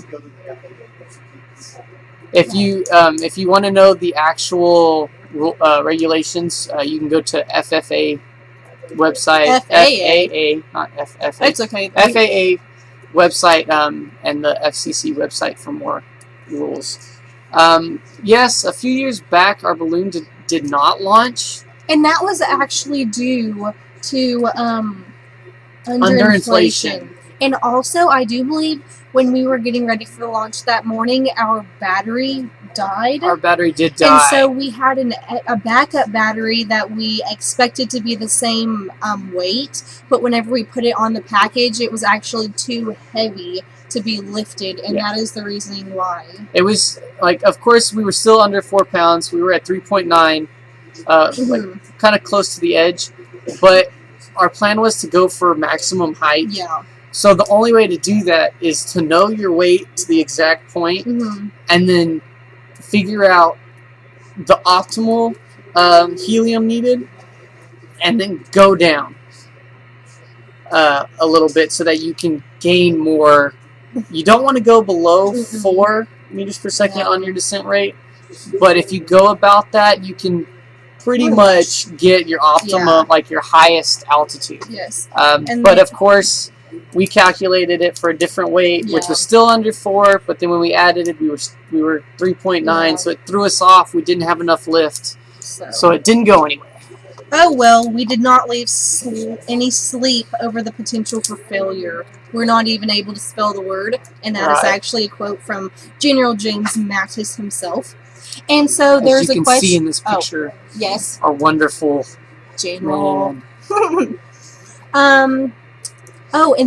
There's a question asking if there's a plan to submit an update to the original QST article. No, you can't really. I guess they can't really edit that. The only way would be for me to write and publish a new article that's updated. And I think I was even thinking about doing that actually again. So of course, like we've dealt with it and it's behind us. What's behind us? The article's behind us, all the controversy about it. We've dealt with all the stuff about it. So I don't think anybody's focused on it anymore. And if you are, we have some Facebook posts about it, and just and she was safe. Everything that we do in this program is safe to the extra T. Like, we don't do anything that is not safe. Yes. So if y'all aren't sure what Noah's talking about, on this magazine, I was actually climbing a tower, and some people were very concerned with my safety, which it's awesome that y'all were concerned about it, just because some people, could care less, honestly. But that I was hanging from the tower by zip ties. But that actually wasn't what was going on. There, like Noah said, there's an explanation on our Facebook page with a picture of me on the tower, and I was perfectly safe. But yes, I did. Thank you for the concerns. Of course, being connected to a tower with zip ties is completely unacceptable and shows. Right. But we.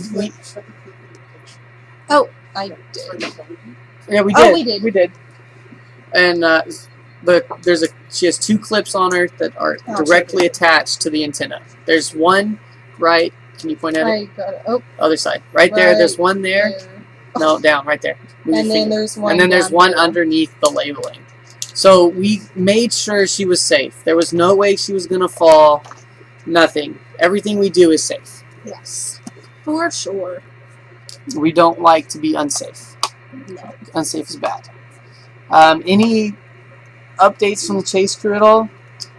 Kind of No. waiting to hear from them. I guess I could call them.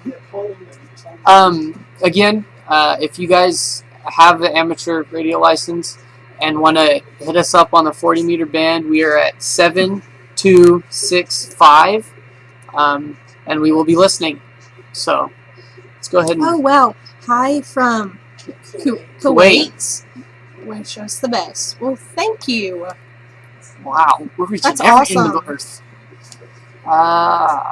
Let's go see if you can call him and see if he answers. I'll keep an eye on this. I'm gonna put on. Turn this down just a tad. That's not very hard. Hello? Austin, where are y'all? We are waiting beside the road. They're waiting beside See the if you can road. get it closer so they can hear you. Where are y'all? We are on Highway 190. I don't know if y'all can hear that, but they are on Highway 190. We are very close to where the predicted landing is. And they are very close to where the predicted landing is. So we will show y'all Yeah, let me Google go ahead Earth and show kind of y'all. point to where. Oh, we So are does the huge. weather look pretty good? Everything going smoothly? Weather looks good. We're just standing by waiting. So they're probably right about here on this road. I guess that is Yeah, I think Highway so. 190. Oh, So they're right here. And if you didn't notice earlier, we were kind of deviating about 4 miles away from the predicted. Mm-hmm. So as it goes through, my guess is that it's going to stay that 4 miles away the whole time and even land 4 miles away. So Yeah. I'm going to say it's probably going to land closer to 2028. So Yeah. Okay, well, Austin, I see that it is around 10:30, and the package usually lands around 11 or so. kind of like that, 11:30. Yeah. So just keep us updated and send pictures and. Can you send a GPS point and some pictures, please? Yes. Would you like to take this opportunity to interview our administrators? Sure. Yeah. Yeah. Would that be okay, or would we be able to do Skype so then we can show it on the computer? Yeah. Can we do that one instead? Yes, we can do that. Give me a second, and I will get a hold of you. Okay, give cool. me a second and let me open Thank it you. too. Okay, so we're gonna. I just decided that Skype, because I'm sure that y'all couldn't hear Austin very well, so that would be a tad annoying if I repeated everything they said. So let's see if we can get Skype open over here.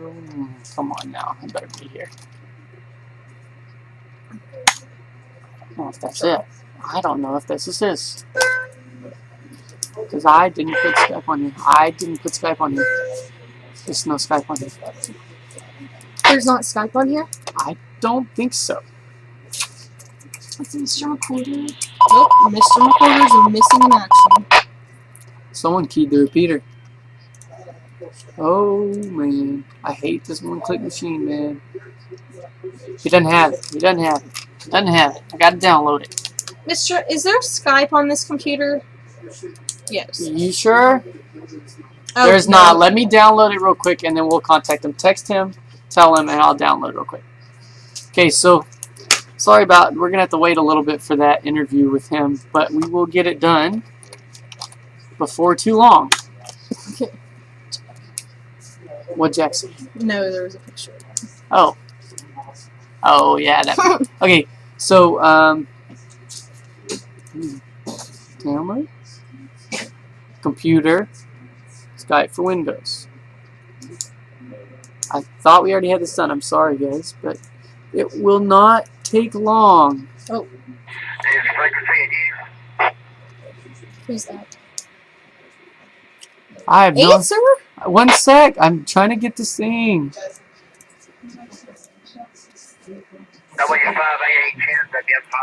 Oh, he's not calling. He's not calling me. He's calling Danny. Is that what's? This is KG5KKV. Hello. Oh, that's Clark. That's not Clark. Danny around there? Y'all using the repeater for stuff? Yes. We're not really using the repeater right now, but Danny's here. Do you want to talk to him? Put him on the horn, please, sir. Yes, sir. We'll get a radio to him over in a second. Take one of the others. I need this one. Your Microsoft Office computer, Office folder. That's where Skype is. It's built into the operating system. Oh, well, I just downloaded it again. So, Well, double Skype. so we got double Skype on here. Let's go back to these. Any thought of building? Oh, this is a good one. How familiar were we guys with technology before we started? Hey, man, give me the quick version. What's going on? Well, personally, before I entered high school and before I was in this engineering program, I knew absolutely nothing about programming, nothing about how any of this worked, absolutely nothing. And now it's like I could go program pretty much anything with the help from y'all and everything. Oh, yeah. yes, and actually, from help of the Space Cowboys, we actually built this computer that we are running off of right now. Yes, we've actually built 3 computers. So, like Chase said, when we came into here, I knew how to run a computer fairly decently, and I knew how to, I knew about electronics and stuff, but I didn't know how to build one. And so this past 2 years, Austin built his own, I built my own, and then we built this computer we're actually running on now. And it's been a nice experience trying to figure out different, better builds for computers. So we really didn't know much when we came into this. And we knew kind of how to run a computer, but nothing over Pi.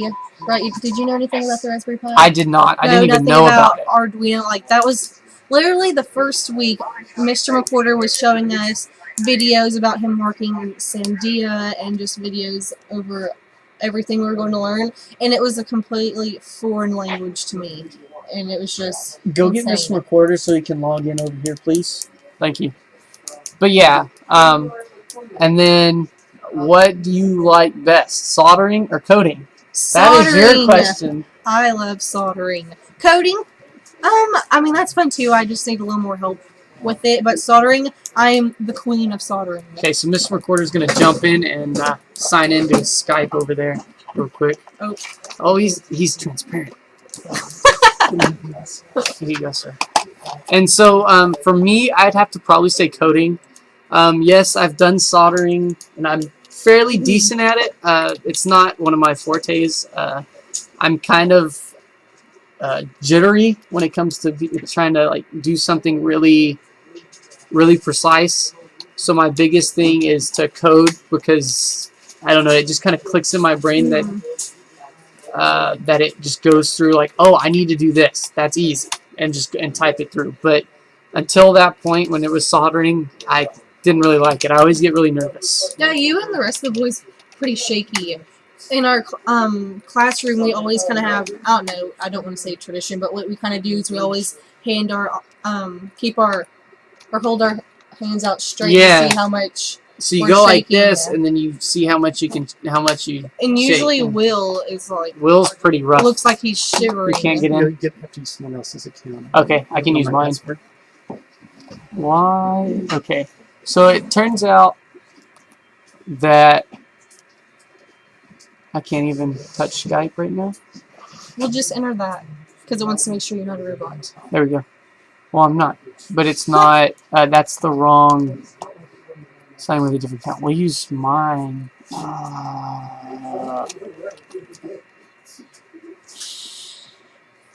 I do email? Yeah. Go ahead and keep answering questions. Where is Eagle 6 now? Since we lost telemetry with it, that is an excellent question. We don't know where Eagle 6 is. We can just kind of guesstimate looking. Yes, we can just guesstimate as to where it is when we're looking at our flight prediction. So I bet it's somewhere around or above Menard, Texas at this moment. That didn't get me in yet? Oh, yes, and then Professor... I don't know how to say that. That's Isaac. Oh, that is? Yeah. Oh. Michael Bilbrey said it was an extraterrestrial. Yes, Michael Bilbrey, it is an extraterrestrial spacecraft. I can't get into my Skype either. I don't remember my password. Based on our projection model, the package should be around in between Menard and Brady, Texas at this moment. Yeah, I'd show you right now, but I'm still trying to figure out password issues here. I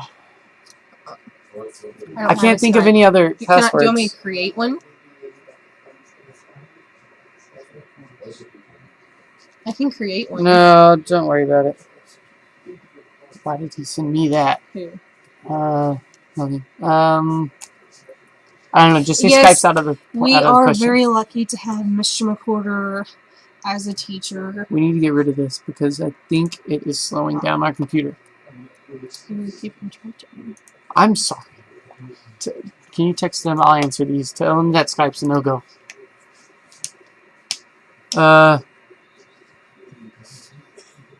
But yes, Mr. McWhorter has made all of this possible along with Danny Boyer. And so, I don't know. If Mr. McWhorter wasn't our teacher, I don't think we would have been able to accomplish any of this. So we are extremely fortunate to have gotten the chance to have him as a teacher. So the pursuit team or chase crew will be able to find the package with our spot gen. So whenever it goes up, everything kind of freezes because of the temperature. But when it comes back down, when it kind of warms back up, the spot gen will keep sending points because it's not dead yet. Those batteries in there last a long time.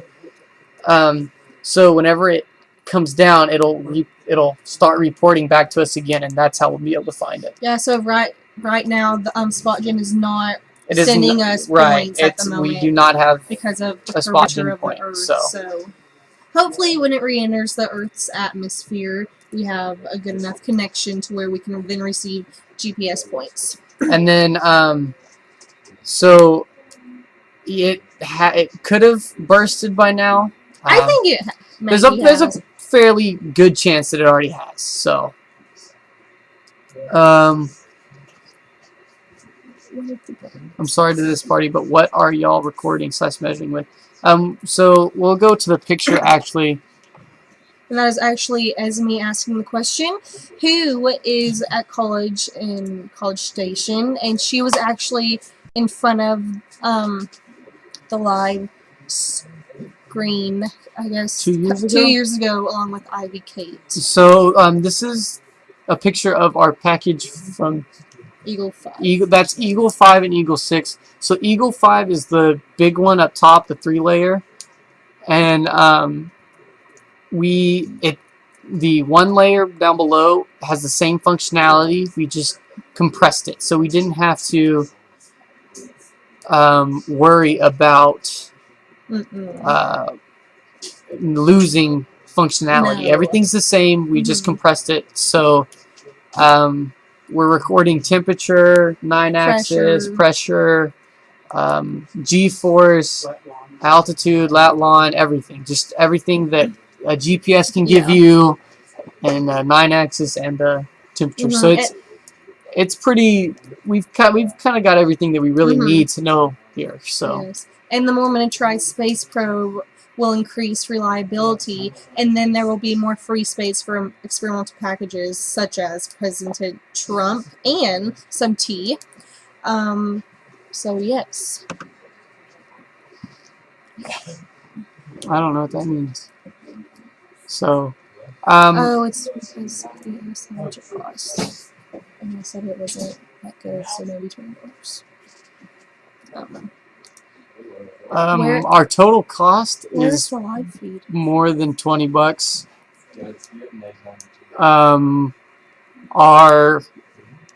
The Raspberry Pi doesn't cost that much, but for a Pi 3, all of this equipment is extremely sophisticated. Right. And so it may not be like expensive, but it does cost more than $20 in total. We've put a lot of work and a lot of money into getting this to work. So, yeah. And then one of the pictures that we took last year, from the ground actually, was this. I gotta make myself small. Yes. Yes, we did. Shout out to Esmeralda. So this is a picture from the ground of last year's launch. Are you writing? As you can see, there's the parachute in the middle. There's a balloon up top in the package. So as we were saying earlier, as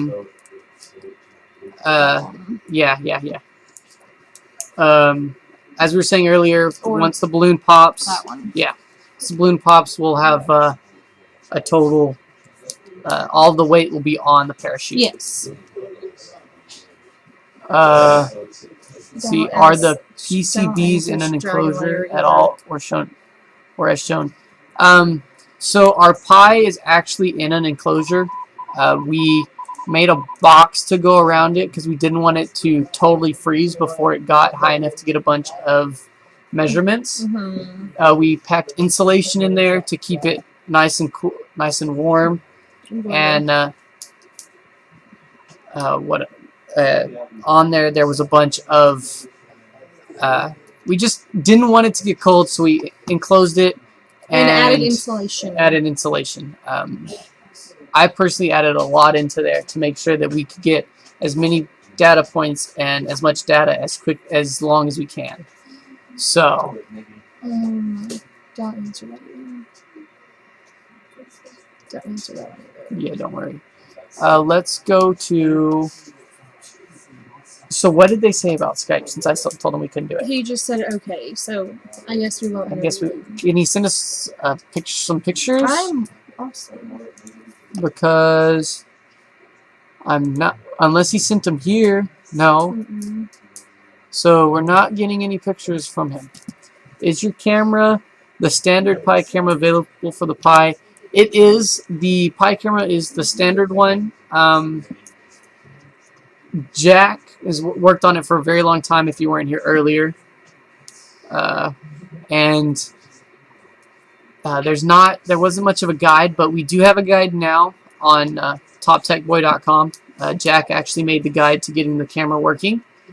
So if you want to buy one, okay, if you want to buy one, then you can get that there. Or you can look at it there, and I bet you can find the thing there too. So it's kind of nice knowing that we're using the normal setup for everything. So yeah.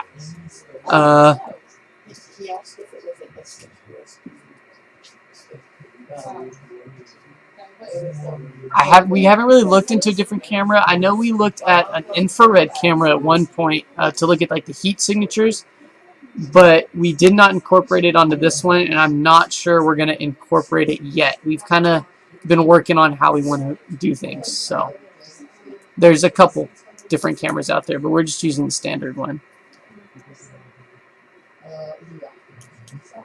How much is a 3D printer used for those later models? I'm not sure. I did know that we don't have it anymore, and that we had it for a while, and we worked with it a while, and we haven't had like a fun to go get a new one because we've been trying to make our package better and better. So we haven't really focused on getting a new 3D printer yet. What powers the Raspberry Pi? We have a battery on the package that is actually powering the whole thing right now, radios and all. So, shout out to South Africa. Oh! Would the spot beacon keep working if it was insulated from the extreme cold? No, because the spot gen gets cut off, I believe, at 50,000 feet. Because of the curvature of the Earth. Not spot gen. That's it gets cut off because of they think it's like a missile, so everything gets cut off until it drops down below 50,000 feet. So there's a good chance that, it will come back when it drops again below 50,000 feet. But until then, we will not know. kind of where it is. I hope that kind of answers your question. Yes.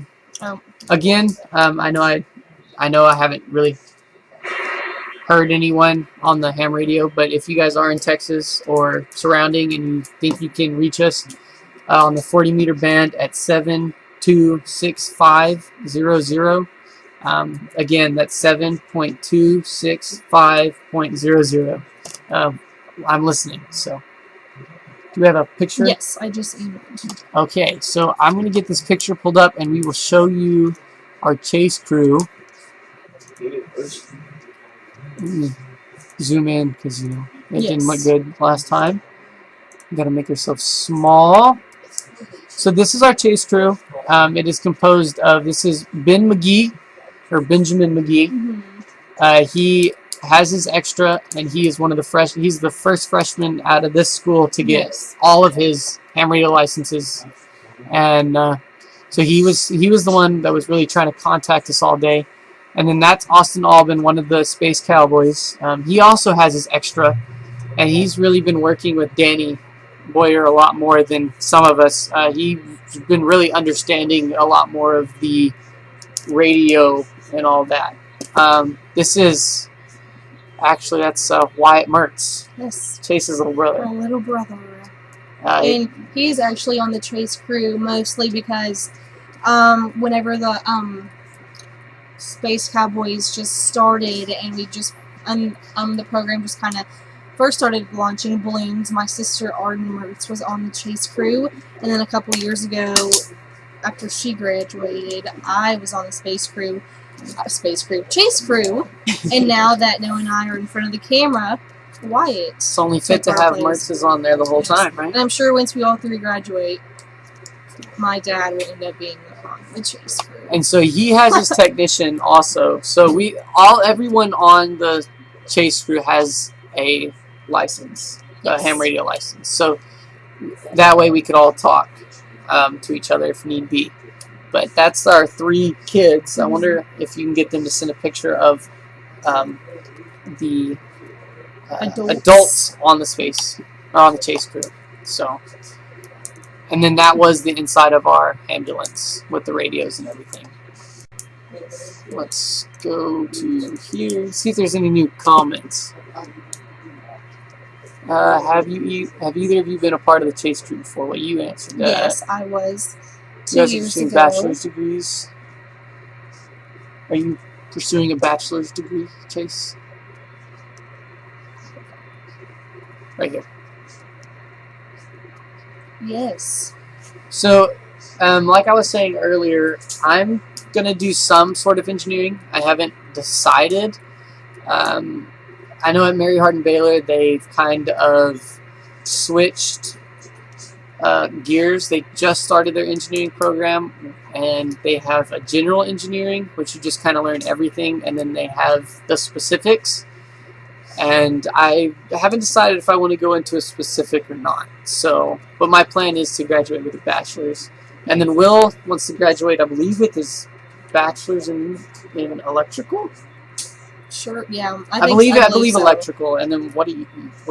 I plan on graduating with a business degree from the University of Texas, and then I actually plan on going to where are you going?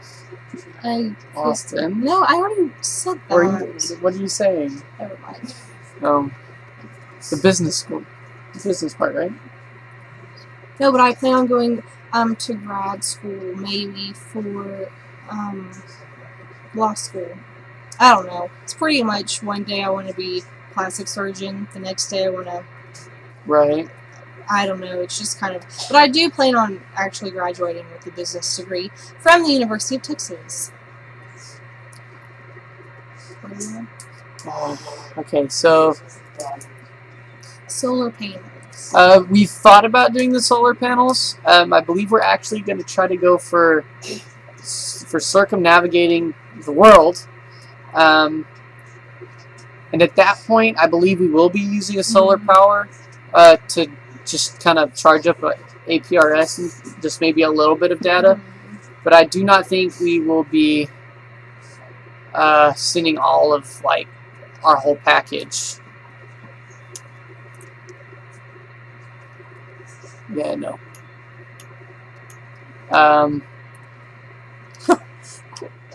Okay, I'm gonna go real quick if you can, if that's okay.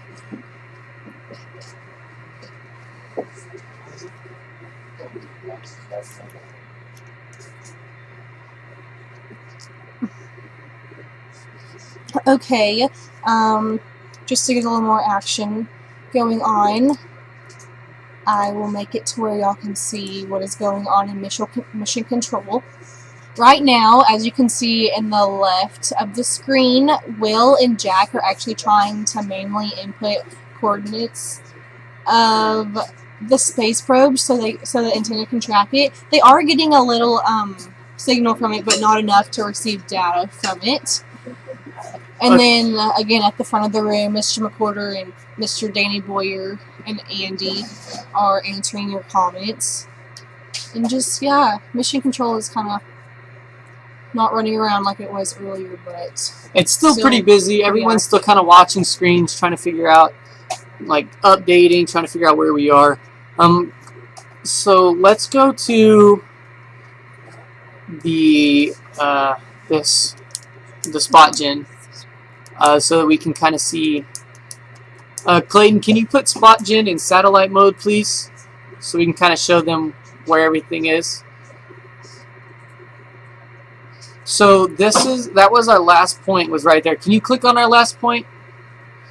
So that's the last point, and that came around about 9:30. So it's been, and of course this updates. No, this updates constantly. So we kind of have to talk quick. So we received that point around 9:30. So it's kind of hard to know exactly where it is. It just tells us the latitude and longitude of where it was. Does not tell us our height or our altitude. Mm-hmm. So as time goes on, we're kind of waiting for it to come back. But as you can see, that's kind of the last place. Oh, I think we just was that a new point? No, it wasn't. Okay. Whew. I thought we had it. But as you can see, it was getting close to Menard, and that's about where we lost it with our antenna anyways. So we're just waiting for the next point. Thank you, Clayton. So let's answer some more questions here. When do you think to establish again the connection? So we probably won't establish connection again with Eagle 6. Pretty much once you lose it, it's a shot in the dark to connect back to it. I know Will Minette, the personnel that actually designed the antenna, is trying. He's been trying ever since we lost connection to gain connection again, and he is slowly, like every once in a while, he'll get a signal between our radio here and the radio on the Pi or on the package, but not enough to pass data. So I don't believe we'll be finding anything. If the spot beacon does not come back to life, does the package contain a simple transmitter? So if the spot gen does not come back to life, we will not be able to find it. No, I guess what would really is just the chase crew would just have to look around the area as to where the prediction landed and just hope for the best. They will be looking into the sky pretty close to now, looking to see if they can see it themselves coming down. So if the spot gen does not come back on, which we've never had happen. No, it's been really reliable. There has been some scary spots where we didn't see the things back yet, but yeah. Just can you not do it here? I don't know. Just leave it. It's fine. But as we went through, it just kind of we couldn't get it, so we did get connection back to it though.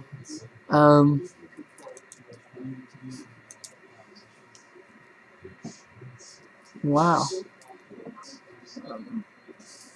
Can we control anything on the balloon?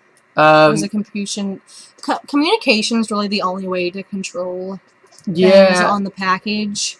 we do control. While we had communication, we were able to control the servo, which is attached, or the servo is attached to the Raspberry Pi camera. Mm-hmm. So we're kind of able to control where that pointed. And if you were in here earlier, or if you want to, you can scroll back in time and see the actual camera, how it was pointed straight down, and then it was pointed kind of towards the curvature of the Earth, so you can kind of see like the picture now, but it wouldn't be the exact picture. It was kind of in the clouds and stuff. But we can't really control anything right now. It was all kind of dependent on the connection. So it looks like we're getting in a picture right now. Yes. Austin Alden just emailed me a picture of... Oh, we got a couple more pictures in here. Okay, I'll show those pictures off here in a minute. Of the two who were in charge of the chase crew. The man in the green sweater. Hold up. I'm not there. I'm not there. Is our new principal. There's too many buttons to click. Mr. Graves, and then there's our superintendent. So this is Mr. Graves, our new principal this year. And then this is, if you guys remember, this was, this is Mr. Gibson. He was in the skydiving video with us. That's correct. And then he was also our principal 2 years ago. He's been our principal for a while, and then switched to our superintendent, and he's been helping us the whole time. Yeah, ever since he's came to Eldorado, he's helped with the program. Every time we have a launch, he is very eager to help out. Yeah, so Eldorado is very fortunate to have an amazing group of teachers and staff that everyone contributes to the launch in some way, and I don't know, they all help us to be the best we can be. So yes. Eldorado is extremely fortunate. We are. So, okay, and then I'm going to get some more pictures pulled up real quick. So, our photographer sent us some more pictures. Oh yeah, pictures. That's funny. Of actually the launch. So this was at the launch site. There's two of our Space Cowboys right there helping out, and then our three staff members, our teacher, superintendent, and our principal, all helping out with the launch. That was right before it launched, actually. Yes. They were letting the balloon up so that it didn't just snap the line all at once. This is actually a video. Well, it was a picture taken during a video. Looks like that was right before they launched. So it was there was a tad bit of wind, as you can see. The balloon was pulled over, but nothing like last year. Last year it was like 15, 20 miles an hour wind. Couple of times, Noah and I actually thought they had launched the balloon. And we were freaking out, but it was actually just the wind was insane. The wind was very, very bad last year. So here is some of the students that came to join. I believe that's elementary, maybe 5th grade. It's kind of hard to tell. I think that's elementary. I'm just gonna say it's elementary because they seem. That's Henry Moore's class. I don't know who that is.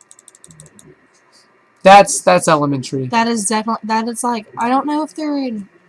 What grade is Henry in? So that's elementary that's first grade, but yes, for sure. So that was just like a picture of them actually getting to witness the launch. So the reason why we launch it on campus is so that the community can show up to see the launch. Yes. Because I know my parents have showed up, Chase's parents have showed up. The community likes to see what we can accomplish. Yes. Especially since it's a small town. And like I said earlier, Noah, Will, and I are actually seniors, so this is our last year. So we want to keep inspiring others to join the program and to just keep making it better. Right. There was a request that I give a shout out to my internet students. Oh, sorry. Yeah, we were. So who is it? Oh, could Paul? Oh, from Claudio Bettino. You're not. Claudia, hello from Paul. All my internet students, hello. Thank you for the comments. I have a green shirt, so I'm transparent on the green screen. But hello, thank you for the comment. Circumnavigate the globe. We really want to circumnavigate the globe. We've talked about it for a while, actually. We may not do it this year. It looks like it will probably be a next year's launch thing because it's going to take some work to get everything ready. And yes, this live stream will be available later. This is a YouTube video / live stream. Yes. So as soon as it's done, of course, it may not show everything.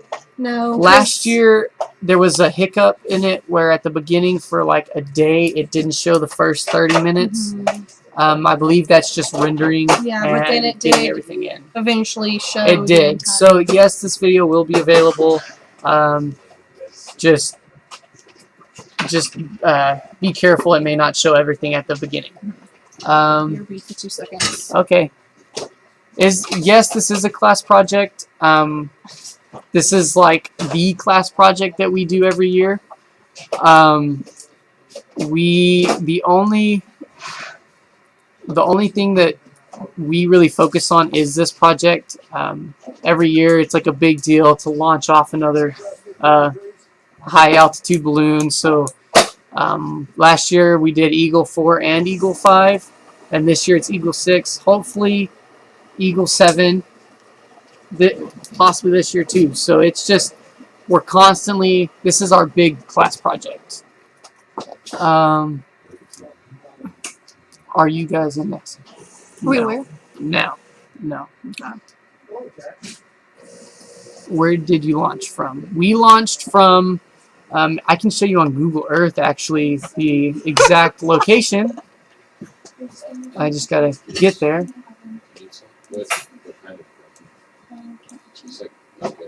So, back to what we said. This was our. We'll reiterate what we said earlier. Yeah, me three. So this was the launch site originally. Our antenna is placed right here on the corner, so you can see the launch site. You know what I just remembered? I have Wyatt. Oh, yeah, find Wyatt. Find my friends. And then so we are actually in this building over here, right here. We're right there. So the launch took place right here. Our antenna's here. And the red line is the GPS coordinates that are being sent to us, or were being sent to us from the package. And the yellow line was the predicted flight path. So as you can see, there was a deviation. Not bad. Not terribly, but it's still there. But at that point, you could tell that it was starting to follow the path again, and it was just a matter of time before it's probably going to stay that far away, but it will end up following this whole flight trajectory. Yes. And then it should land, I'm going to say, other side of Brady? Looking at this flight prediction here and here, I'm saying it's going to land right here. Right. I don't know. I think it'll, since it didn't ascend as quickly that it won't get to the max altitude at the same time, I think it'll get to the max later on. True. So I think it'll actually land east of Brady. So you think it's going to go all the way over here? I think so.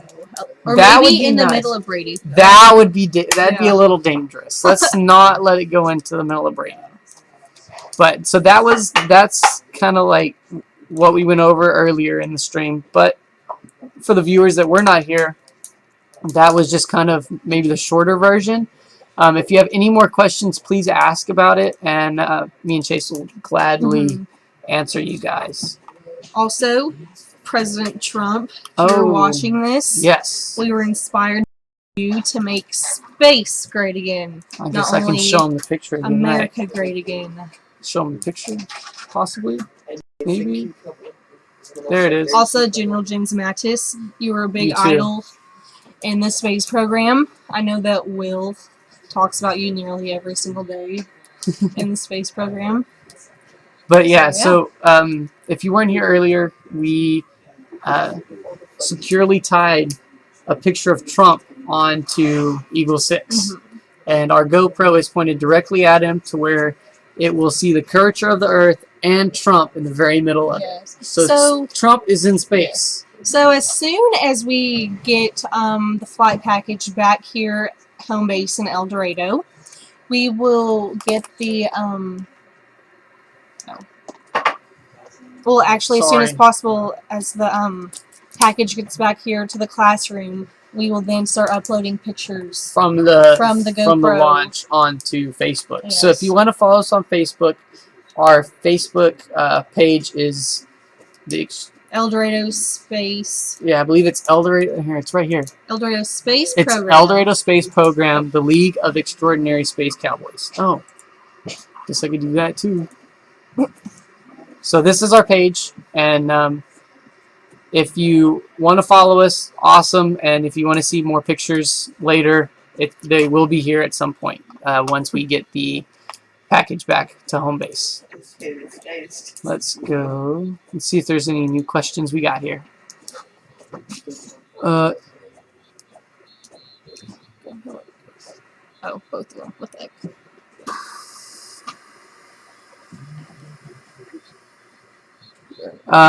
So the temperature here, right as we launched, it was about 87 degrees at the final. The pressure in space should be right around 200 pascals. Mm-hmm. So that's our plan. Is everything's kind of getting saved to the Pi card. Yeah. So we would love to look at that later. And also keep in mind that the temperature sensor is on top of the flight computer, so not only is it taking into account the temperature of the atmosphere, but also the temperature of the heat radiating off of the flight computer as well. Yes, because it is like Chase said, inside a box. So, one last question before I go: is your name a playoff of League of Extraordinary Gentlemen? It is. Yes, the 3 men who actually started the program. I think we have a picture. Michael Let me Bilbrey, look if I have a Trace picture. Or Trace Harriman. That's Reed Harriman and Trace Witten. Oh, and was Garrett in it yet? Not at that point, no. They actually were the ones who created the name. But yeah, so we did get a playoff of that. I actually didn't know that. You didn't? No, I was wondering where they came up with that name. Well, that's where it came from. It's at the very bottom. Okay. So I'm trying to find a picture. You can go to the profile picture and then go to the first profile picture. There's only 2. Oh, never mind. Oh, well then is it the timeline pictures? Oh no, you're like sorry. freaking me out here. I think it was the cover photos. Cover photos. There you go. There they are. Okay, so let me get them up on my screen, and I will show you. So yes, these 3 are the founders of the Eldorado Space Program. From left to right, it is Trace Witten, Reed Harriman, and then Michael Bilbrey. So yeah, they had the dream to build this, and they built it, and we have just been continuously building on top of that because they kind of started it all out. And that's crazy because that's whenever, as you can see behind them, it's Eagle 1, and that is the same frame that we're using on Eagle 6, but look how empty it is. Like, I know that there's not the battery on it or other stuff, but like, what did they send on the first one? There was a battery and nothing. It was like a battery, of course the spot gen so that they could find it, and then I believe like an Arduino to power a temperature sensor or pressure sensor. They had almost nothing because they really did start everything off.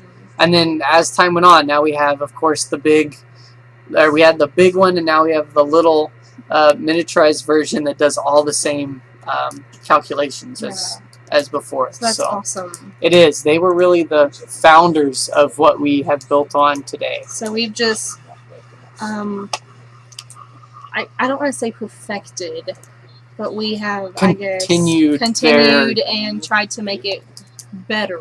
Yes.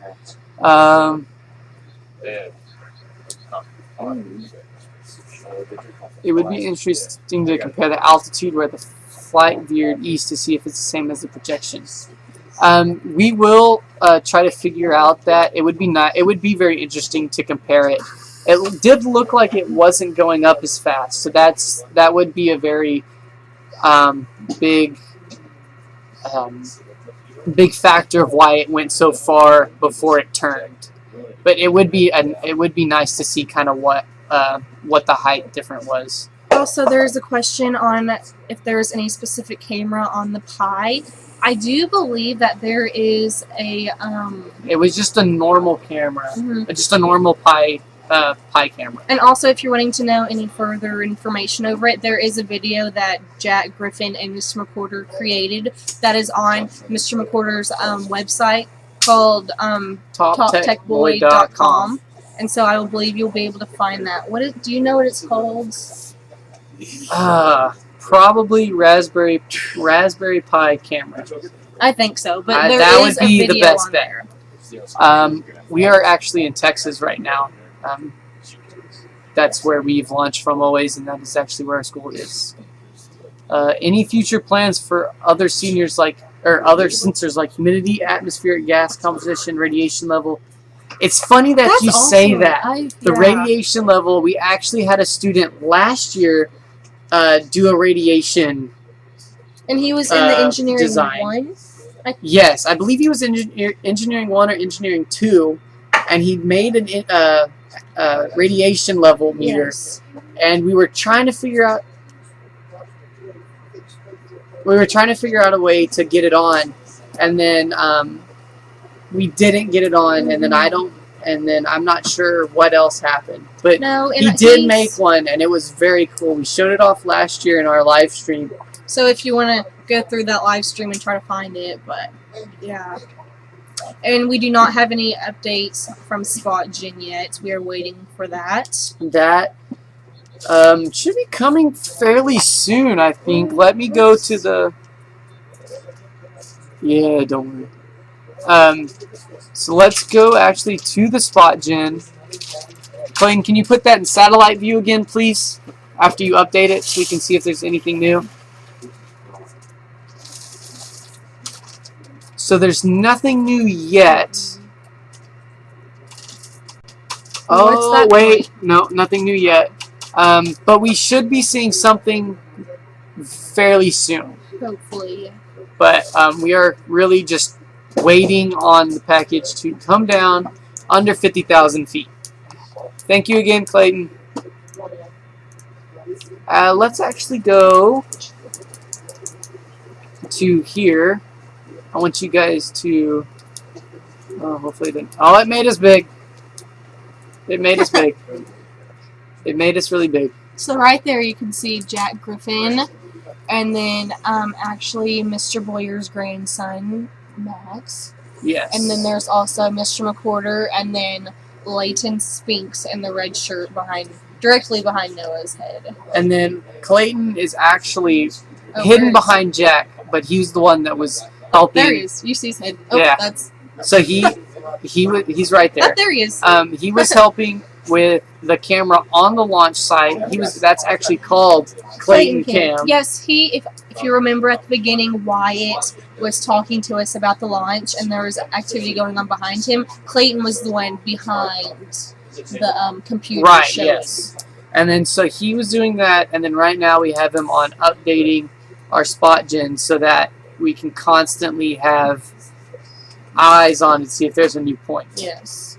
So. I must say, Mr. McWhorter is rather calm. He is being very calm so far. Oh, it's like the 6 cups. And of course, all these people are working the whole time trying to figure out if we can regain connection, where it's going to land. They're running predictions, just doing a bunch of other things, trying to figure out what can happen.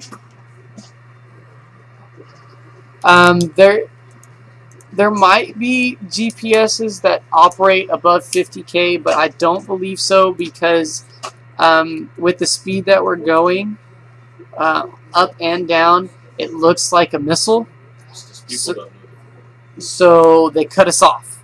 It looks like a missile, so they cut us off at 50,000 feet so that we can't track it. which makes sense. We don't want any missiles coming in, Yeah. but it kind of throws us off a little because we don't have anything to track at that point. Types. Oh, I'm about to like die.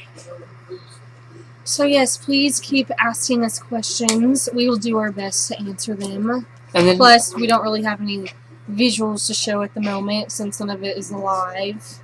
and then, of course, as I was saying earlier, and as I did talk to someone on the 40-meter band, if you are available, please contact us on the 40-meter band at 7.265.00. We would love to talk to you, and if you have some questions, we're here. So, you want to interview Isaac? First engineering? Okay, come on. We're going to interview I'm going to interview my little brother. He is actually in Engineering 1, and so we'll see what he has to say. So go ahead and introduce yourself. I'm Isaac. Right there. Look right there. I'm Isaac Sorrells. Okay, so what did you think before high school about this program? I thought it was going to be... Look at the camera, not the screen. I thought it was... Sorry. It's all good. It's all good. We all do it. I thought it was really cool what you guys were doing. And so, when you came into into this class, what was your main reaction seeing everything?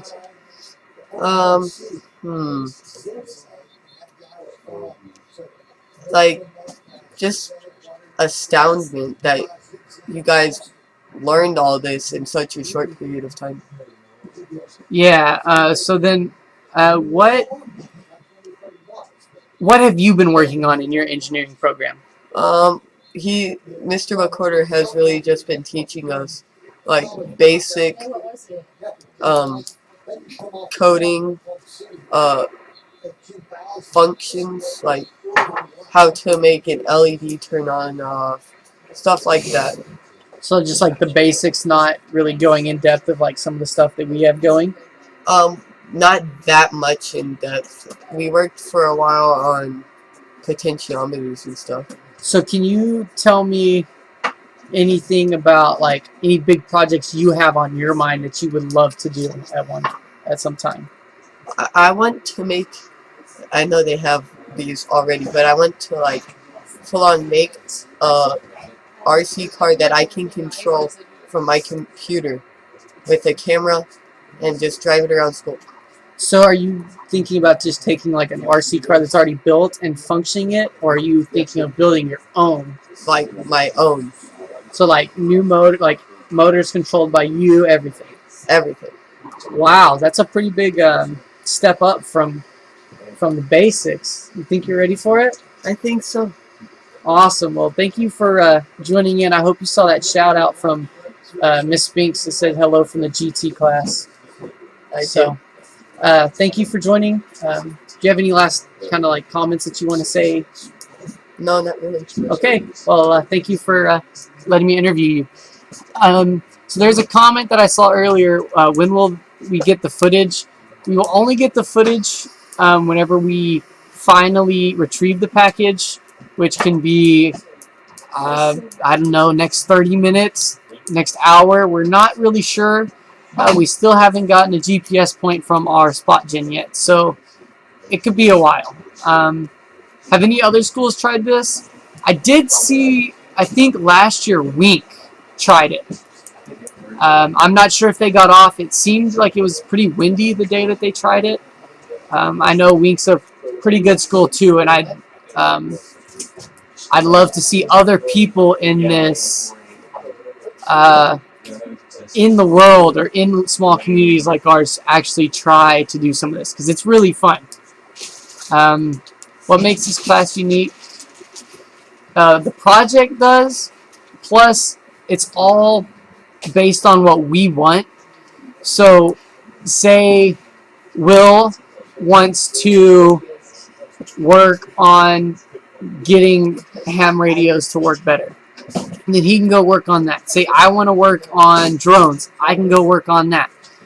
We're not tied down to one specific problem. We kind of get to expand and do what we want, sort of, but not with limits, but with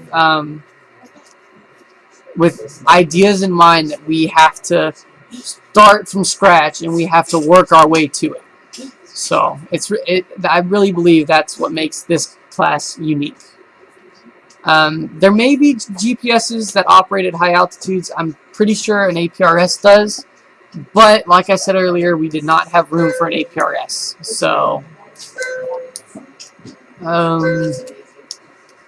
why a commercial unit, a ham radio satellite operated a GPS in space? Have you tried? Is that Adafruit? Is that what you were trying to say, or Artifruit? Please specify on that. Oh, because Austin from the Chase crew just commented, we have an Adafruit GPS on the package that records altitude till burst. So did that answer? I hope so. This question. I see that you guys are asking if there's a heat sink. I believe we have a big heat sink on our Raspberry Pi, because I know it comes. You can get them with little ones. Oh, wow. We actually answered that too. But I know that we bought a fairly big one so that we were sure that everything was good.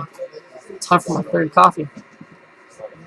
It's also J.D. Doyle, our tech man of Eldorado, has helped a tremendous amount with our program.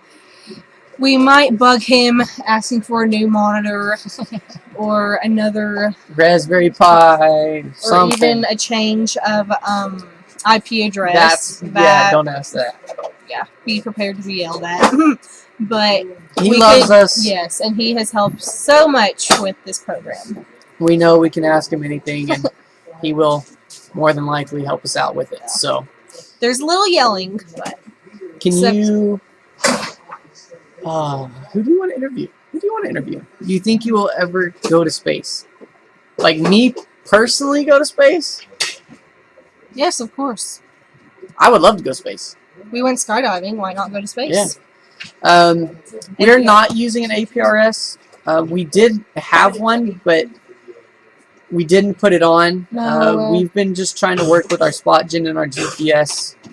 I believe for the circumnavigation, they will be using an APRS. So that's what they're really focusing on for next year.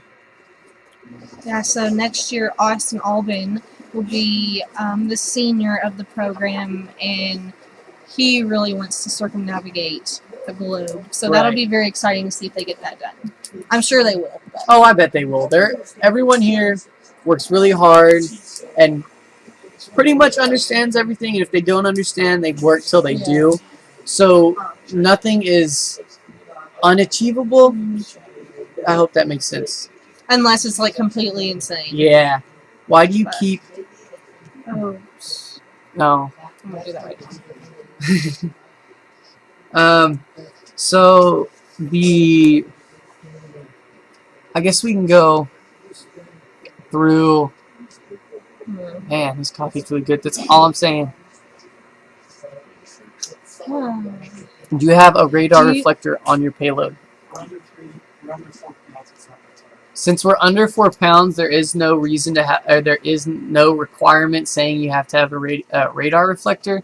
If you're over 4 pounds, of course you have to. But we always make sure we're under 4 pounds so that we don't have to worry about all the extra regulations that go on.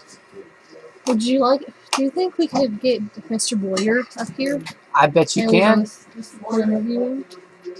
Mr. Boyer.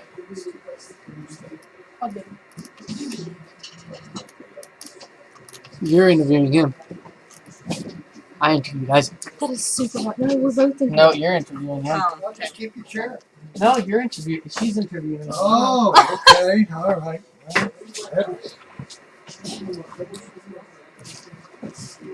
What flavor of coffee are we drinking? Cappuccino. Cappuccino. Okay. creamy Now, cappuccino. did you tell everybody that if you're the engineer, you have to drink cappuccino? No, but I think they all know. They They're do? all asking coffee questions. So how many cappuccino machines do you have here? In this classroom, I believe we have 2. 2. Okay. And then I know that Mr. McWhorter has one at his home. Will has one at his home. I'm in the process of getting one. And then Austin, of course, has one. I drink Folgers. 1 cup every morning. I can't stand that stuff. Okay. I can't stand that hard stuff like y'all drink. Yeah. So it's pretty intense. So I was telling them that you have helped us with all of the ham equipment, and you're part of the reason why we all got into it, and that you've helped tremendous amounts with the program. So did you ever think that there would be a space program from Eldorado, Texas? no, I didn't think there would be. Of course, I'm a little older than you, but I went through the same school, through these same classrooms here. And, Joe Christian, so give him a shout out. Hey, Joe Christian, how are you? Joe Christian is another one that's from Eldorado.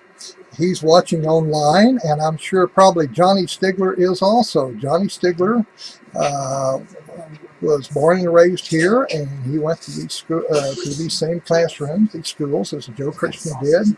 And both those guys are extremely brilliant guys. So no, I had no idea. We didn't get into too much meanness when we were here, but we learned a lot. The science teacher's name here was Robert J. And he taught the math, and he also taught chemistry, and he taught physics. Okay. Yeah. So, and that was it. Wow. Yeah, Mr. McWhorter we are very fortunate to have a Very, teacher very like fortunate. him. And of course to have you here to help us. Well, we try to assist. We try to do a few things. So, how the amateur radio got started is, again, we set all this up on the 2 gigahertz amateur band. And there needed to be a licensee here, of course, when they launched before they launched the first balloon. And there were no licensees other than Joe Charles Christian here. And Jim Clark worked for Verizon. He comes from San Angelo, and I was up in Irving at that time. And I told Paul, I said, one of those 3 guys needs to be there to oversee the launch and oversee the radios, and as the FCC requirements be, have a control operator.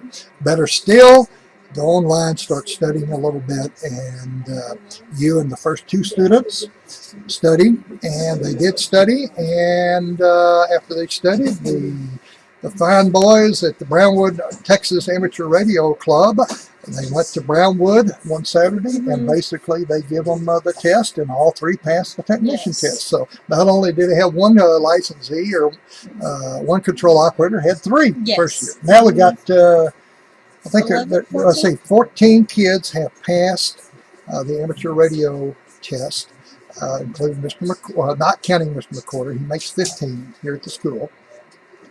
And the impressive things is, from grade 9 through 12, there's only 153 kids. Okay, so we've got been through this program here about 10%. So, Yes. you know, as I told Mr. McWhorter originally, my goal is 20%. So, and all the kids are very smart and willing to learn and put in the hours that are required to do what needs to be done. So, I know of no other program in the world of this nature. So, and this is funded with very little money that the school board gives, because there's not a lot of money out here floating around, especially because the oil is down.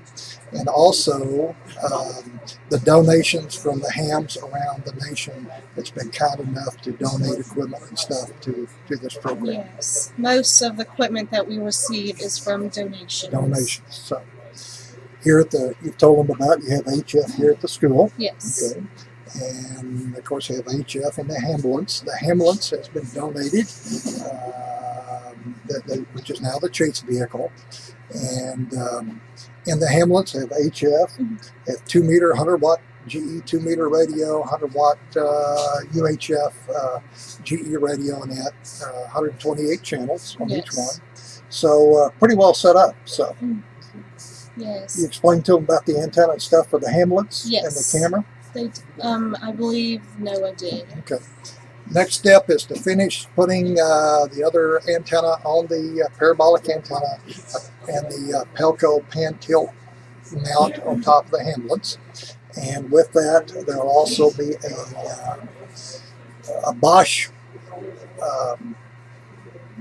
high quality video camera and with 160 millimeter zoom lens on it. And when they lock onto the balloon, they actually, as it starts coming down, the antenna will follow the balloon, and the camera will see the balloon coming down out of the air, and that will be fed into the recorder that the analog recorder have in the. Oh my gosh, that'll be awesome. And when you go on the chase crew, you're going to have to push the up and down, or shall I say zoom in and zoom out button and the two focus buttons, and you should be able to follow the balloon all the way to the ground. Wow. So, the amazing thing that they have worked out and will be implemented shortly is not only will they be able to take the ambulance out on the road 50, 75, 100 miles away and lock onto the balloon. And by the way, when they lock onto it, they actually have a data path between the classroom going all the way up to the balloon and coming back down in the ambulance.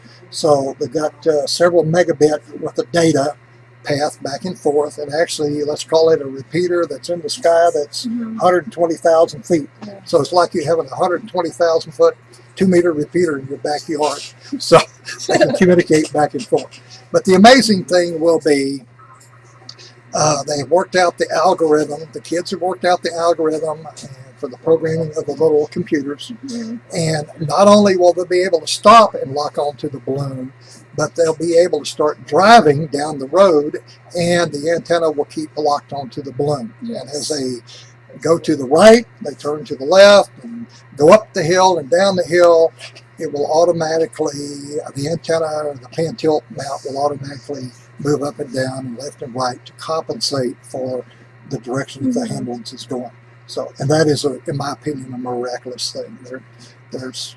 This is like it on a big ship or something. You're out in the ocean and the ship turns this way and that way. That's how they get TV, steerable dish, and also for internet. That costs you $5 a minute or whatever. So, anyway, so lots of things are going on. So, looking forward to the next year. You'll try to do one around the world. Yes, hopefully. So, and you've explained to them, as I recall, about you're allowed to have more. You're allowed to have a higher weight limit, like 12 or 16 pounds, as I recall, and it has to be visible by the FAA radar, and the radars around the world, long-range radars, and also it has to be able to have control of it to make sure you let the helium out of the balloon wherever you want it to land.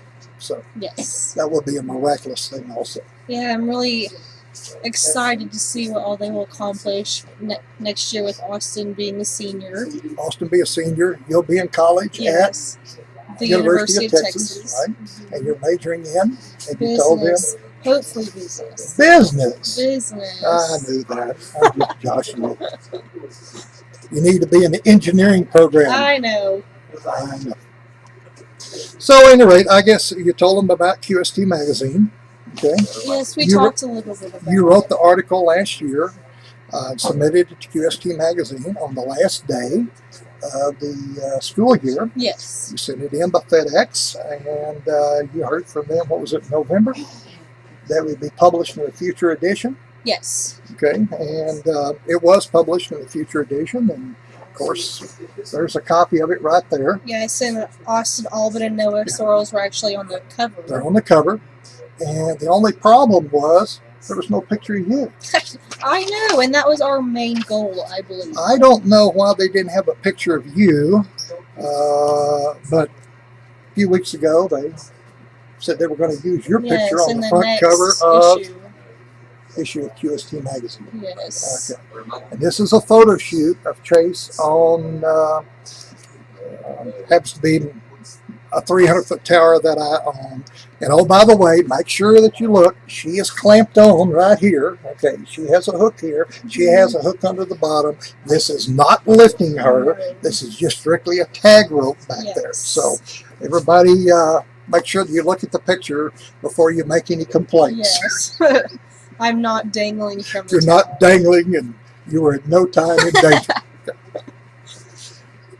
So, Yes. all right. Well, anything else you want to know? No, sir. That was great. By the way, I live here in town. My wife and I live here in town. And I own KLDE radio and also KPEP radio. We do that. We're on the FM dial, and if you'd like to listen to us, look at our websites. You can go to kpepradio.com and klderadio.com. And for those that are up north and overseas, you actually can hear us. We have an IFB transmitter on 25.91 megahertz. So if you go to YouTube, you can look us up on YouTube, and if you look up KLDE and 25.91, when the band's open, you can hear us all over the world. So we use that for IFB, or that's known as intermediate foldback audio. We use that for a couple of purposes. So, anyway, glad talking to you. Thank you. Glad to be here. Thank you. Grandson here with us. Max, you want to come over here a minute? No. Come over here. Come here. Okay. Grandson Max is here with us. We have 7 grandkids. This is the oldest grandkid. And this is Max. Max Hinkle. And Max lives in McKinney, Texas. Yes. And what grade are you in? 7th. Okay. Have you learned anything while you're here? Yes. Okay. Well, that's good. We want you to learn that. Okay. Jack Selmer's watching. Say hello to Jack. Hi. Hi, Jack. Okay. He's on spring break this week, so he's here with us, and he'll be going back in a couple of days. And he'll be in school next week while Chase and all the other kids are on spring break here. Well, it worked out. I'm glad you could come join us this week. He's learned a lot, so anyway, that's the goal. All right. Thank you. Say hello? Say hello to your mother. Hi, Mom. Okay. He has 3 little sisters. He's the only boy, other than Dad in the family. So, and your sisters' names are? Emerson, Olivia, and Brenda. And their ages are? 3, 6, 7, I think. Okay. So, and Amy's in what grade? 2nd. 2nd grade. And Olivia? 1st. No, kindergarten. Kindergarten. Okay. And Gwendolyn, she thinks she's as big as the rest of them, but she's still at home. Okay. All right. Well, good talking to you. Eager. Okay. You too. All right. Bye-bye. Bye. Bye, Max. Bye.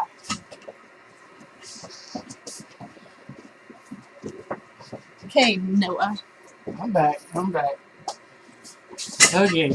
So I'm sure y'all learned a handful from Mr. Boyer. Okay, so I saw some questions farther up that I don't know if they got answered.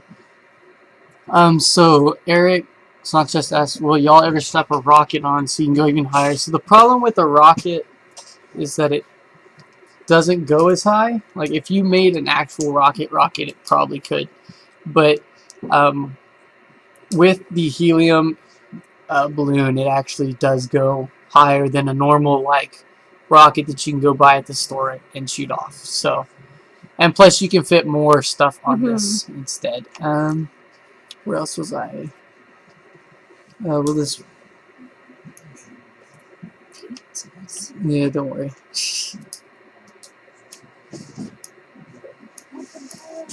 Okay, the Pi itself runs Debian, yes. NASA. I don't know if that's fake or not. Okay, so as you saw earlier, our founders, the three originals, in the crazy hats earlier. yes. At first, they did want to shoot a rocket. Yeah, that's right. They wanted to do a rocket program, and then they thought about it, and they decided you can't fit as much into a rocket tube as you can on a balloon. Plus, the rocket is over. It's done super quick that you won't receive that much data throughout the flight. You want to get as much data as possible, so it's pretty good to go with the balloon. So.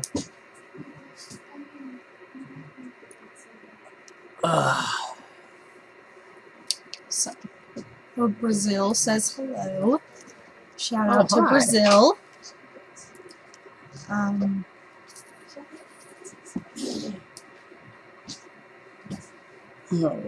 Okay, so can we get in contact with our chase crew here? Yes. Maybe they have some more information that we can possibly hand out. Okay, let's call Wyatt. You want to call Wyatt? Yeah. Maybe he'll be a little louder. Yeah. I was like, scream. Scream. Actually, I'll just call first. Like, not speaker. Okay. So then, as you already talked, you talked to Danny Boyer and you talked to some of our other engineering students. So this is What is your status? one of the kids on the chase crew that is in engineering 2, I believe. So y'all are still Or- chilling on the side of the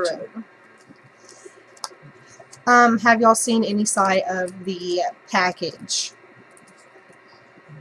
Side of the package. They have not, but they've been looking into the sky. Well, how are the two in charge doing? Oh, yeah, that's what they're good at. Mr.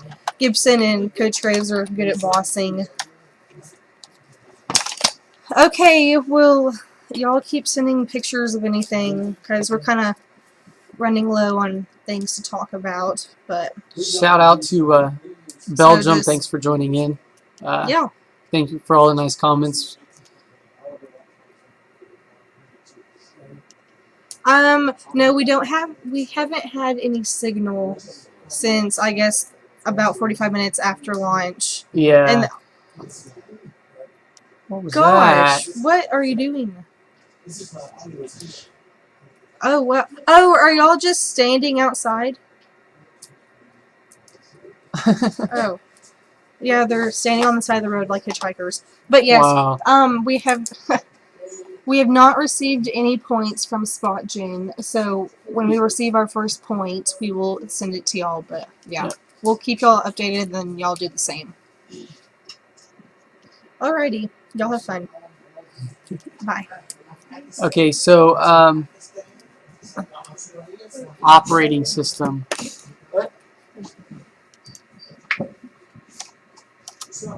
Belgium. Okay, I'll just ask it. Okay, so on the Pi we're running Linux operating system, and then of course around the classroom it's Windows 7. Don't tell Mr. Recorder. Around the classroom it's Windows 7, but of course the Raspberry Pi runs on Linux. So I hope that answers your question. Did we lose Spot at about the correct forecast position? Well, we really didn't have a forecast position. Just because we planned on keeping, our goal was to keep live telemetry throughout the entire flight. But we did keep connection longer than we have in the past. And plus, did you lose Spot Gen? Okay, so Spot Gen cuts off 50,000 feet. Our prediction told us we would lose the Spot Gen earlier because we would reach 50,000 feet quicker. But as you saw, not the error, but it deviated from the path. So that means we didn't reach 50,000 feet as quick, which was fine with us. That means more time in the air, which is what we wanted. So we can kind of compare we can compare it, but we didn't get a last data point at 50,000 feet. Our last data point was at 20,000. So you can kind of see the difference in the two. I can show you guys again, actually, right now. Our two different. So the red line is what we actually got, and the yellow is our predicted. Yes. So as you can tell, there's a difference, but that just means more time in the air for us. So this was 20,000 feet. So as you can see, there's a pretty big difference. We lost it later than we thought we were going to, but there's not much we can truly compare between the two different sites of 50,000 feet without knowing exactly what time it reached it. So I hope that kind of answers your question some more. It's kind of hard to really tell what or where we needed to be. I believe it's Debian based, not Ubuntu. I know I worked on Ubuntu for a little bit, Yeah, so you I'm did. pretty sure it's not Ubuntu. Mhm. Our system would be Debian based. What processors? I would not be. I'm not entirely sure what processors we're running on. For Do you think Danny knows? I don't feel like I know it's screaming up there. I believe it's an i5 for most of our computers. Oh, yeah. But I remember doubt y'all that's talking exactly about what you that. needed. So, I don't know. Raspberry Pi 3. Yes, it's the Raspberry Pi 3. I'm not sure if it's the B plus, but it is the Raspberry Pi 3. Oh, wow. We have not had any requests, or we haven't really looked into much sponsorship. We just kind of look to groups around Eldorado for donating stuff to us. But that does make sense looking You into just like got SpotGen? Okay, so we just got a point on SpotGen. Go ahead and pull it up for me, Clayton, and I'll switch over to there and go to satellite view. White real quick. Oh, wow. Okay, so can you zoom in a little bit, Clayton? So as you can see, our point was in San Saba. We received a point from SpotGen, and it is in San Saba. If you can take a picture of that, Clayton, and someone give me your phone so I can put a point in so I can tell you exactly where the balloon is on here. Okay, so like San Saba, Texas. So I'm going to switch you guys over to the Google Earth, and I'll kind of show you. Yes, y'all drive to San Saba. Whoa, I zoomed way far out. Sorry, guys. So Chase crew is freaking out. That I would be too. Okay, so this is where we thought it was going to land. Okay, hold on. And it's all the way over here. So that's a pretty big difference right now. And one of our it's not going to students. be any closer if it's in San Saba right now. Yeah, they got to get so going now. I think y'all should start driving that direction. Like right now. Okay.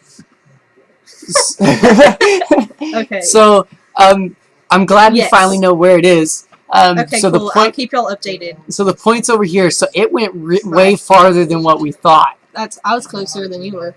Oh my gosh! Holy cow! Man, Chase crew is having fun. Yes, please, so I can put a point in. You got the point, right? Yes. Thank you. Well, that's not where it's landed yet. I think Chase crew actually sent me a picture. Of what? Mr. Gibson enjoying some Italian sparkling water. Oh, the one that I found in there? Ask him if it's the one that I found. That's the one I found. I saw that. They're dorks. Oh well, I'll send it.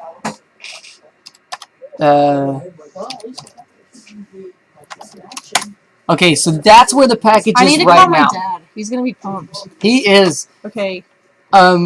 So with this, that means that they were here, and the package is here. They got a ways to go. They need to hightail it now.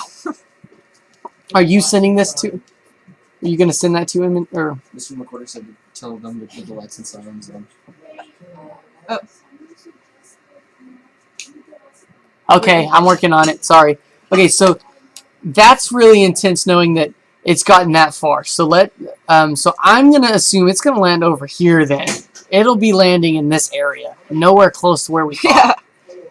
So let's go look at some more comments because apparently you guys are blowing us up over here. Okay, so my Hunt is in San Saba. Would you like me to take pictures? Sure. If you see it, take some pictures and send them our way. You can. Can't they send it to our Facebook? Yeah. If you can, send it to our Facebook. If not, tell us and we'll figure sure out to another give you way. Our email. We got it. Wow, it's alive.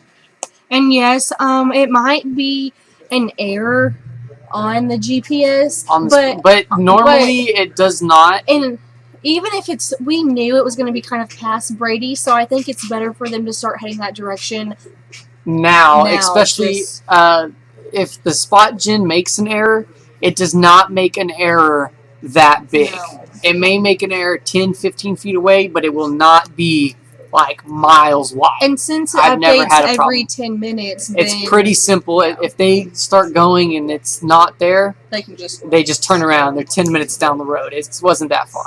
So Oh, Throw IP cam. Okay, Oh. so if you go to toptechboy.com, you should be able to look at the video there. If you need more, there's a video about Raspberry Pi cameras hooked up to a Raspberry Pi. If you need more help with that, you can leave a comment on that video, and Mr. McCorder or Jack Griffin, the one that did the Pi camera, can get back to you on some more ways to fix that. Okay. Yes. So please look on toptechboy.com, And and it's- that video should be there. And it should be like Raspberry Pi camera.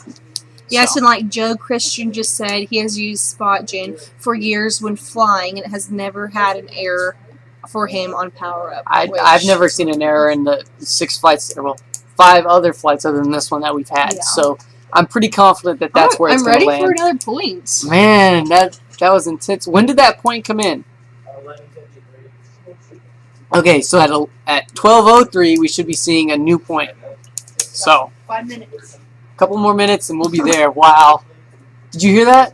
We received It's in the San point. Saba. Yeah. SpotGen is in San Saba. Past San Saba. It went by San Saba like It just kept going. Wow. I want to look at wonder what Mr. McCorder's showing. You think it's Coke. Coke? I want to really look at this again. Like, I want to see how far it, like.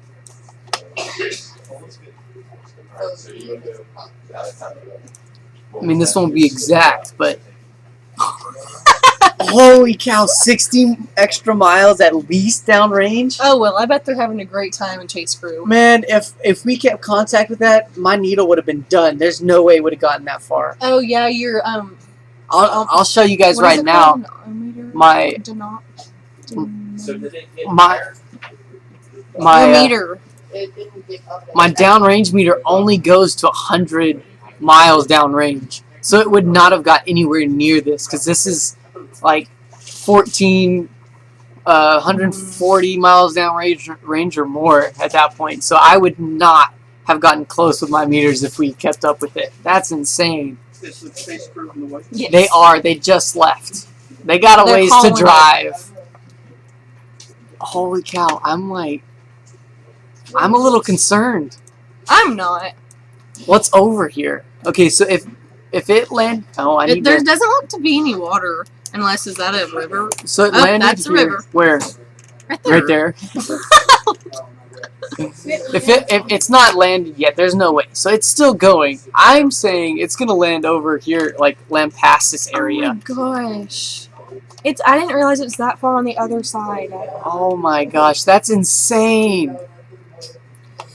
Wow. That's just And Lomita. I've never been to Lomita. me either. It is coming down. That's the good part. Okay. If only SpotGen did give altitude, that'd be I pretty wish handy. SpotGen gave altitude. So SpotGen, if any of y'all are Do watching, you think using C++, C# instead of Python would make your project perform faster? There's a chance. Someone did say that earlier about using like C# for that, but none of us know it, and I've worked with it a tad, but not enough to know enough. And so I've just been using VPython and Arduino and stuff. I just received a coordinate positioning of the Chase Crew. Let's see how far they've gotten. Probably not very far. I don't know. I will be Mr. impressed. Gibson. Yeah, very true. We got some speedy drivers. Safe ones, though. Safe, speedy drivers. Chase Crew. And what is it? Okay, Oh, you know come how I on. said I didn't know where Lomita was? Yeah? Well, Michael Mertz, my father, does not know where that is. And if he does not know where that is, No one will. Not just kidding. no. 59.2273 north. Oh! Can I edit this? 2 minutes till the next one. Oh. What did I do? Goldthwaite. Oh, Goldthwaite. I don't think so. Oh! Where's Lomita? I don't know. The gold plate's right there. Yeah, but where's... I don't know, but I need What is way. this kind of? Oh, we're moving. What's this? Oh, Land that's land passes. passes. That's Lomita. There's Goldthwaite. In between. Okay, so let's go back to comments. See if we can help you guys out anymore. I don't know if you guys have a ham radio license and can talk on the 40-meter band. Please contact us at 7.265.00. Again, that's 7.26500. We'll be glad to talk to you. Land passes. Land passes. Yeah, like that. No, that's close enough. It's kind of convenient whenever we don't really know an answer, but then some of y'all. Yeah, I'm glad you guys know some of this stuff. How far are fellow explorers willing to go into space?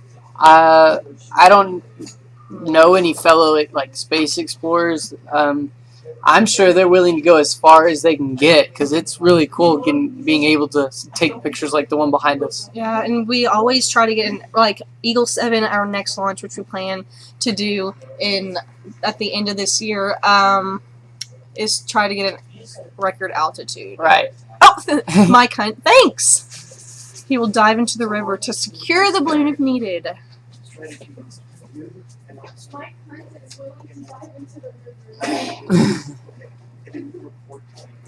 So, I'm out of words. On the recovery strategy, it's going to be Will and Austin, and then they will be reporting to you guys. So don't try to tell where to go while you're live broadcasting. Okay? Right. So they will report to you, and then you'll report. Right? But Will's going to do. So we report. Okay, so he's going to tell them where they need to go. He's going to tell you what point we are. Okay. So, but it's just don't try to do a broadcast and try to figure out the route for them to get there. So you guys are broadcasting. Okay. So we can say okay. What do you mean by display the trajectory in real time in a web browser? If you could kind of maybe explain that a little more, I think we may be able to help you. Oh, any astronauts in future launches? Oh, I have no idea. I doubt we send anyone up. That would be a way bigger project. We did think about sending a cockroach. Yeah, we did think about that once. But I don't know. We may do that. But yeah, if you could maybe explain a little bit more about display the trajectory. Like what we have in Google Maps is a KML file, a GPS, and then it goes into a KML file, which then, of course, creates the red line you see right here. Will, my net did that. I bet if you guys bug Mr. McWhorter enough, you can get him to get Will to make a video over it, or maybe Mr. McWhorter may already have a video on it. I actually think there is a video.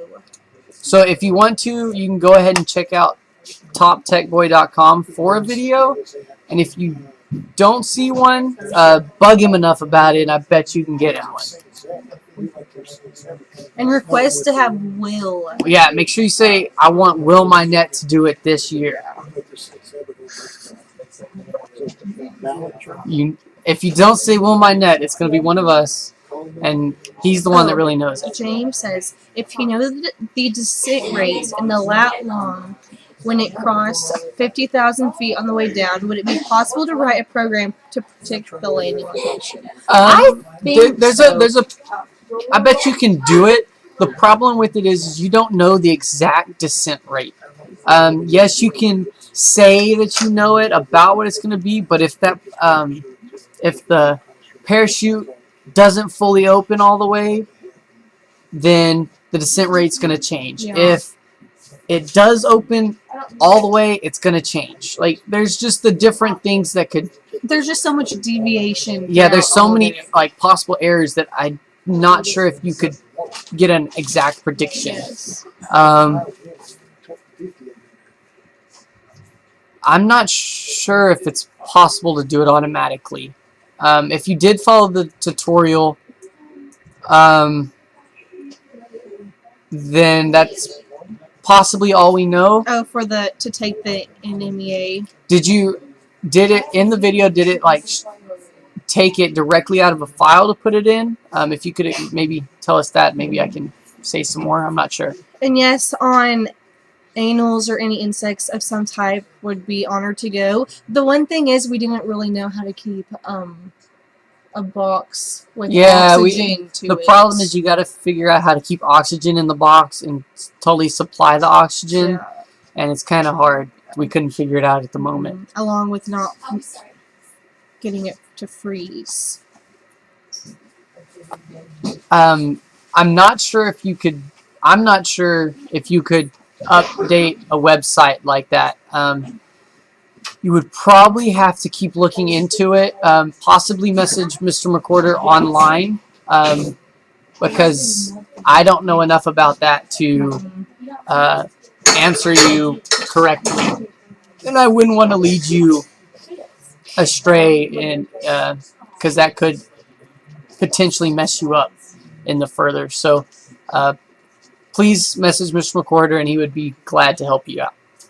And then I'm going to skip to, do you guys have some backup plan in case of emergency or failure, like a loss of connection or some other error? The backup plan was SpotGen. Yeah. If SpotGen just ends up not working, then we just go by take the a prediction. plane. We go find a JD's plane. Our IT guy does have his own plane, so we could get in his plane and go find it. Because of course it is an orange parachute. I'm pretty sure you can find an orange parachute. Oh, there's a new coordinate. Oh. There's not a new coordinate yet, but it's been. Oh man, it's been a while. So we don't have a new coordinate yet. Don't panic. Sometimes it does on the way down. It's still trying to thaw itself out and regain connection, even though it may send one. It may take a little while before it sends the other, but we will get a new one soon.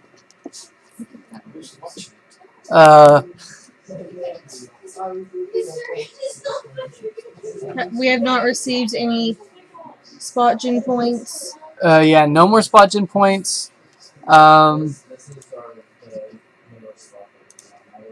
Then we are still trying to figure out kind of what else is going on with Chase Crew. They will be reporting to Will Minette, and then Will's going to tell us the coordinate. And I do have. So, and we will continue just a big chain of people making sure that everyone knows where everything is and kind of that. So where's Wyatt on Find Wyatt? On Find My Friends. No, let's find Wyatt. Wyatt seems to be. It shows that he looks like he's about 2 miles outside of Brady. Oh man, he better hurry. It's getting over by Senzaba. The reason we chose Raspberry Pi was probably because it was one of maybe the easier ones. I'm not entirely sure. Like one of the easier kind of systems to learn. I'm not totally sure. Since I wasn't one of the original ones to kind of choose how we did everything. The Raspberry Pi was already being used by the time we came into the program. And so at that point in Engineering 2, we were learning the Raspberry Pi so that whenever we came into the big class, we knew exactly kind of how everything worked. So in Engineering 1, it was mostly learning about binary numbers, and then we went to learning about the Arduino, and then Engineering 2 was mostly learning about Python, how to interact Arduino and Python. And then towards the end of the year, since Noah and I knew that we wanted to be in the space program, and Will Minette, who was already in the space program, is when we kind of started getting into Raspberry Pi. Yes. So, I mean, like, we learned a pretty good amount of coding in your first 2 years. But then, of course, the block class, or the space class, I guess you could call it, was actually where you had to learn everything. Yeah. You had to know it all. And since the Raspberry Pi was automatically already in, we had to know it. So, of course, we didn't really get to pick it. Yeah, it could have been that there was a faster jet stream than we predicted. Of course, some things can change like that. You never know anymore. Everything kind of changes like every 10 seconds. Something like weather can change and everything else. So.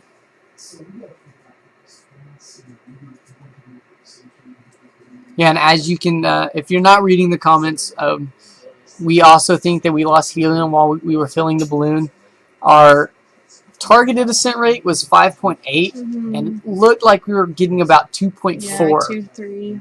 So it was nowhere near what we thought, which was fine. Yeah. As you can see, we probably went higher than we have before, or if not higher, about 120,000 feet, which was our highest. Mm-hmm. And we went farther downrange than we thought farther than we've ever gone. Yeah, it's sure. This is probably one of the most exciting launches recently. So, for recovery crew location update, best application could be RTT2, real-time GPS tracking. That would be cool. That'd be pretty cool. We are trying to figure out, as Denny said, we're trying to get an antenna mounted on the ambulance, and at that point, there would be a GPS on there to tell us where they are too. So at that point, we would still know it'd be the exact same as RTT2, I believe. Mm-hmm. So it'd be about the same, and I believe. That when we have the ambulance as a mission control on wheels, we will keep live telemetry, since the ambulance will have a direct line of sight underneath it. So I believe they're gonna try that for next year, because right now we don't believe we can get it done. It's a pretty big project trying to figure out where to cut the ties and how to switch over from one antenna to the next. So we're trying to figure it out, and I believe they will get it either at the end of this year or next year. I hope. That'd be awesome to use the ambulance as a mission control on wheels for Eagle 7. That'd be really nice. Man, I need some water. So yes, we were just waiting on another spot gen point. Yeah. Any new spot gen points yet? No new ones yet? You could put them on camera. If memory serves, I believe the spot beacon spits out its lat line over the... Look, he's beginning his journey to go find it. If you find it, contact us so we know exactly where it is. You're the man. Okay, I just received another A coordinate new point? Okay, let me... The ambulance. It's hard to decide where to like... Oh, I know. Also, if y'all have any if he beats the chase crew on visuals that we can show y'all, feel free to... Yeah, if you want to know some more stuff about our visuals and stuff, we will be glad to tell you. 31... 05. 05. Gets $10 bonus if he gets to the package before the Mike Hunt, if you get to the package before this chase crew does, you get a $10 bonus. You better start looking. Plus T if you want to join us. Space T. So that's where the chase crew is. They're right outside of Brady. You better get moving. If they don't move fast. Mr. Gibson. That's what I was saying. Tell him, come on. Okay, I'm going to. So they got a pretty far ways to go before they even get close to it. Like, come on. What is this? Again, if you guys are listening and you guys want to check in on the ham radio on the 40-meter band, we are at 726-500. Okay, you're good. I was Sorry. waiting on Noah. Okay, so we just received y'all's coordinate, and y'all are just now getting to Brady. We need some lights and We sirens. see that y'all are not driving at the optimum speed that we would like y'all to, so y'all need to put on the lights and siren. So we can get there. Oh, he did? Did he really? He had them on, and then he wimped out when he got to Brady and turned it off. Oh my gosh. So turn it back on. So apparently our driver of the chase crew actually turned on the lights and sirens on until he hit Brady, and then he wimped out and turned them off. He couldn't go through Brady with them on. Oh, I'm sure. So they're just gonna keep going. I hope they can get there pretty quickly.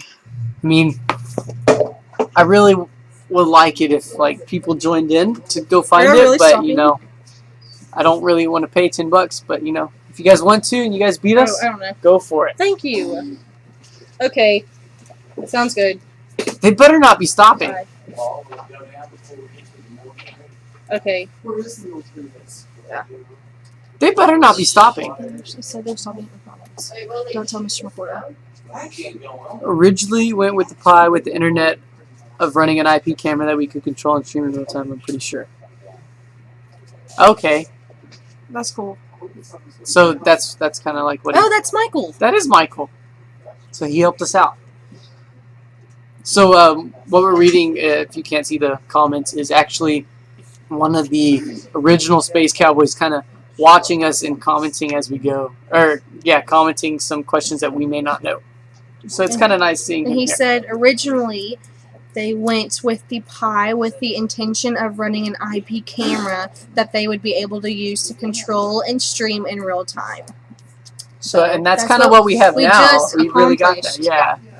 Well, Mike Hunt, it seems like you will beat the chase crew since they're stopping for a food break. Unless Be you- pretty sure to not let Mr. Reporter know that Unless they're you just don't see it. Oh, yeah. Oh, well. We may still beat you. There's a possibility if you just can't find it. Don't break any laws. We don't want people to break laws. Yeah, you don't need $10 that bad. It's only $10. Oh, yeah, they're Oh, come on, man. No, we did not. Nah, that wasn't breaking the law. Man, we are the law. We are, yeah, Totally that's kidding. it. Oh, headlights is the headlights. Alright, it's just. Yeah.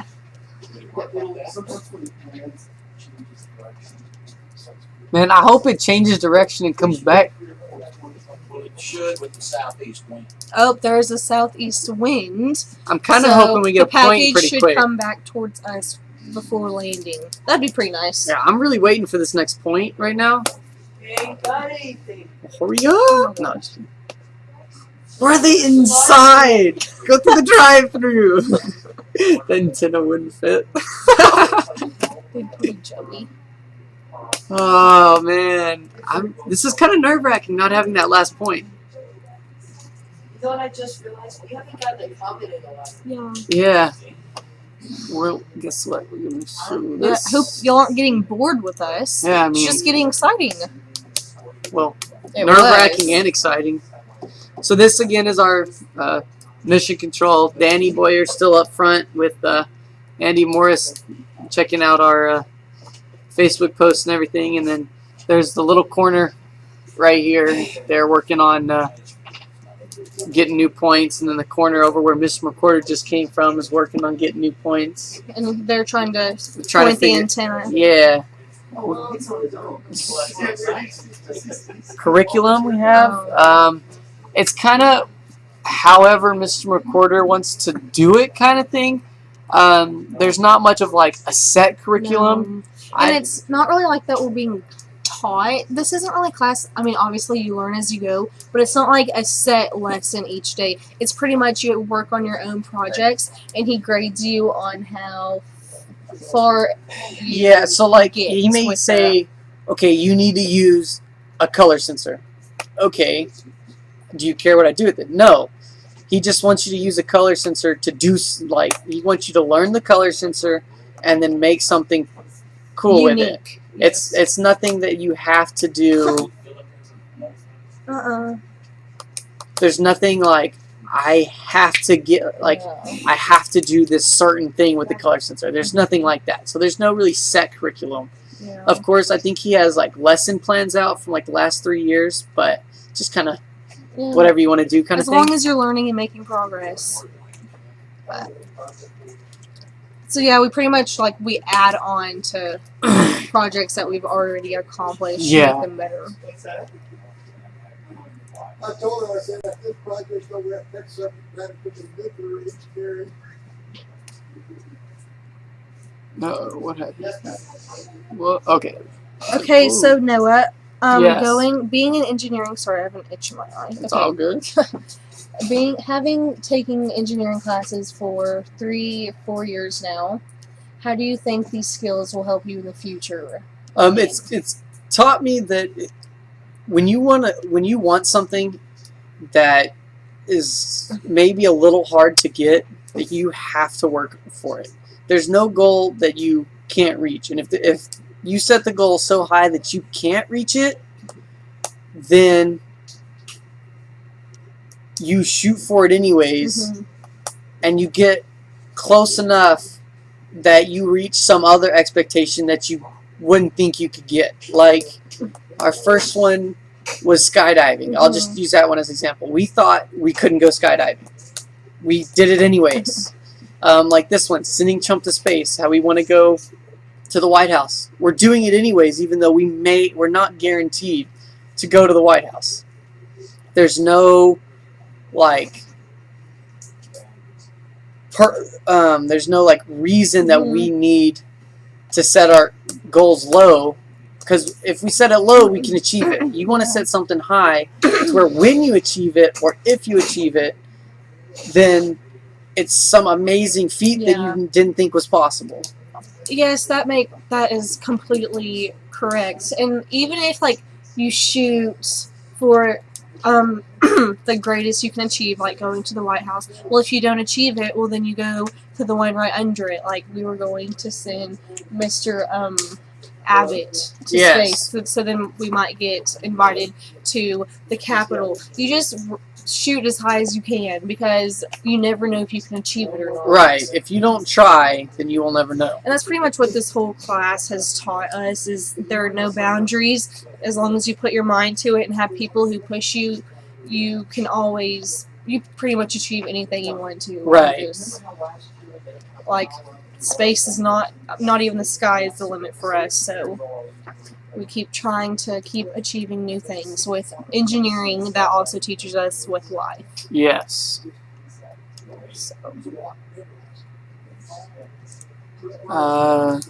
So we're kind of waiting on this chase crew to send us a new point, and hopefully they're outside of Brady at that point, depending on how the traffic kind of was. Since it was lunch, it is lunchtime right now. And then we're still waiting on another GPS point. I don't know why it's taking so long. I'm wondering if it's still a little frozen, because it did this last year, if you remember. If you guys were joined in last year, it did the same thing where we couldn't get a point.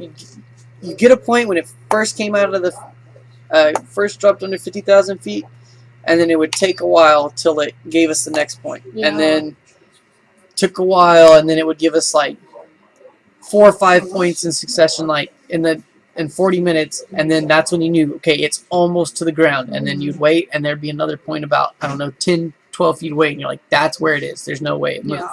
So, I mean, there's a chance, but at that point, very slim chance that it moved. So we're kind of on that like little break. I'm hoping there's a new point coming in soon. I mean, it's been, what, 20 minutes since the last one? 30 minutes since the last one? So it should be coming in soon. It's just the waiting game. Yeah, it's like fishing. This is probably like this is probably the hardest part, is knowing that it's on its way down, but you don't know where it is. Like nowhere. You're not sure where it's at the moment.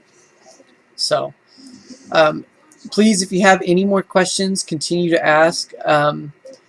If, like I keep saying, if you have an amateur license and you have a radio that's on the 40 meters, contact us at 726-500. Again, 726-500. What radios do you guys use for live data relay? We're just using some radios that are running off of the 2.39 gigahertz. So it's pretty low in the ham band. Yeah. That's why we had to get our licenses so we could do that.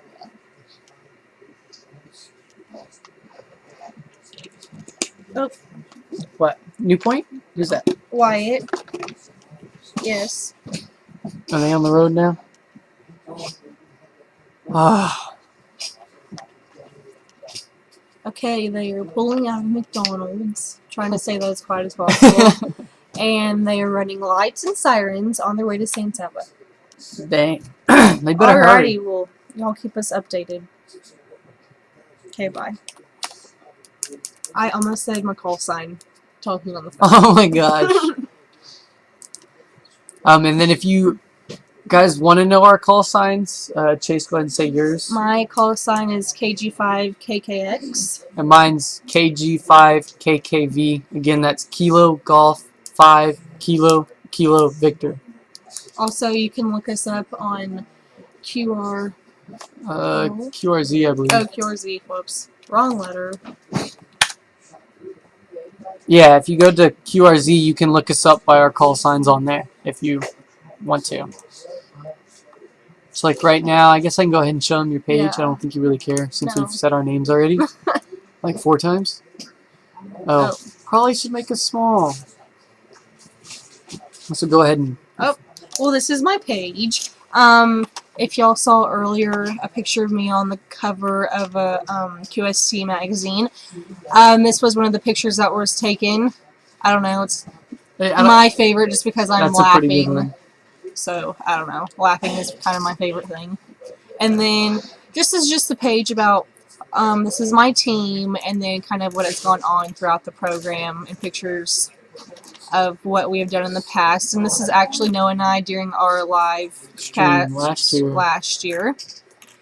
And just kind of the Ultimate Raspberry Pi project, and then like pictures of the magazines which we were covered in. And then this is a explanation to the people who were concerned about me on the side of the tower. And then these are actually pictures of me rodeoing. I am involved in high school rodeos across the state of Texas. It's kind of what my favorite thing to do in my free time. So, yeah, that is a little bit about me, and feel free to look me up. That is KG5KKX. Do you know your call sign in words? Kilo Golf 5 Kilo Kilo X-Ray. Good job. So then this one's mine. Of course, not as popular as Chase's. But this is just kind of same thing as Chase's live stream from last year. Just kind of what I've done in my in my school career. Just kind of explaining some of the program. There's not as much as Chase's. I don't really keep track of mine as much anymore. But feel free to look us up if you want to actually read some of this. And it'd be nice to see some more lookups on mine. Trying to beat her still, even though I'm pretty far away. But yeah. So new to the program this year is actually Jack Griffin. He is a sophomore, and we haven't really had time to talk about him. Yeah. But like we said earlier, he and Mr. McCorder created a video about the Raspberry Pi camera, and oh, that's funny. No, and they actually just left. Sorry, I had to answer that. They left, and they're headed on their way. And then the live streaming software that we are using Wirecast. Not the newest update of it, because for some reason when we tried to update it, it did not save all the editing that we've done to these shots that we've created. So we undownloaded it, I guess, and or unupdated it, and so we're just using not the newest one anymore. So hopefully that answers your question, and now you can keep going. Anyways, Jack Griffin, again, he's a sophomore, and he's helped a tremendous amount to the space program. Yes, he has. Like I said, he helped, or actually his main project of this year was to work on the Raspberry Pi camera and link that, and just, yeah. So, we'll get a water too. Oh, can you get me water? Yeah.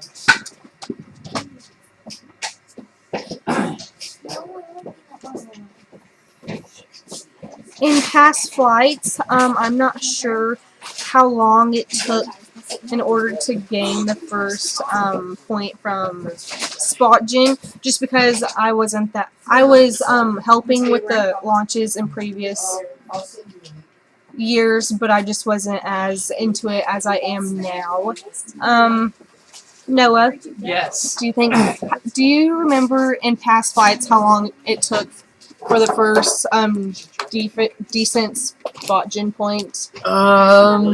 So you would normally get the one when it reaches the 50,000 feet, and then at that point, I don't remember exactly, but it was right. I would say it was like 30 to 40 minutes or something, because it still is trying to.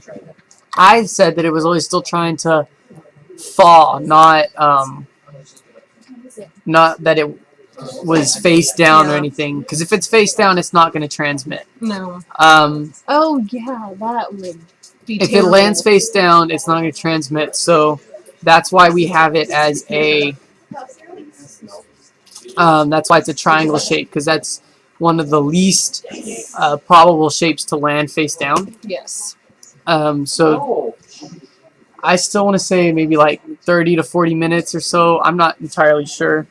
Oh, and Connor Edwards, he is from the UK and he's looking at getting his ham radio license, and he's wondering what the process is like and how long it takes. Well, I can say that we studied for the ham radio test throughout last year school.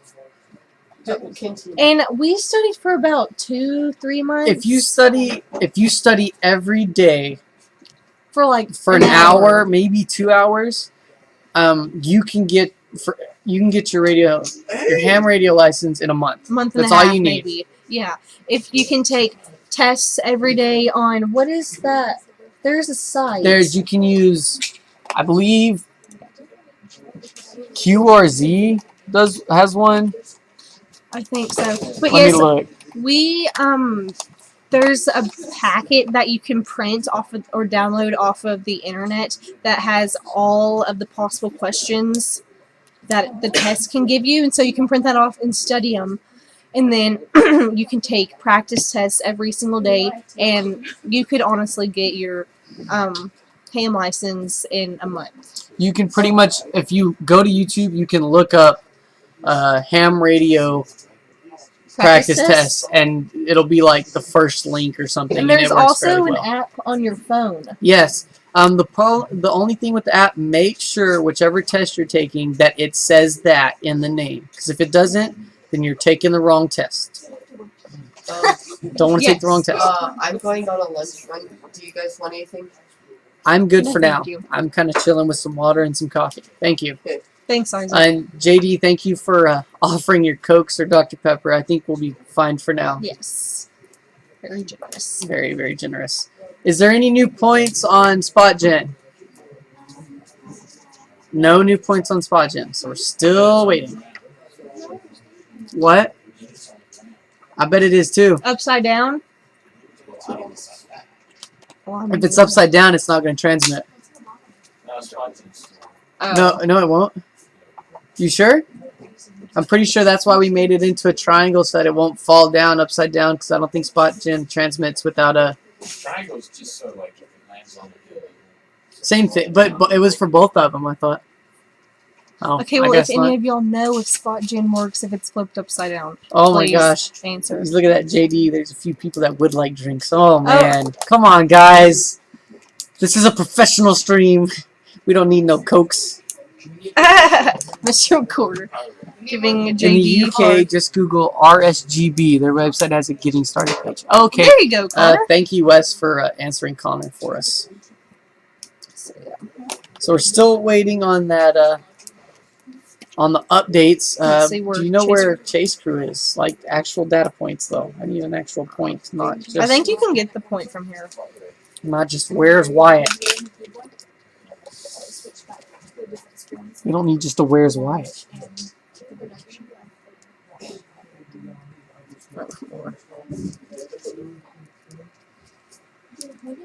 No, just go ahead and just text them and see if you can get a... Okay. So we're using radios that are operating on a 2.39 gigahertz band. I hope that answers your question. Coordinates now.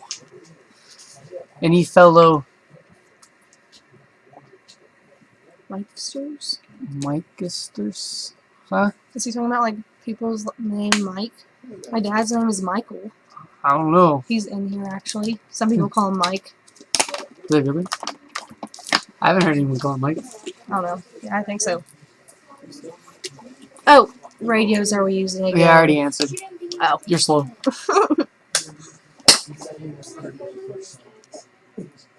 Yeah, and then I said again, "Ha! You guys are both slow."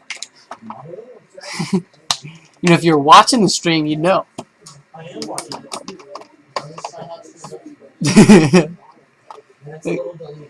Oh, Yeah, it's 30 seconds delayed for us. So, Motorola at 2 meters. There's a few mics. It is the name Mike. It is Mike? How old are we?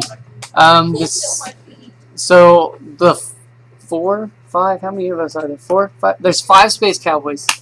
Got that right. It's okay, I forgot. So, Will is 17. I'm 17. I'm 18. And then Austin is 17 or 16. I believe he's 17 by now. Yeah, and then Will and Wyatt and Jack are 16. Oh, Wyatt is not. Yeah, Jack's 16, not Wyatt. Yeah. Wyatt's not on the... Come on. I was thinking of the chase crew. Yeah. So we're kind of in the like 16 to 18 range. 3 of us are seniors. Austin's a junior, and then Jack's a sophomore. When you say everybody say, are you saying you guys say or us say? We all are from We're all Eldorado, from Eldorado, Texas. Texas. So I hope that answers you. Okay, did I answer my clock? We got another point from chase crew.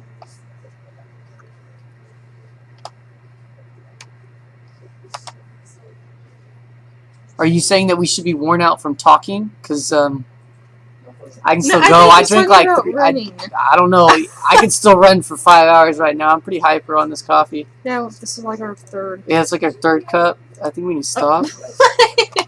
Did he look at you bad? Okay. Oh, that is not how you spell Chase crew. Mistype. What are we at? 3110 8161. Oh, I got it. I thought that said pancakes. And then 99 15 0815. 0815. Waste. So they are slow. They are very slow. Very, very slow. What about that lights and sirens, man? I'm not seeing it. It's Man, slow. they have a hole. They got to keep going. I gotta say though, they did sit there for a long time, hoping it was landing Yeah, there. they did. So, noting that it. I know we should was have very told far. them just to go to Brady. Yeah, we should have said sit in Brady and wait for it. It'd have been easier for them. Oh well, they don't need It happens. It happens.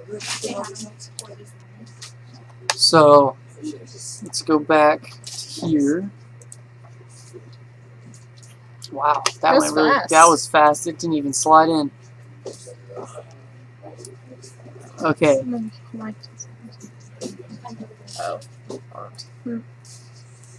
Are the other students in the engineering class planning on launching a space probe since most Space Cowboys are graduating? So each year, actually, I'll let you answer this because you know more about it than I do, right? What? About each year, how we add more people? Don't you know more about it? I don't Sure. know. Go ahead and say it. I got Well, in order to be brought into the space program, you have had to have taken Mr. McWhorter's Engineering 1 and Engineering 2 class. So that's pretty much where the Space Cowboys come from.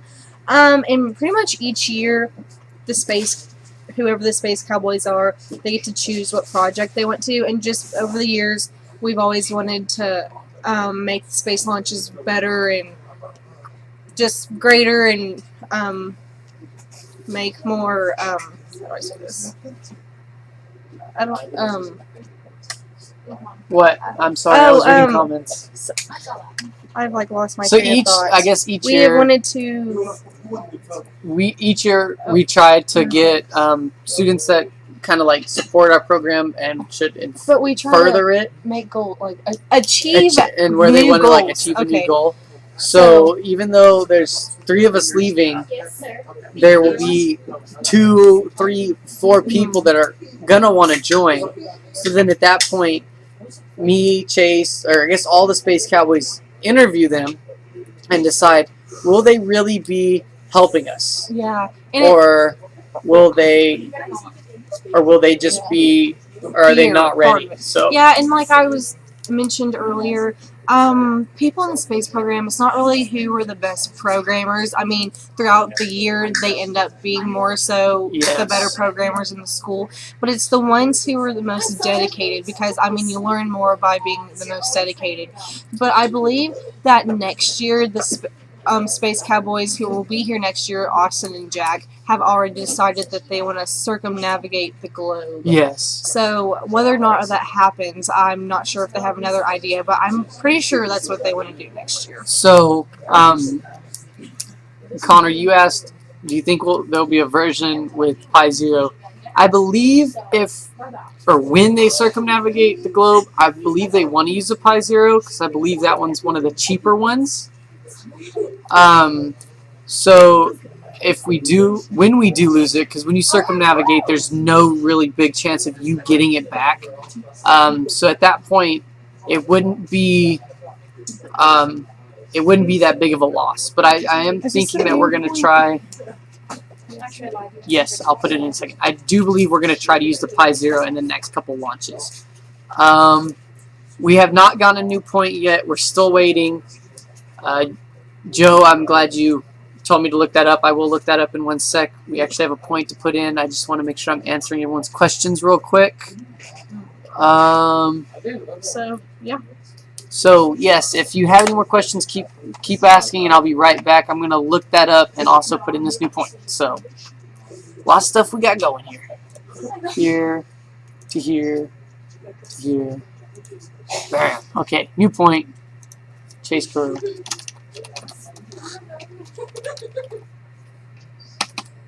31. 31, 13, 3814. 99, 12.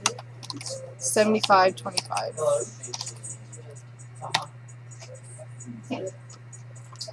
Didn't put west on that. Yeah. Where did that go? How much you want to bet it's on the other side of the world? You ready for this? No, that ain't how you drag. Look for it. Look for it.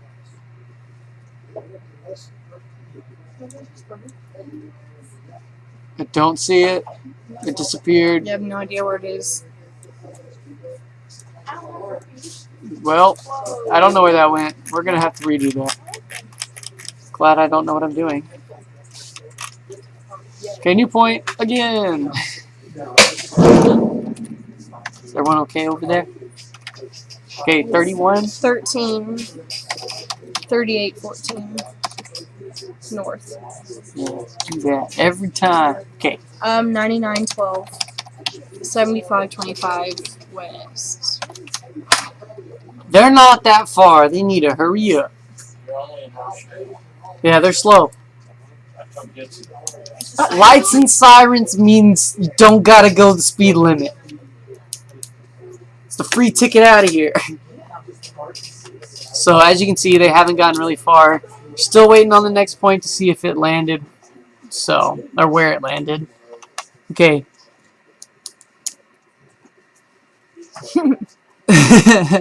Well, there was a McDonald's on the way that did distract the chase crew. Oh, Was it Will Spot Gen? I don't know. Let me just look at. Down? Oh yeah. Will Spot Gen 3 work upside down. That's what we're gonna look up, guys.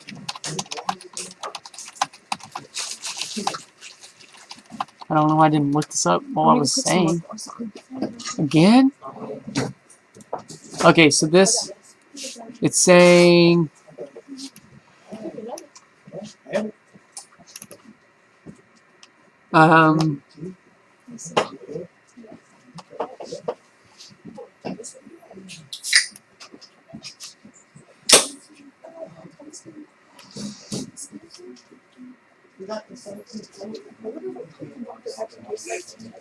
okay, so it will work upside down. It does not need to be pointed up. So that's good. That's nice to know.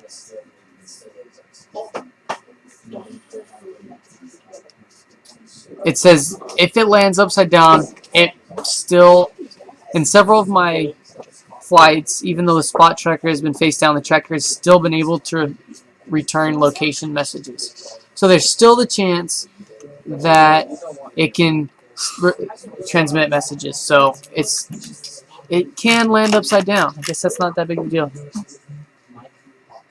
Oh, come on.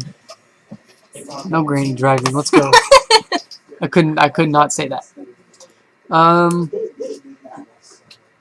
What's the difference between a normal programmer and a space programmer? I don't know if you can consider it the longest. The main objective is like the same. You just want to get all your stuff to work. But the biggest thing, I guess, is we have to take into account like the temperature, so we know that everything has to be insulated for it to work. Don't enter the James Ultra because we don't want the local rangers to be named. And then James Kinney said he noticed that our previous launches have been approximately 4 to 4.5 hours in length. Is this one approaching 5.5 hours? Is this in fact the longest in flight recording? This is the longest one. We did, as I said earlier, I don't know if you were listening, but we ended up getting a 2.4 descent or ascent rate, descent rate,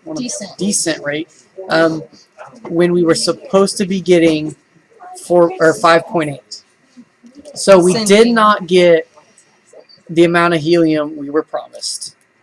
So at that point, it made the flight longer. So we believe the balloon went higher though, because the less helium you have, the higher it can go before the balloon can reach its maximum expansion. Yeah, there. So at that point, the expansion's big. It bursts, so you can only go so high with so much helium. So we believe we got our highest, and we've gotten the farthest downrange and the longest time live. So And it's nice to do all of it at once. The ascending rate wasn't as fast as we would like it to be. The descending rate will be the same, because unless, of course, the parachute doesn't open up all the way, but that hasn't happened, so we're always They're almost to San Saba. When they get to San Saba, we're going to wait till 2. And if we haven't heard anything by 2, we'll just cut the broadcast, and then maybe tomorrow. Sometimes SpotGen holds the points and then might release them tomorrow. Okay. Right, okay. So we're going to give it to 2, and then we'll just cut the broadcast. So I don't know if you guys heard that. We are looking at possibly stopping the live stream at 2 if we do not get a point before then. Sometimes SpotGen ends up holding the points for a little while and then giving them off. So and we will end up restarting a live stream. Either tomorrow. A live stream or a Facebook post, stuff like that. We will make sure you guys know that we have it. Yeah, so be sure to follow our Facebook page. It's the Eldorado Space Program, the League of Extraordinary Space Cowboys. The landing ETA, we're really not sure. We're just kind of waiting. Is there a possibility for international high school cooperation? I'm not sure about that. We've just kind of been doing it by ourselves. So, wrong person.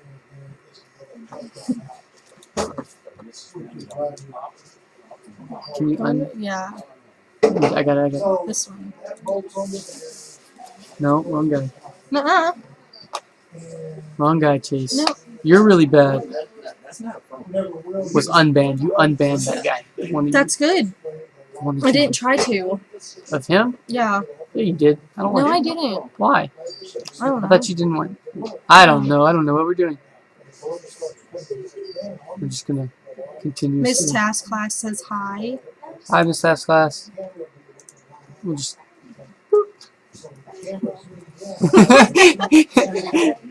Anything else? Like, come on. We're waiting here, man. We need some points. We need some coordinates. We need some questions. Everything. We need everything. Comments, concerns. Everyone join in. We gotta keep going till 2. Let's go. I'm powered up. I gotta go. This is like the time to be tuned in, because this is the time you guys get to ask as many questions as you want. So let's go. 20 questions. Let's play some 20 questions. Okay. Oh man, okay. Yeah, we didn't mean to mess up. We had a misclick. Sorry.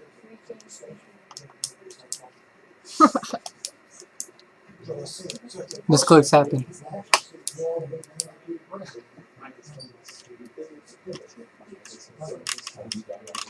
So right now we're just kind of like looking over some of the stuff that that we're waiting on, and until we kind of get some more stuff, we're kind of like stuck at the point we are. So continue asking questions, and we will continue to answer and hopefully help you guys out if you have any engineering questions or anything like. Yeah, I mean, they're not even close. They're not really that close to San Saba. No, they just entered San Saba. There's no way they're right there. Well, that's what Mr. Reporter said. Oh, he lied. No, he didn't lie. He just didn't know. Watch, text them again, ask for a coordinate. They're going to be right here. They're going to be on that line, right there. Because they're driving slow. They haven't even reached there yet. Like, they're not even near San Saba yet. We don't need any negativity. They need to drive faster. We need some faster drivers. Let's show the classroom. Oh yeah, we'll go ahead and do that. There we go.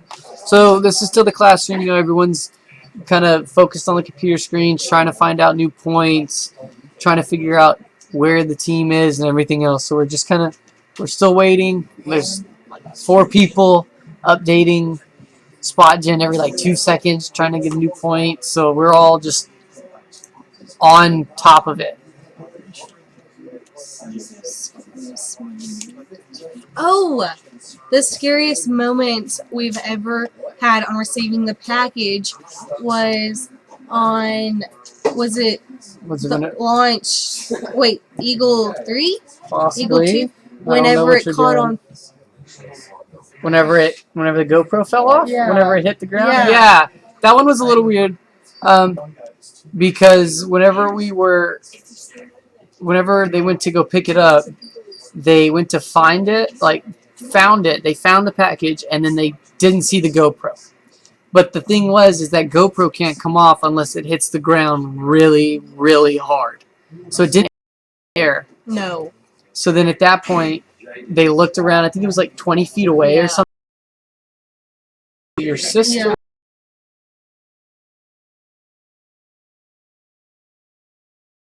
Could see the picture of her picking it up. So And I guess another one would be, I don't know if it was the year before or after, but whenever it got stuck in the tree. That was the year before. When it got stuck in the tree. We thought it landed in a pretty like tree covered area, and then we were like, oh, it had to have been on the ground. Mm-hmm. But it was not. It was in a tree about 20 foot up or something like that. And luckily we had a tree climber. It was really cool because the package landed in a position that was it still the GoPro?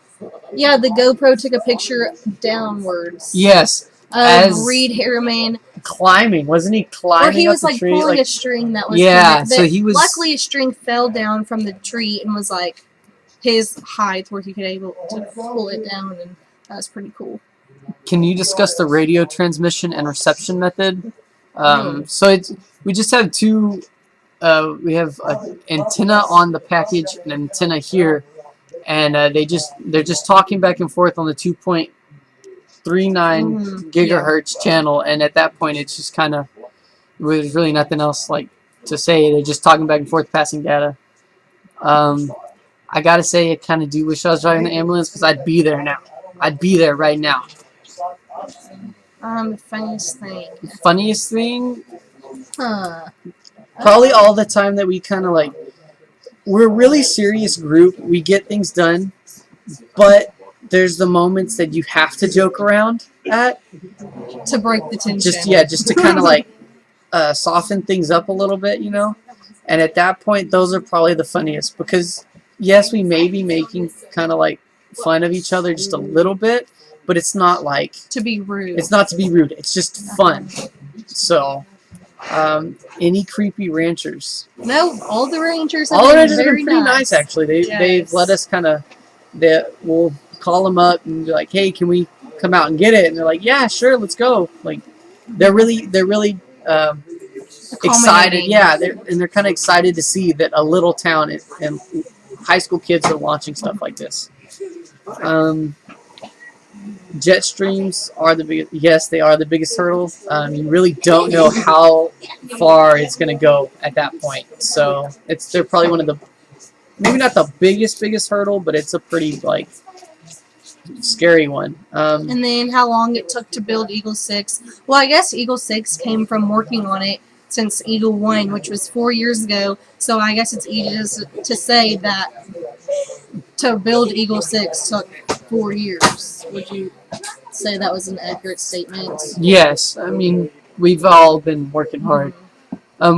So the 2 gigahertz transmitter, it has a pretty big battery on it. I mean, the battery is powering the Raspberry Pi and stuff, but I do not think that it would die. I don't think so.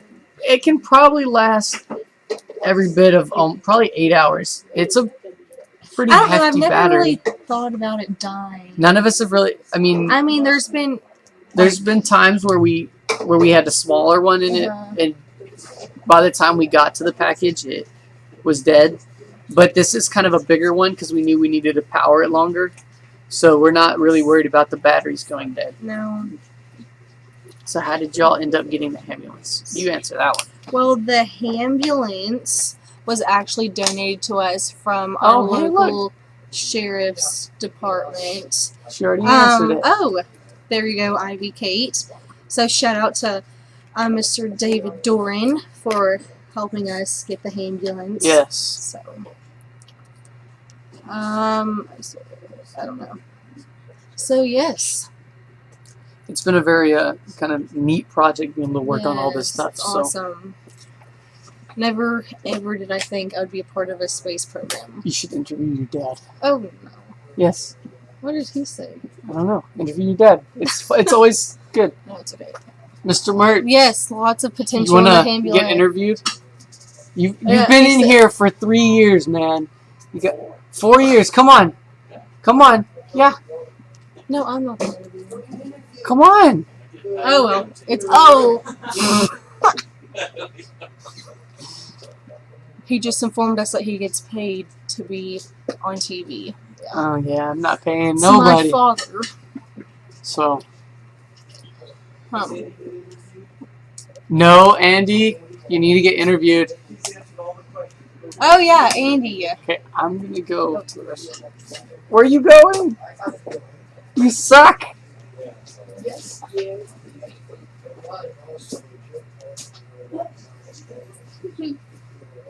We cannot say it in a country accent. Sorry.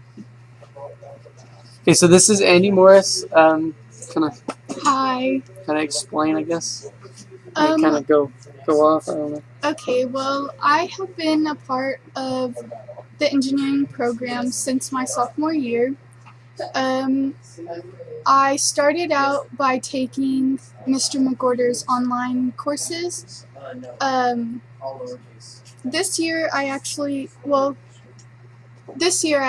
got to become a part of his class, so I'm taking engineering 2, but I am still doing the online courses. So I am technically in the class, but I'm my own class. So why did you end up taking the online classes instead of going into his class? So my freshman year, I wanted to be in engineering, but I couldn't work it into my schedule. And at the time, our what is it called? Our Miss Massey's job. I don't know. The counselor. The counselor, yes. The counselor told me that if I wanted to, I would have to talk to Mr. McGorder about taking engineering 2. Well, when I talked to him, he said that I needed to take engineering 1 first, of course. So the only way for me to catch up was to do it online. So was it Do you think it was harder to do it online than in the class? Well, to me, I'm used to it, and I don't really know like the aspect of the classroom environment as far as engineering goes. So to me, it's really a lot easier, I would think, because when you have a video in front of you, you can just rewind it and go back and say, oh, I don't remember how to do this, but you can go back and you can see how to do it. So when you took it online, what was probably the hardest part about it? Probably not have, like, if you were to have a question, Mr. McWhorter would help you, but he wouldn't, like, guide you through it. And so when online there wasn't, and you had a question and there wasn't a, like, your question wasn't answered in the video, then you couldn't, like, it was hard because you couldn't ask him for help, you know? Yeah. So that was probably the hardest part. Do you think you're more prepared by watching the online videos or less prepared? Well, okay, so I'm in Engineering 2 class, but in some ways I am a lot more, I am ahead of the class, but I am also lagging behind the class because there's a couple projects that I haven't gotten to that the class has already started and has gone through them. So, but there are a couple projects that I have done myself that they haven't done yet. Okay. So is there like any like big particular project that you liked the most? Well, a couple weeks ago, I was doing the Arduino lessons that Mr. McWhorter had prepared on YouTube, and I think it was wire wrapping, and he wanted me to wire wrap my GPS with an LCD. That's always kind of rough. Yeah, the LCD was the hardest part, but Mr. McWhorter was really surprised that I got it the first time. So Good. it was awesome. I also showed our principal, Mr. Graves, what I did and what I could do, and I had to video the LCD with the coordinates on it because I didn't have any way of saving the coordinates. Right. So what we did is I videoed it, and then I went to his office, and we went on Google Earth and we plugged in the coordinates, and he thought it was amazing. So. Okay, so then, do you think you are going to want to be in this afternoon class to where you can work on stuff like we're doing, or? I really do wish I could be. I am a little bit kind of not, I don't know if scared is the right word. I wouldn't say intimidated. I don't really know. Like, I would love to. Like, it's awesome. Yeah. Like, it's an awesome experience. Although I haven't been programming things with the space program, but I have been a part of it for 2 years. My first year on Chase Crew, and this year with the social media. But yeah, I would love to be on it. I don't know if I'm prepared all the way for it, but I think I could find a way to get there. Okay. Is there anything else you want to kind of add on? Maybe something I didn't ask. I don't know. If you are in engineering and you think it's hard, Mr. McWhorter has great videos. Just pull him up on YouTube. And other than that, just keep doing what you're doing. I mean, you'll get there someday. Okay. Thank you for coming down and letting me interview. Thank you. Bye. Bye. So I'm going to go through your questions real quick before Chase gets back. I'm not sure if it's possible that the Pi could be shut down between its space travel, because the problem with it is you have to have connection to it to turn it on and off. Yes, it probably could turn off in space at some point if it got so cold that it just couldn't function anymore, but I do not think that could be possible. I guess it could be possible, but I don't think that happened, especially since that really doesn't, that's not mission critical if the pie's on or off at that point. But yeah, I personally cannot think of a way to turn it on and turn it off up in the air like that, because you have to have a connection between it. Is that the Raspberry Pi y'all Yes. talking about? And then our maximum projected elevation was 105,000 feet, but I'm predicting we broke 130. Yeah. That's I just what think I'm so. saying. I mean, it just makes sense because It we went could have so lost, far down range, it had to have broke and 130. our ascent rate was not as high as it usually is. Right. So it just makes sense that we would have had a higher elevation. Okay. I don't know. I'll be right back. If you want to possibly, Clayton, come here and get interviewed. You, since you've been on the thing for 4 years or 3 years. Come on. Danny did. MC, Danny already did. MC won't. MC won't get. Come on, Clayton. Interviewed. You've been helping us out for 3 years. Oh, he has green on. He'll float. You're gonna float because you have green.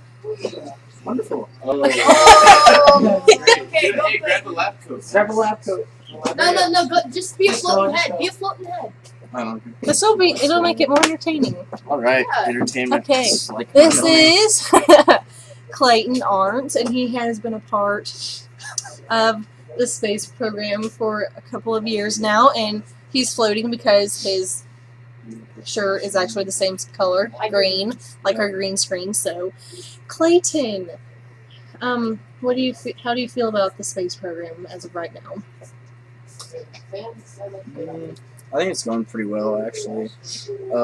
This is usually I'm out there with the camera videoing, or last year I was out there videoing with the camera, videoing what the satellite was doing. Yeah.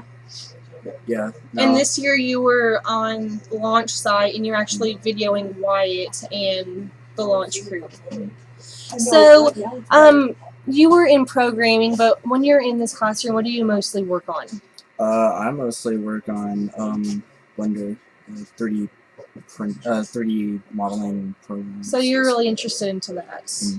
So can you tell us a little bit about that? Why you're interested in what all you have designed? Well, one reason I'm interested in it is because I really want to be like a game designer later on in life, and I like doing art a lot. Yeah, you are very artistic. Yeah. You can draw anything. And I've been making a bunch of models of robots and stuff on Blender, and making just a bunch of different things. Okay, so you're a senior this year, and you're going to be graduating. Where would you like to go to school? I'm not real sure exactly. But you want to do something with designing, programming, like video games and whatnot? Okay. Well, do you have any last words? Okay. Well, thank you, Clayton. Good job, Clayton.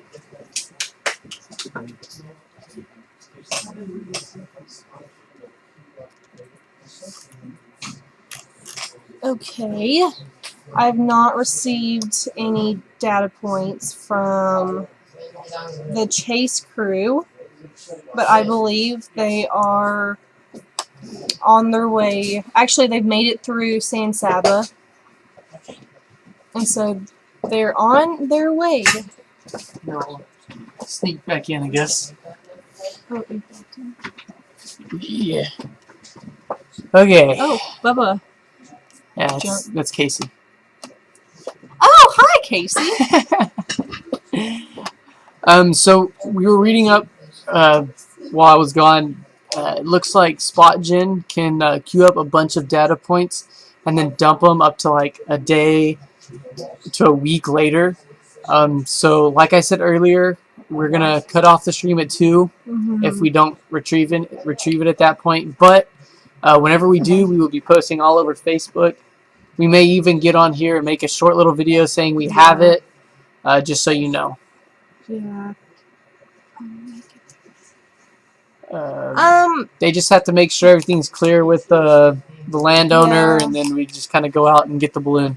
Yeah, there's not really any special procedures other than Yeah, and it's not really the balloon. It's like the actual package. The balloon pops whenever it's in the air, like full on pops. So at that point, it just kind of falls down with the parachute on it, and then whenever it lands, they retrieve the parachute and the package. Yeah, so the Facebook page is the Eldorado Space Program, the League of Extraordinary Space Cowboys. Where is Right that? there. Oh, right Make there. it small. Make it. Made it big.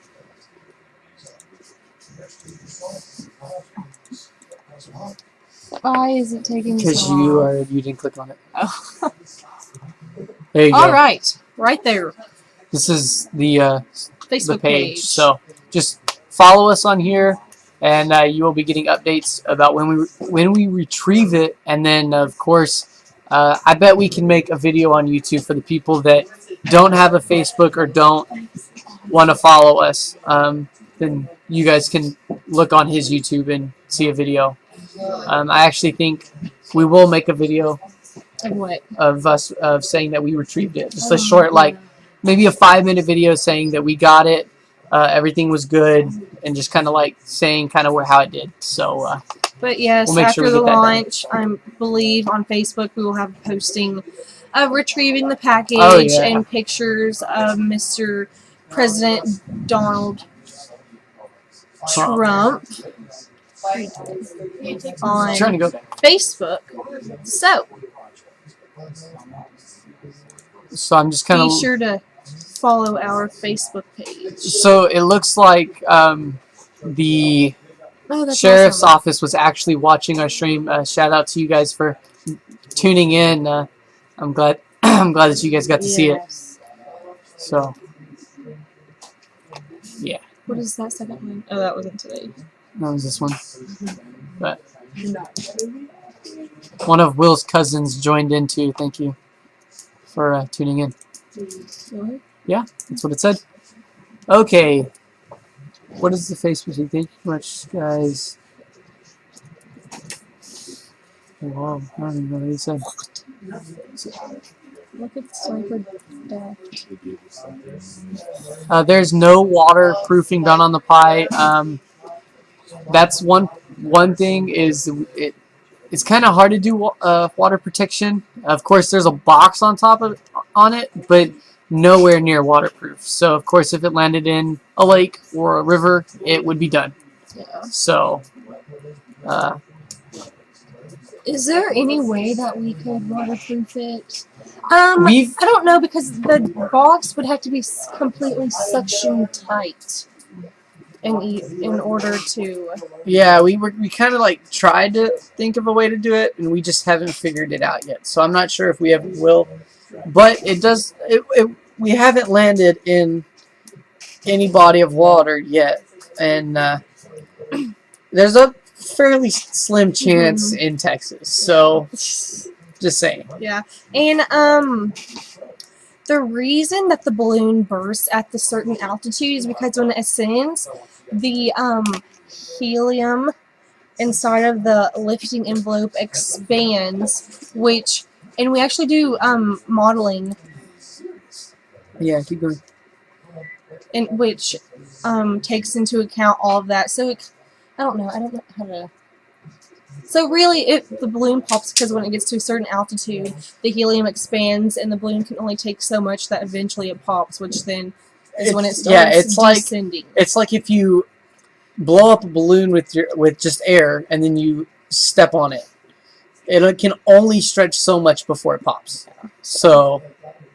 If you have any more questions about that, I'll try to explain it a little more. And it will not float. It will sink. The parachute may float on top of the water, but I do not think so. I think it will sink all the way to the bottom. There's nothing on there that should float. Maybe the wood will float, but at that point, I think it may be too heavy for it to float. So I'm going to say sink.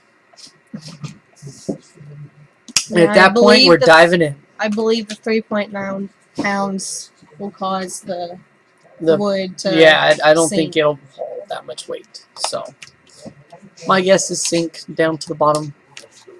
all the way to the bottom. So, thank you guys for joining in and just helping us out and Yes. keeping this live stream not boring, I guess. I wouldn't say that the balloon is thick. So, the balloon is like, I guess, just a normal balloon. It's just a material can stretch really far. So, it's a high altitude balloon. yeah, it's so a high altitude. It's made to go up into high altitudes. So it just really depends on how much helium you put in there. Depends on when it pops. And like the balloon thickness just depends on how far it has expanded. Right. Or not. Yes, exactly, James. The helium expands as the pressure drops in space. How large does the balloon get? I'm not that's sure a good question. Let me look that up. And we're actually using a Kmont 1200 balloon or lifting a balloon. What would I say? Expansion burst diameter. You asked for the radius, that is not how you spell that, but it's okay. I didn't ask for the radius. But you asked for the radius and then you just double it.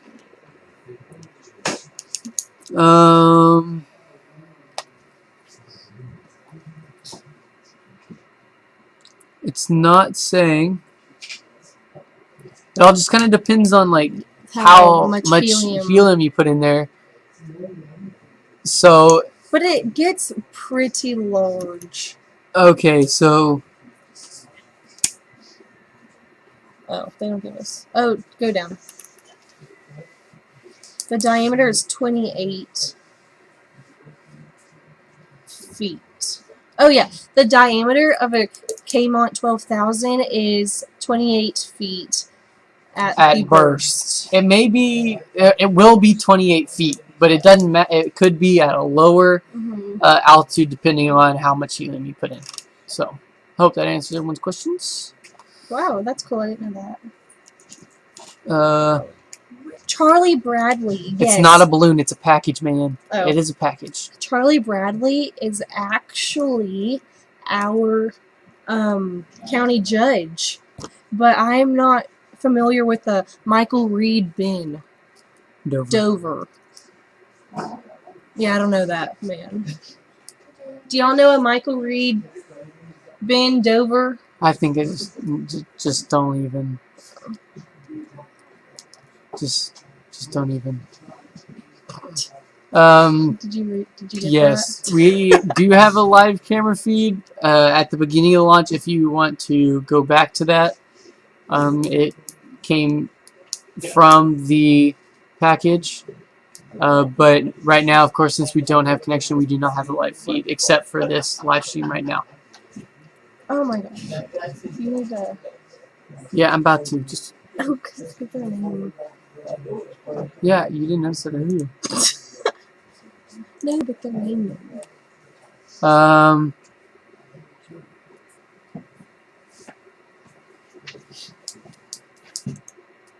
So.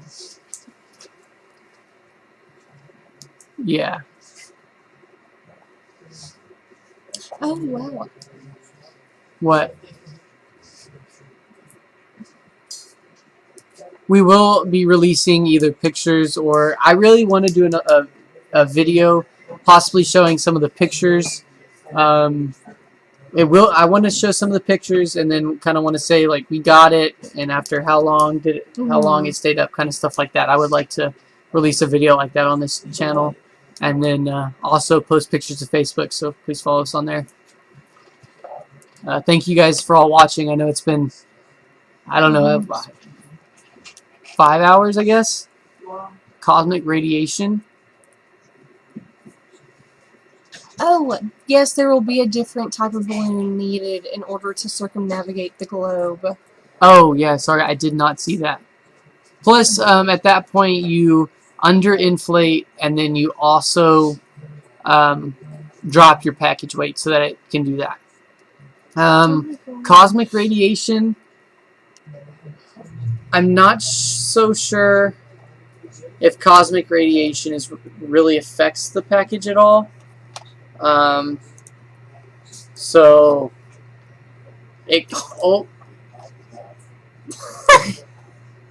Oh well, it's okay.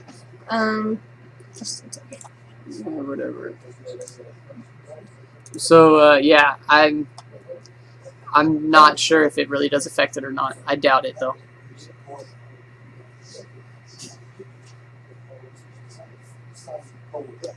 What kind of altitude will the package go? It really, like we said earlier, it just depends on kind Just of do the second one. what. There's a second one. Oh, okay. It really just depends on like how much helium you give it. So when we did this, Greg is back. when we decided to launch, we wanted to give it a 5.8 ascent rate, which was 160 cubic feet or cubic inches. It was 160. It was 2 bottles of 80 helium. It was just the two. Feet. Yeah, it was the two. It was 2 bottles of 80 cubic feet of helium. Apparently, they did not give us enough, so we only got 2.4 meters per second. But that's rate, understandable, just because you cannot always receive the exact amount. Right. Which this is probably the lowest that we have received yet, which is a little weird. But it's kind of cool though, because It's kind of nice though. We got to go higher, so we think we got to go higher. We're not sure yet. So it worked out. Yes, there's no recovery yet. Right now, we think it's over by San Saba. Here, I'll go ahead and show you guys the our Google prediction and everything. So it's the last point that we got, or recently, was over San Saba. We haven't gotten a point yet, and what we read up on it is that the Spot Gen can store data points for a bunch of data points for up to like a day, a week, just kind of like it can store them up for a while. So at 2, if we have not had any other kind of points, anything, we're just going to go ahead and shut down the stream, and then we will be posting on Facebook when we retrieve it, and then possibly doing a video on here. I would love to do another video saying that we got it and showing off some pictures. So that's kind of where we're at. I think the chase crew has Any- service where they are. Oh man. So, but that's kind of where we are. I'm glad you joined back in so you can kind of see how everything is. We have been on for a while. We've been on since 7:45. Yes, we have.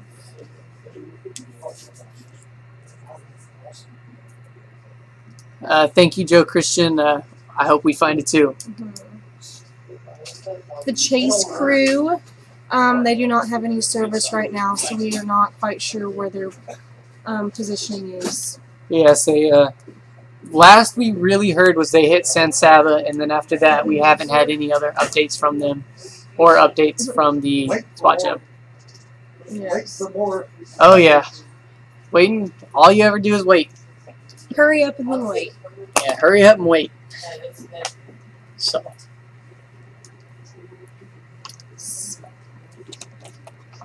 Man, after talking for about 5 hours, your voice sure does get a little tired. But I guess 3 coffees also does that too.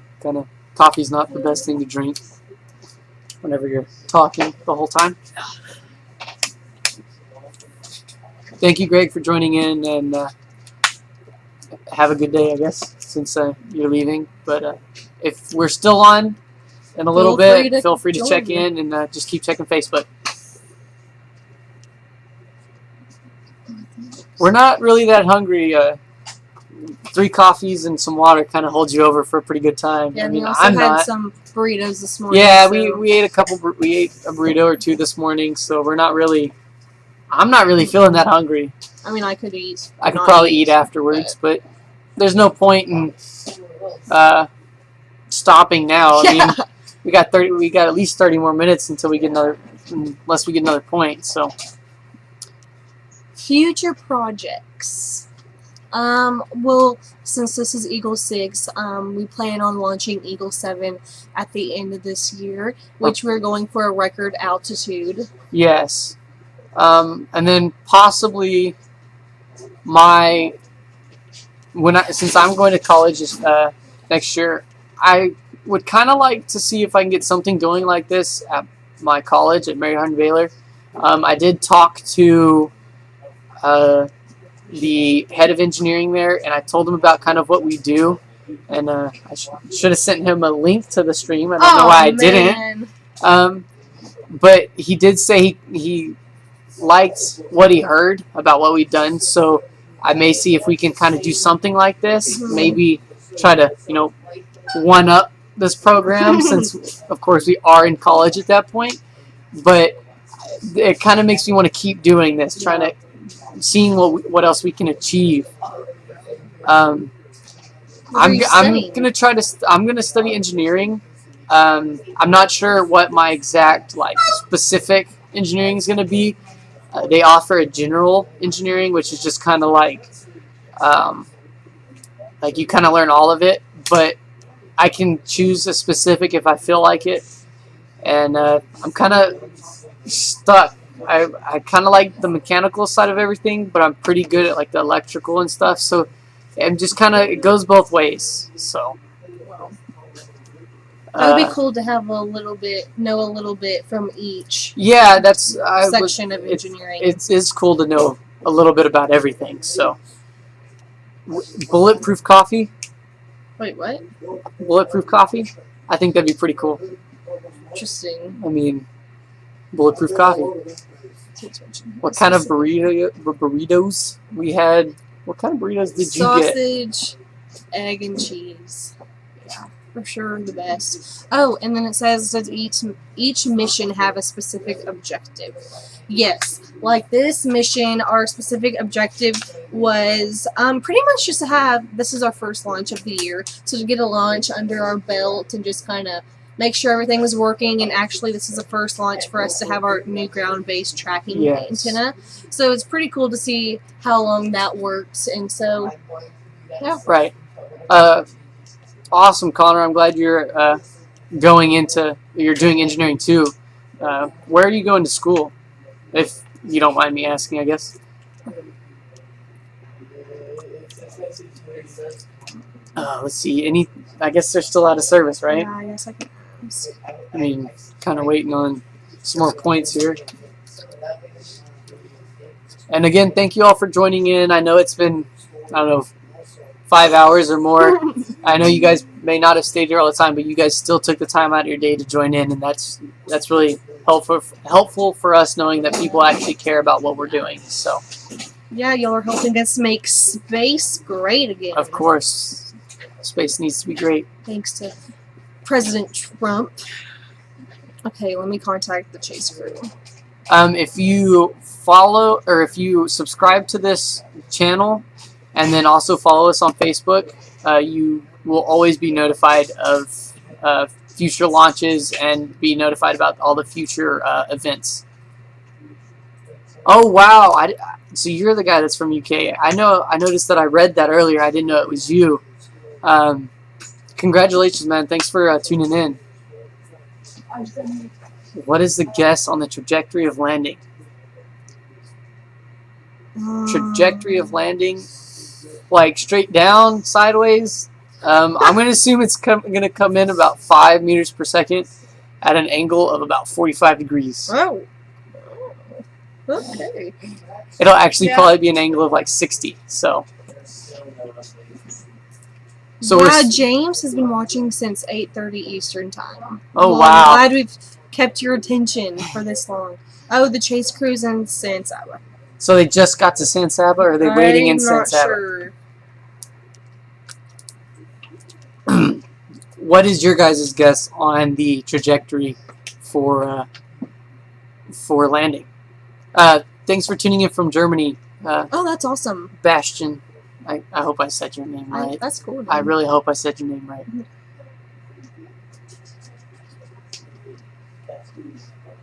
Any news? Not yet. We need some coordinates, man. Some questions. We need some coordinates, some questions, everything. Oh, Connor.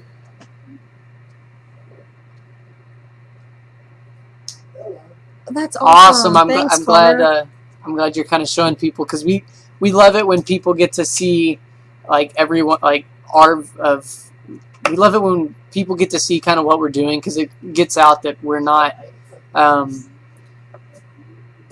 scared to do what bigger Others companies are doing. have. So I'm glad you kind of showed it around, and I'm glad you're watching this year. Oh, he's from India. Shout out to India. Ooh, India. Always wanted to go to India. Austin's on it. He's going to send us. Did you read that one? So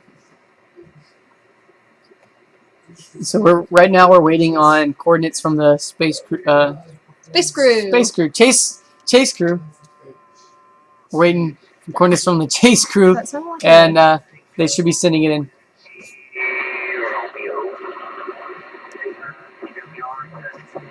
I like it. They're testing. You should answer. No, they were just testing their thing. Yeah, but they wanted to know. No, so what they're doing, that Chase, is they're just testing to see what they're tuning. That's kind of tuning. You're making sure that your antenna works and everything else. Yes. Well, when Austin does that, there's always someone who replies. So. But he said he was clear before I could reply. Oh, man. I'm sorry. I would have replied, but he was clear. Any points from Austin yet? Not yet. Man. They're slacking. They are slacking bad. Let's go back over here. Notifications for. Yeah. Oh well. So we're just checking out the Facebook page. Yeah, we're checking everything out, making sure there's no questions anywhere else.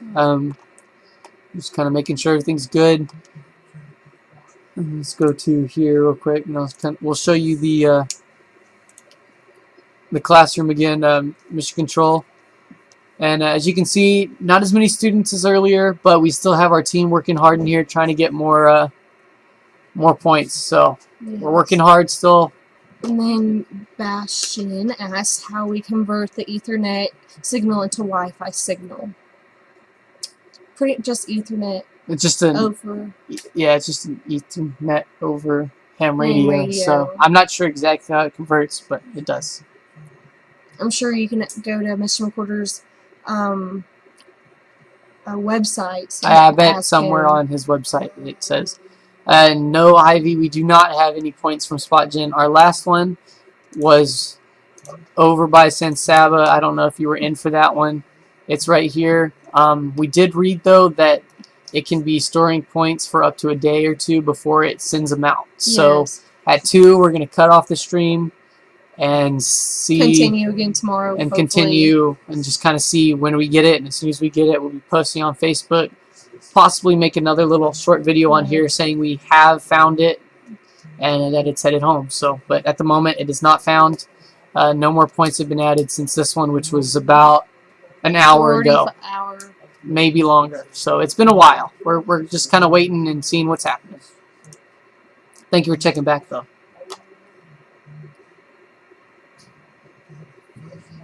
So go back here. What's the news? Like we said, there was no big points, anything yet. So we're just kind of waiting and seeing. Chase crew hasn't sent us anything. I'm wondering if Austin doesn't have any signal. We're just kind of waiting. But the Chase crew is not being very diligent in sending coordinates over. They've kind of slacked on that recently. Will there be a debriefing live chat in a few days once that has been processed? Yes, plan on it. I would love to personally to at least make another video saying that we've got everything back. Maybe go through some of the data that we've gotten. It may not be exactly live, but I would love to at least record a video for you guys so you guys can see it. And then at that point, if you ask questions, we can answer them in the comments afterwards. So, yeah, that's the plan. Still waiting on President Trump to I want President Trump to be back. Feed. Oh yes, and him to return back to home base. Okay, so on our computers we are using Desktop Presenter. I'm not sure if it's originally downloaded onto there. I do not think so, but we downloaded it ourselves. And then, of course, on this computer, we are using Wirecast to look at the screens and then stream that over to YouTube for you guys. So yeah, I hope that answers your question. And Chase, did you see the next comment there? It's directed towards you. Thank you, Connor. Well, that is my goal. I would like to inspire other ladies to become interested in ham radio and engineering as well. There's not that many. No, I don't know why. There should be. Like I said earlier, we are much more organized than boys are. I am actually the mother of the space program. Not even kidding. So, nothing yet from the Chase crew. No. Just nothing. They're just not going to call back. Just nothing at all. So, they just, why won't they just kind of come back? Like, come on. It's not that hard. We asked them for a point. So, but at least so it looks like we're starting to get close to the end of the stream. If you really have any questions right now, this would probably be the best time to ask them, because we're kind of focused more on the questions than any of the data, of course. And plus, if you ask them now, we can get to them right away instead of maybe taking a couple hours or two to answer because we weren't paying attention to the comments. So, yeah. They're not. Chase crew is being a little bad. Could you try to call Austin? Well, ask them their status. I'm glad that your university is trying to get more girls into the engineering. There is not that many, but I know at our school that we've started to get a couple more every year. Some of them may not stay all the way through, but we have been getting a couple that are staying in and actually really enjoying it. So yeah, so far there's, counting me, there are 3 girls. 3, I believe. In the engineering programs at Eldorado. Okay, I'd say Sabu. Okay, well that's what they said about 30 minutes ago. Are they just sitting there? So they're just still sitting in San Saba, waiting for more points. Alright, that's it. You know, they said they were going to send us a point about 20 minutes ago, so... They should go, like, to the point that we sent them and go looking. That's what I'm saying. Just go look at that point. Nothing better to do.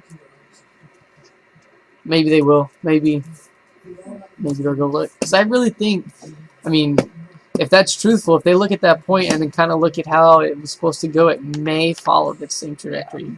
I don't know. You never know. Never know. Never know. People working on the project are very inspired by Mr. Chump. What's your saying on this thing? What do you mean saying? Like, what? How do we feel about, like, our new president, or why we have him there? If you could kind of come back with that. Oh, I got the. Okay, we got some coordinates real quick, and then I'll come back and answer your questions. And just give us a second, and we'll. Don't worry about it. I mess with it too much. What are we at? 31. 19. 634.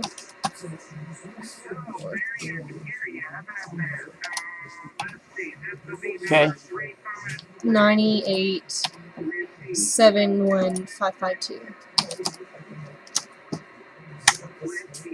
So Chase Crew is in fact in San Saba. So they're ready for whenever we get our points back. So that's good. The package looks like it's on the road. It really does. It looks like it actually, if you zoom in, it's literally right there. They could easily shoot. I told There's them water. Where? Oh, right there. It'll be okay. Oh man, that's kind of close to water. But I think we may get the Chase Crew to go out and look for it here in a few to see, just check that point.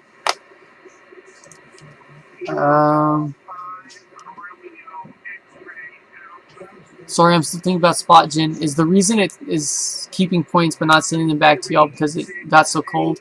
We're really not sure. We looked online. We did some research. It just says that sometimes it stores points for a while. So I guess we'll just see what happens. And then Did you do at your home auditorium home at automation? RPI or Arduino? What? Can you clarify that, Bastion? I'm not entirely sure exactly what you mean by that. And then how we feel about President Trump. Well, I mean, we kind of all just agree that no matter who is in office, the country should stand behind them. And Right. so, It doesn't matter. Like, yes, your views are your views, and we're not trying to force anything. But to us, whoever's in office is in office. you can't do anything about it. People voted. That's how he got in there, or that's how whoever the president is got in there at that point. So the whole United States did it, not us, not just us. And we saw this as an opportunity to say, we don't care who's in office, but we would like to meet them anyways. Yeah. I don't know. It's just to show President Trump that even a town in West Texas is standing behind him and knows that he can make America great again. Yes. And so that's just inspired us to make space great again. So, I don't know. We have opinions. We're not really going to share them, but yeah, just we're standing behind them no matter what. Shout out to Christian, the 12-year-old. Thank you for watching our stream, and we're very glad that you feel inspired by us. Did we make a Raspberry Pi an auto opening door at home? No. No, we did not. If you're talking about all our information, it just comes from the Raspberry Pi to our computers directly. There's no extra, there's no Raspberry Pi on this end. And if you meant like actually opening door, no, we didn't do that either. We could, but we've been working on the space program instead. All at school. Oh. So yeah. Everything we've done happens in this classroom, and so. Yeah. Is there any questions that I missed? I think I got those that were not on there a second ago, so.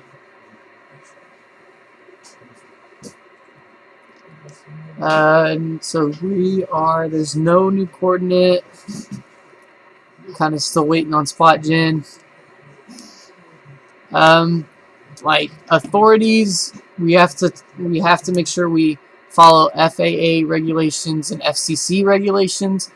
But other than that, since it's our program, as long as we have everything needed to launch our package, then we do not need to worry about other authorities. Of course, if there was, we do kind of ask around, make sure that there's nothing needed in that area that we launch, or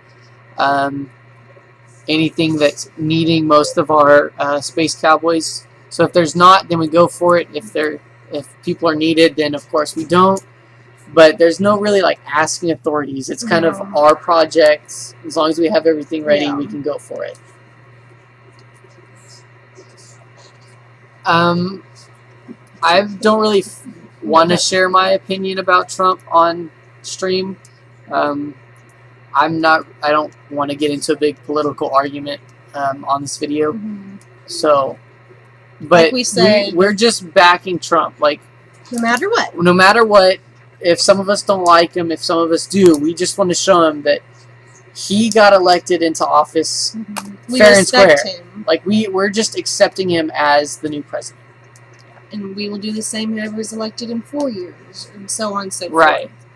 So, yes. James, you said maybe that hopefully the chase crew can get to that location. It does not look like they're going to go anywhere for a little bit. It looks like they may wait a little while longer to see if another point comes up. If nothing comes up before too long, we'll probably send them out there. And if it is there, then of course we'll come back on with a little video saying that we have it. So more than likely you will not see us retrieve the package in the next 10 minutes. So I'm sorry, but we will hopefully get out a video or look on Facebook. There will be posts on there.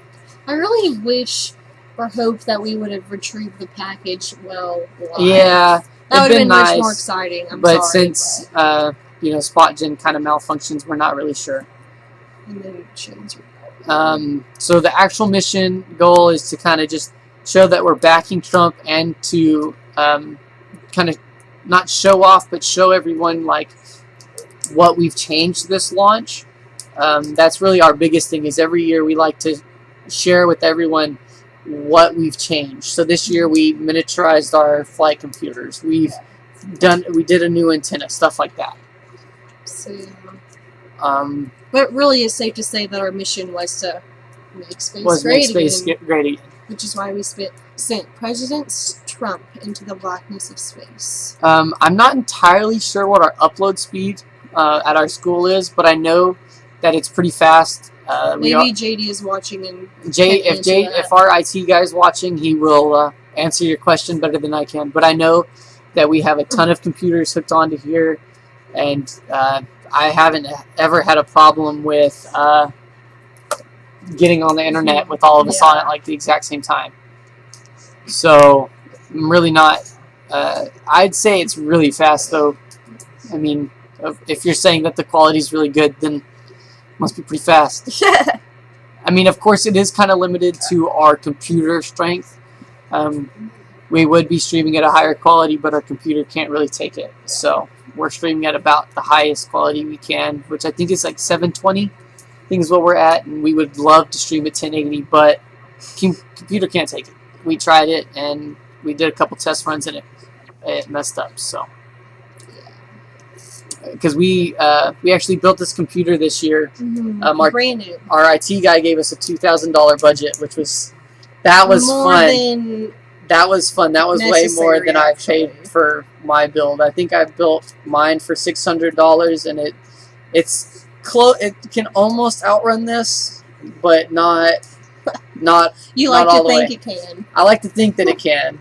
It can outrun all the computers in here, except for the two that were built recently. So, and then so this one was a $2,000 budget, and we kind of went crazy on it.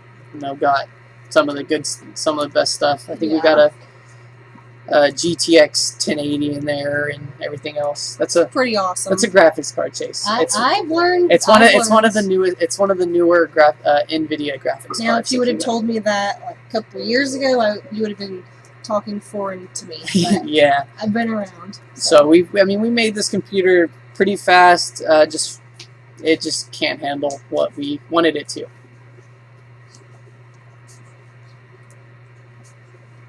Ultimately, a computing body floating in air, just in $2,000 budget.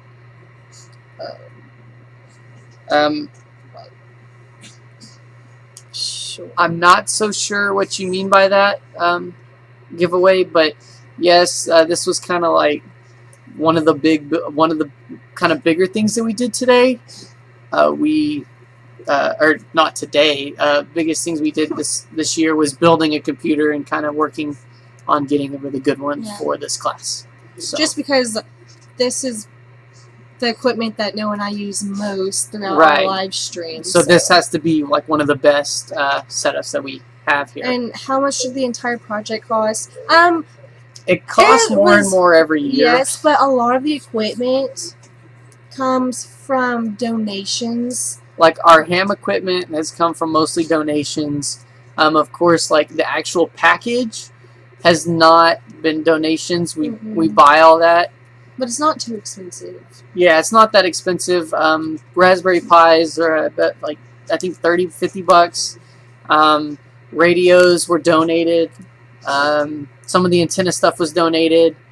So there's not like a ton. Like, as you can see, she did say $5,000 to $6,000 a year, but that's not just directly on like just the package. That's on everything in this room that you saw, like all the computers, the stuff that goes into the ambulance. Yes, it's combined over all of it. So Don't answer the question. So, yeah. Yeah. That's all the questions so far. So then, so our PC costs $2,000, but our project, can per launch about $1,000. So it's a fairly big price, but not like insane. So, is there any new data from No, launch not crew yet. or space I'm about to. chase crew, not launch crew or space? That sounds pretty good, though. What? It kind of is launch Space? crew. Oh, space crew. Space crew. We're all space crew. We're all space crew. Chase crew. Let's go and see if there's any new messages or anything on here, so we can kind of. Oh, we got a new message on here. So we're looking at a message on Facebook, seeing kind of. So one of our residents in town told us to keep up the good work. She's been watching / listening since 7:45 this morning, which is exactly awesome. when we went live. So it's really awesome to know that you're still there and that you've been listening this whole time.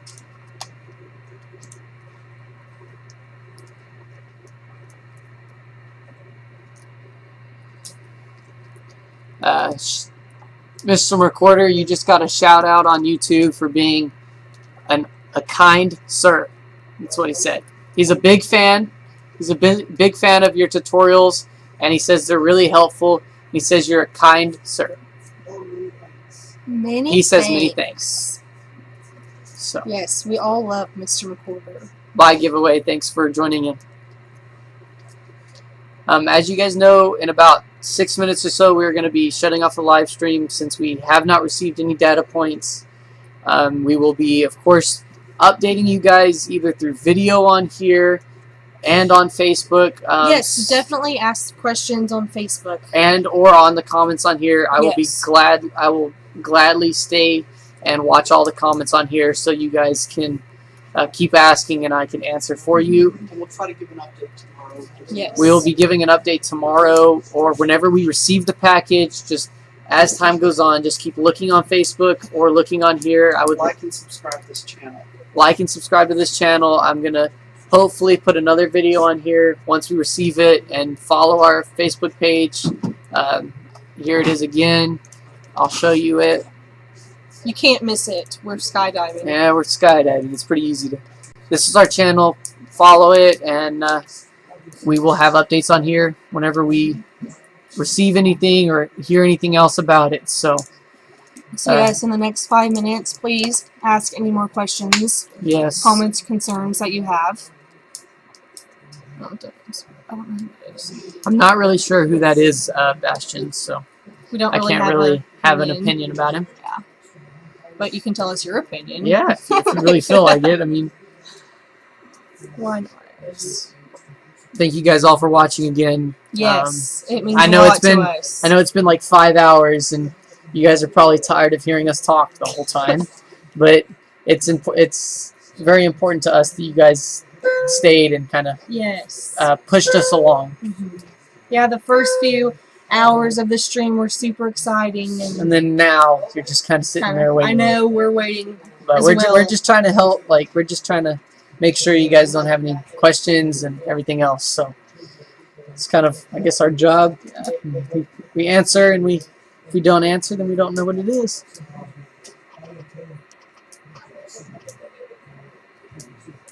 Okay, I will. Yes, I of will. course. We will show him this message and see if he can do that for you.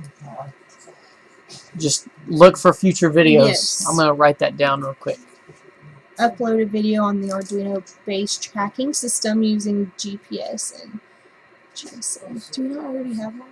I have no idea. And you can, if you haven't looked already, maybe look to see if there is one on toptechboy.com. That's not how you spell that, but that's okay. Yes, Joe, we have such an amazing teacher. I could not ask for any better. Tracking system.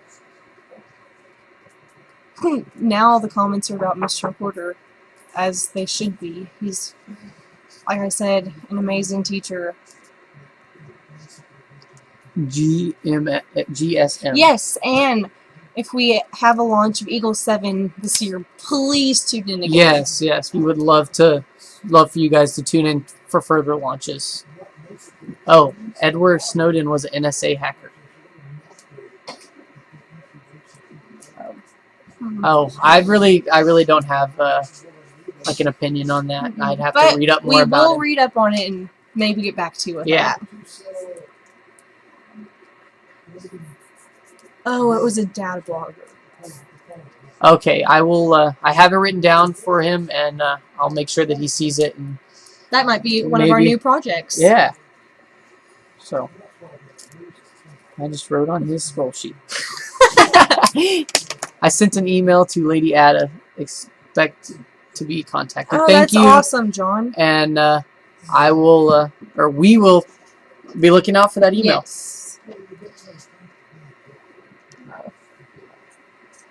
So we're down to the last couple minutes. Get your last questions in, or anything you want to say. I really don't want to say goodbye yet because I really want to get the package. But I mean, how awesome would that be? Right when we're about to end, we receive that would be pretty cool. A GPS coordinate. I want to help on the codes for my college project. Okay. That's cool. We will see if we can. We will see if we can help you out. Oh, cool! High school or second college. Yeah, that's pretty cool.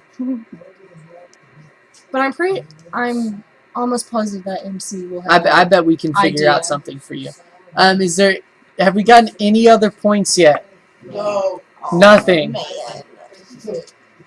He's over there refreshing. Loved watching y'all today. Great job. Thanks, Ivy. Yes. I mean, we didn't really mix it with politics. We just kind of said we were supporting him, and that's what we're doing. Our goal is to go to the White House. Our goal is to go to the White House. We would love to be invited. So we're just trying to make space great again. So.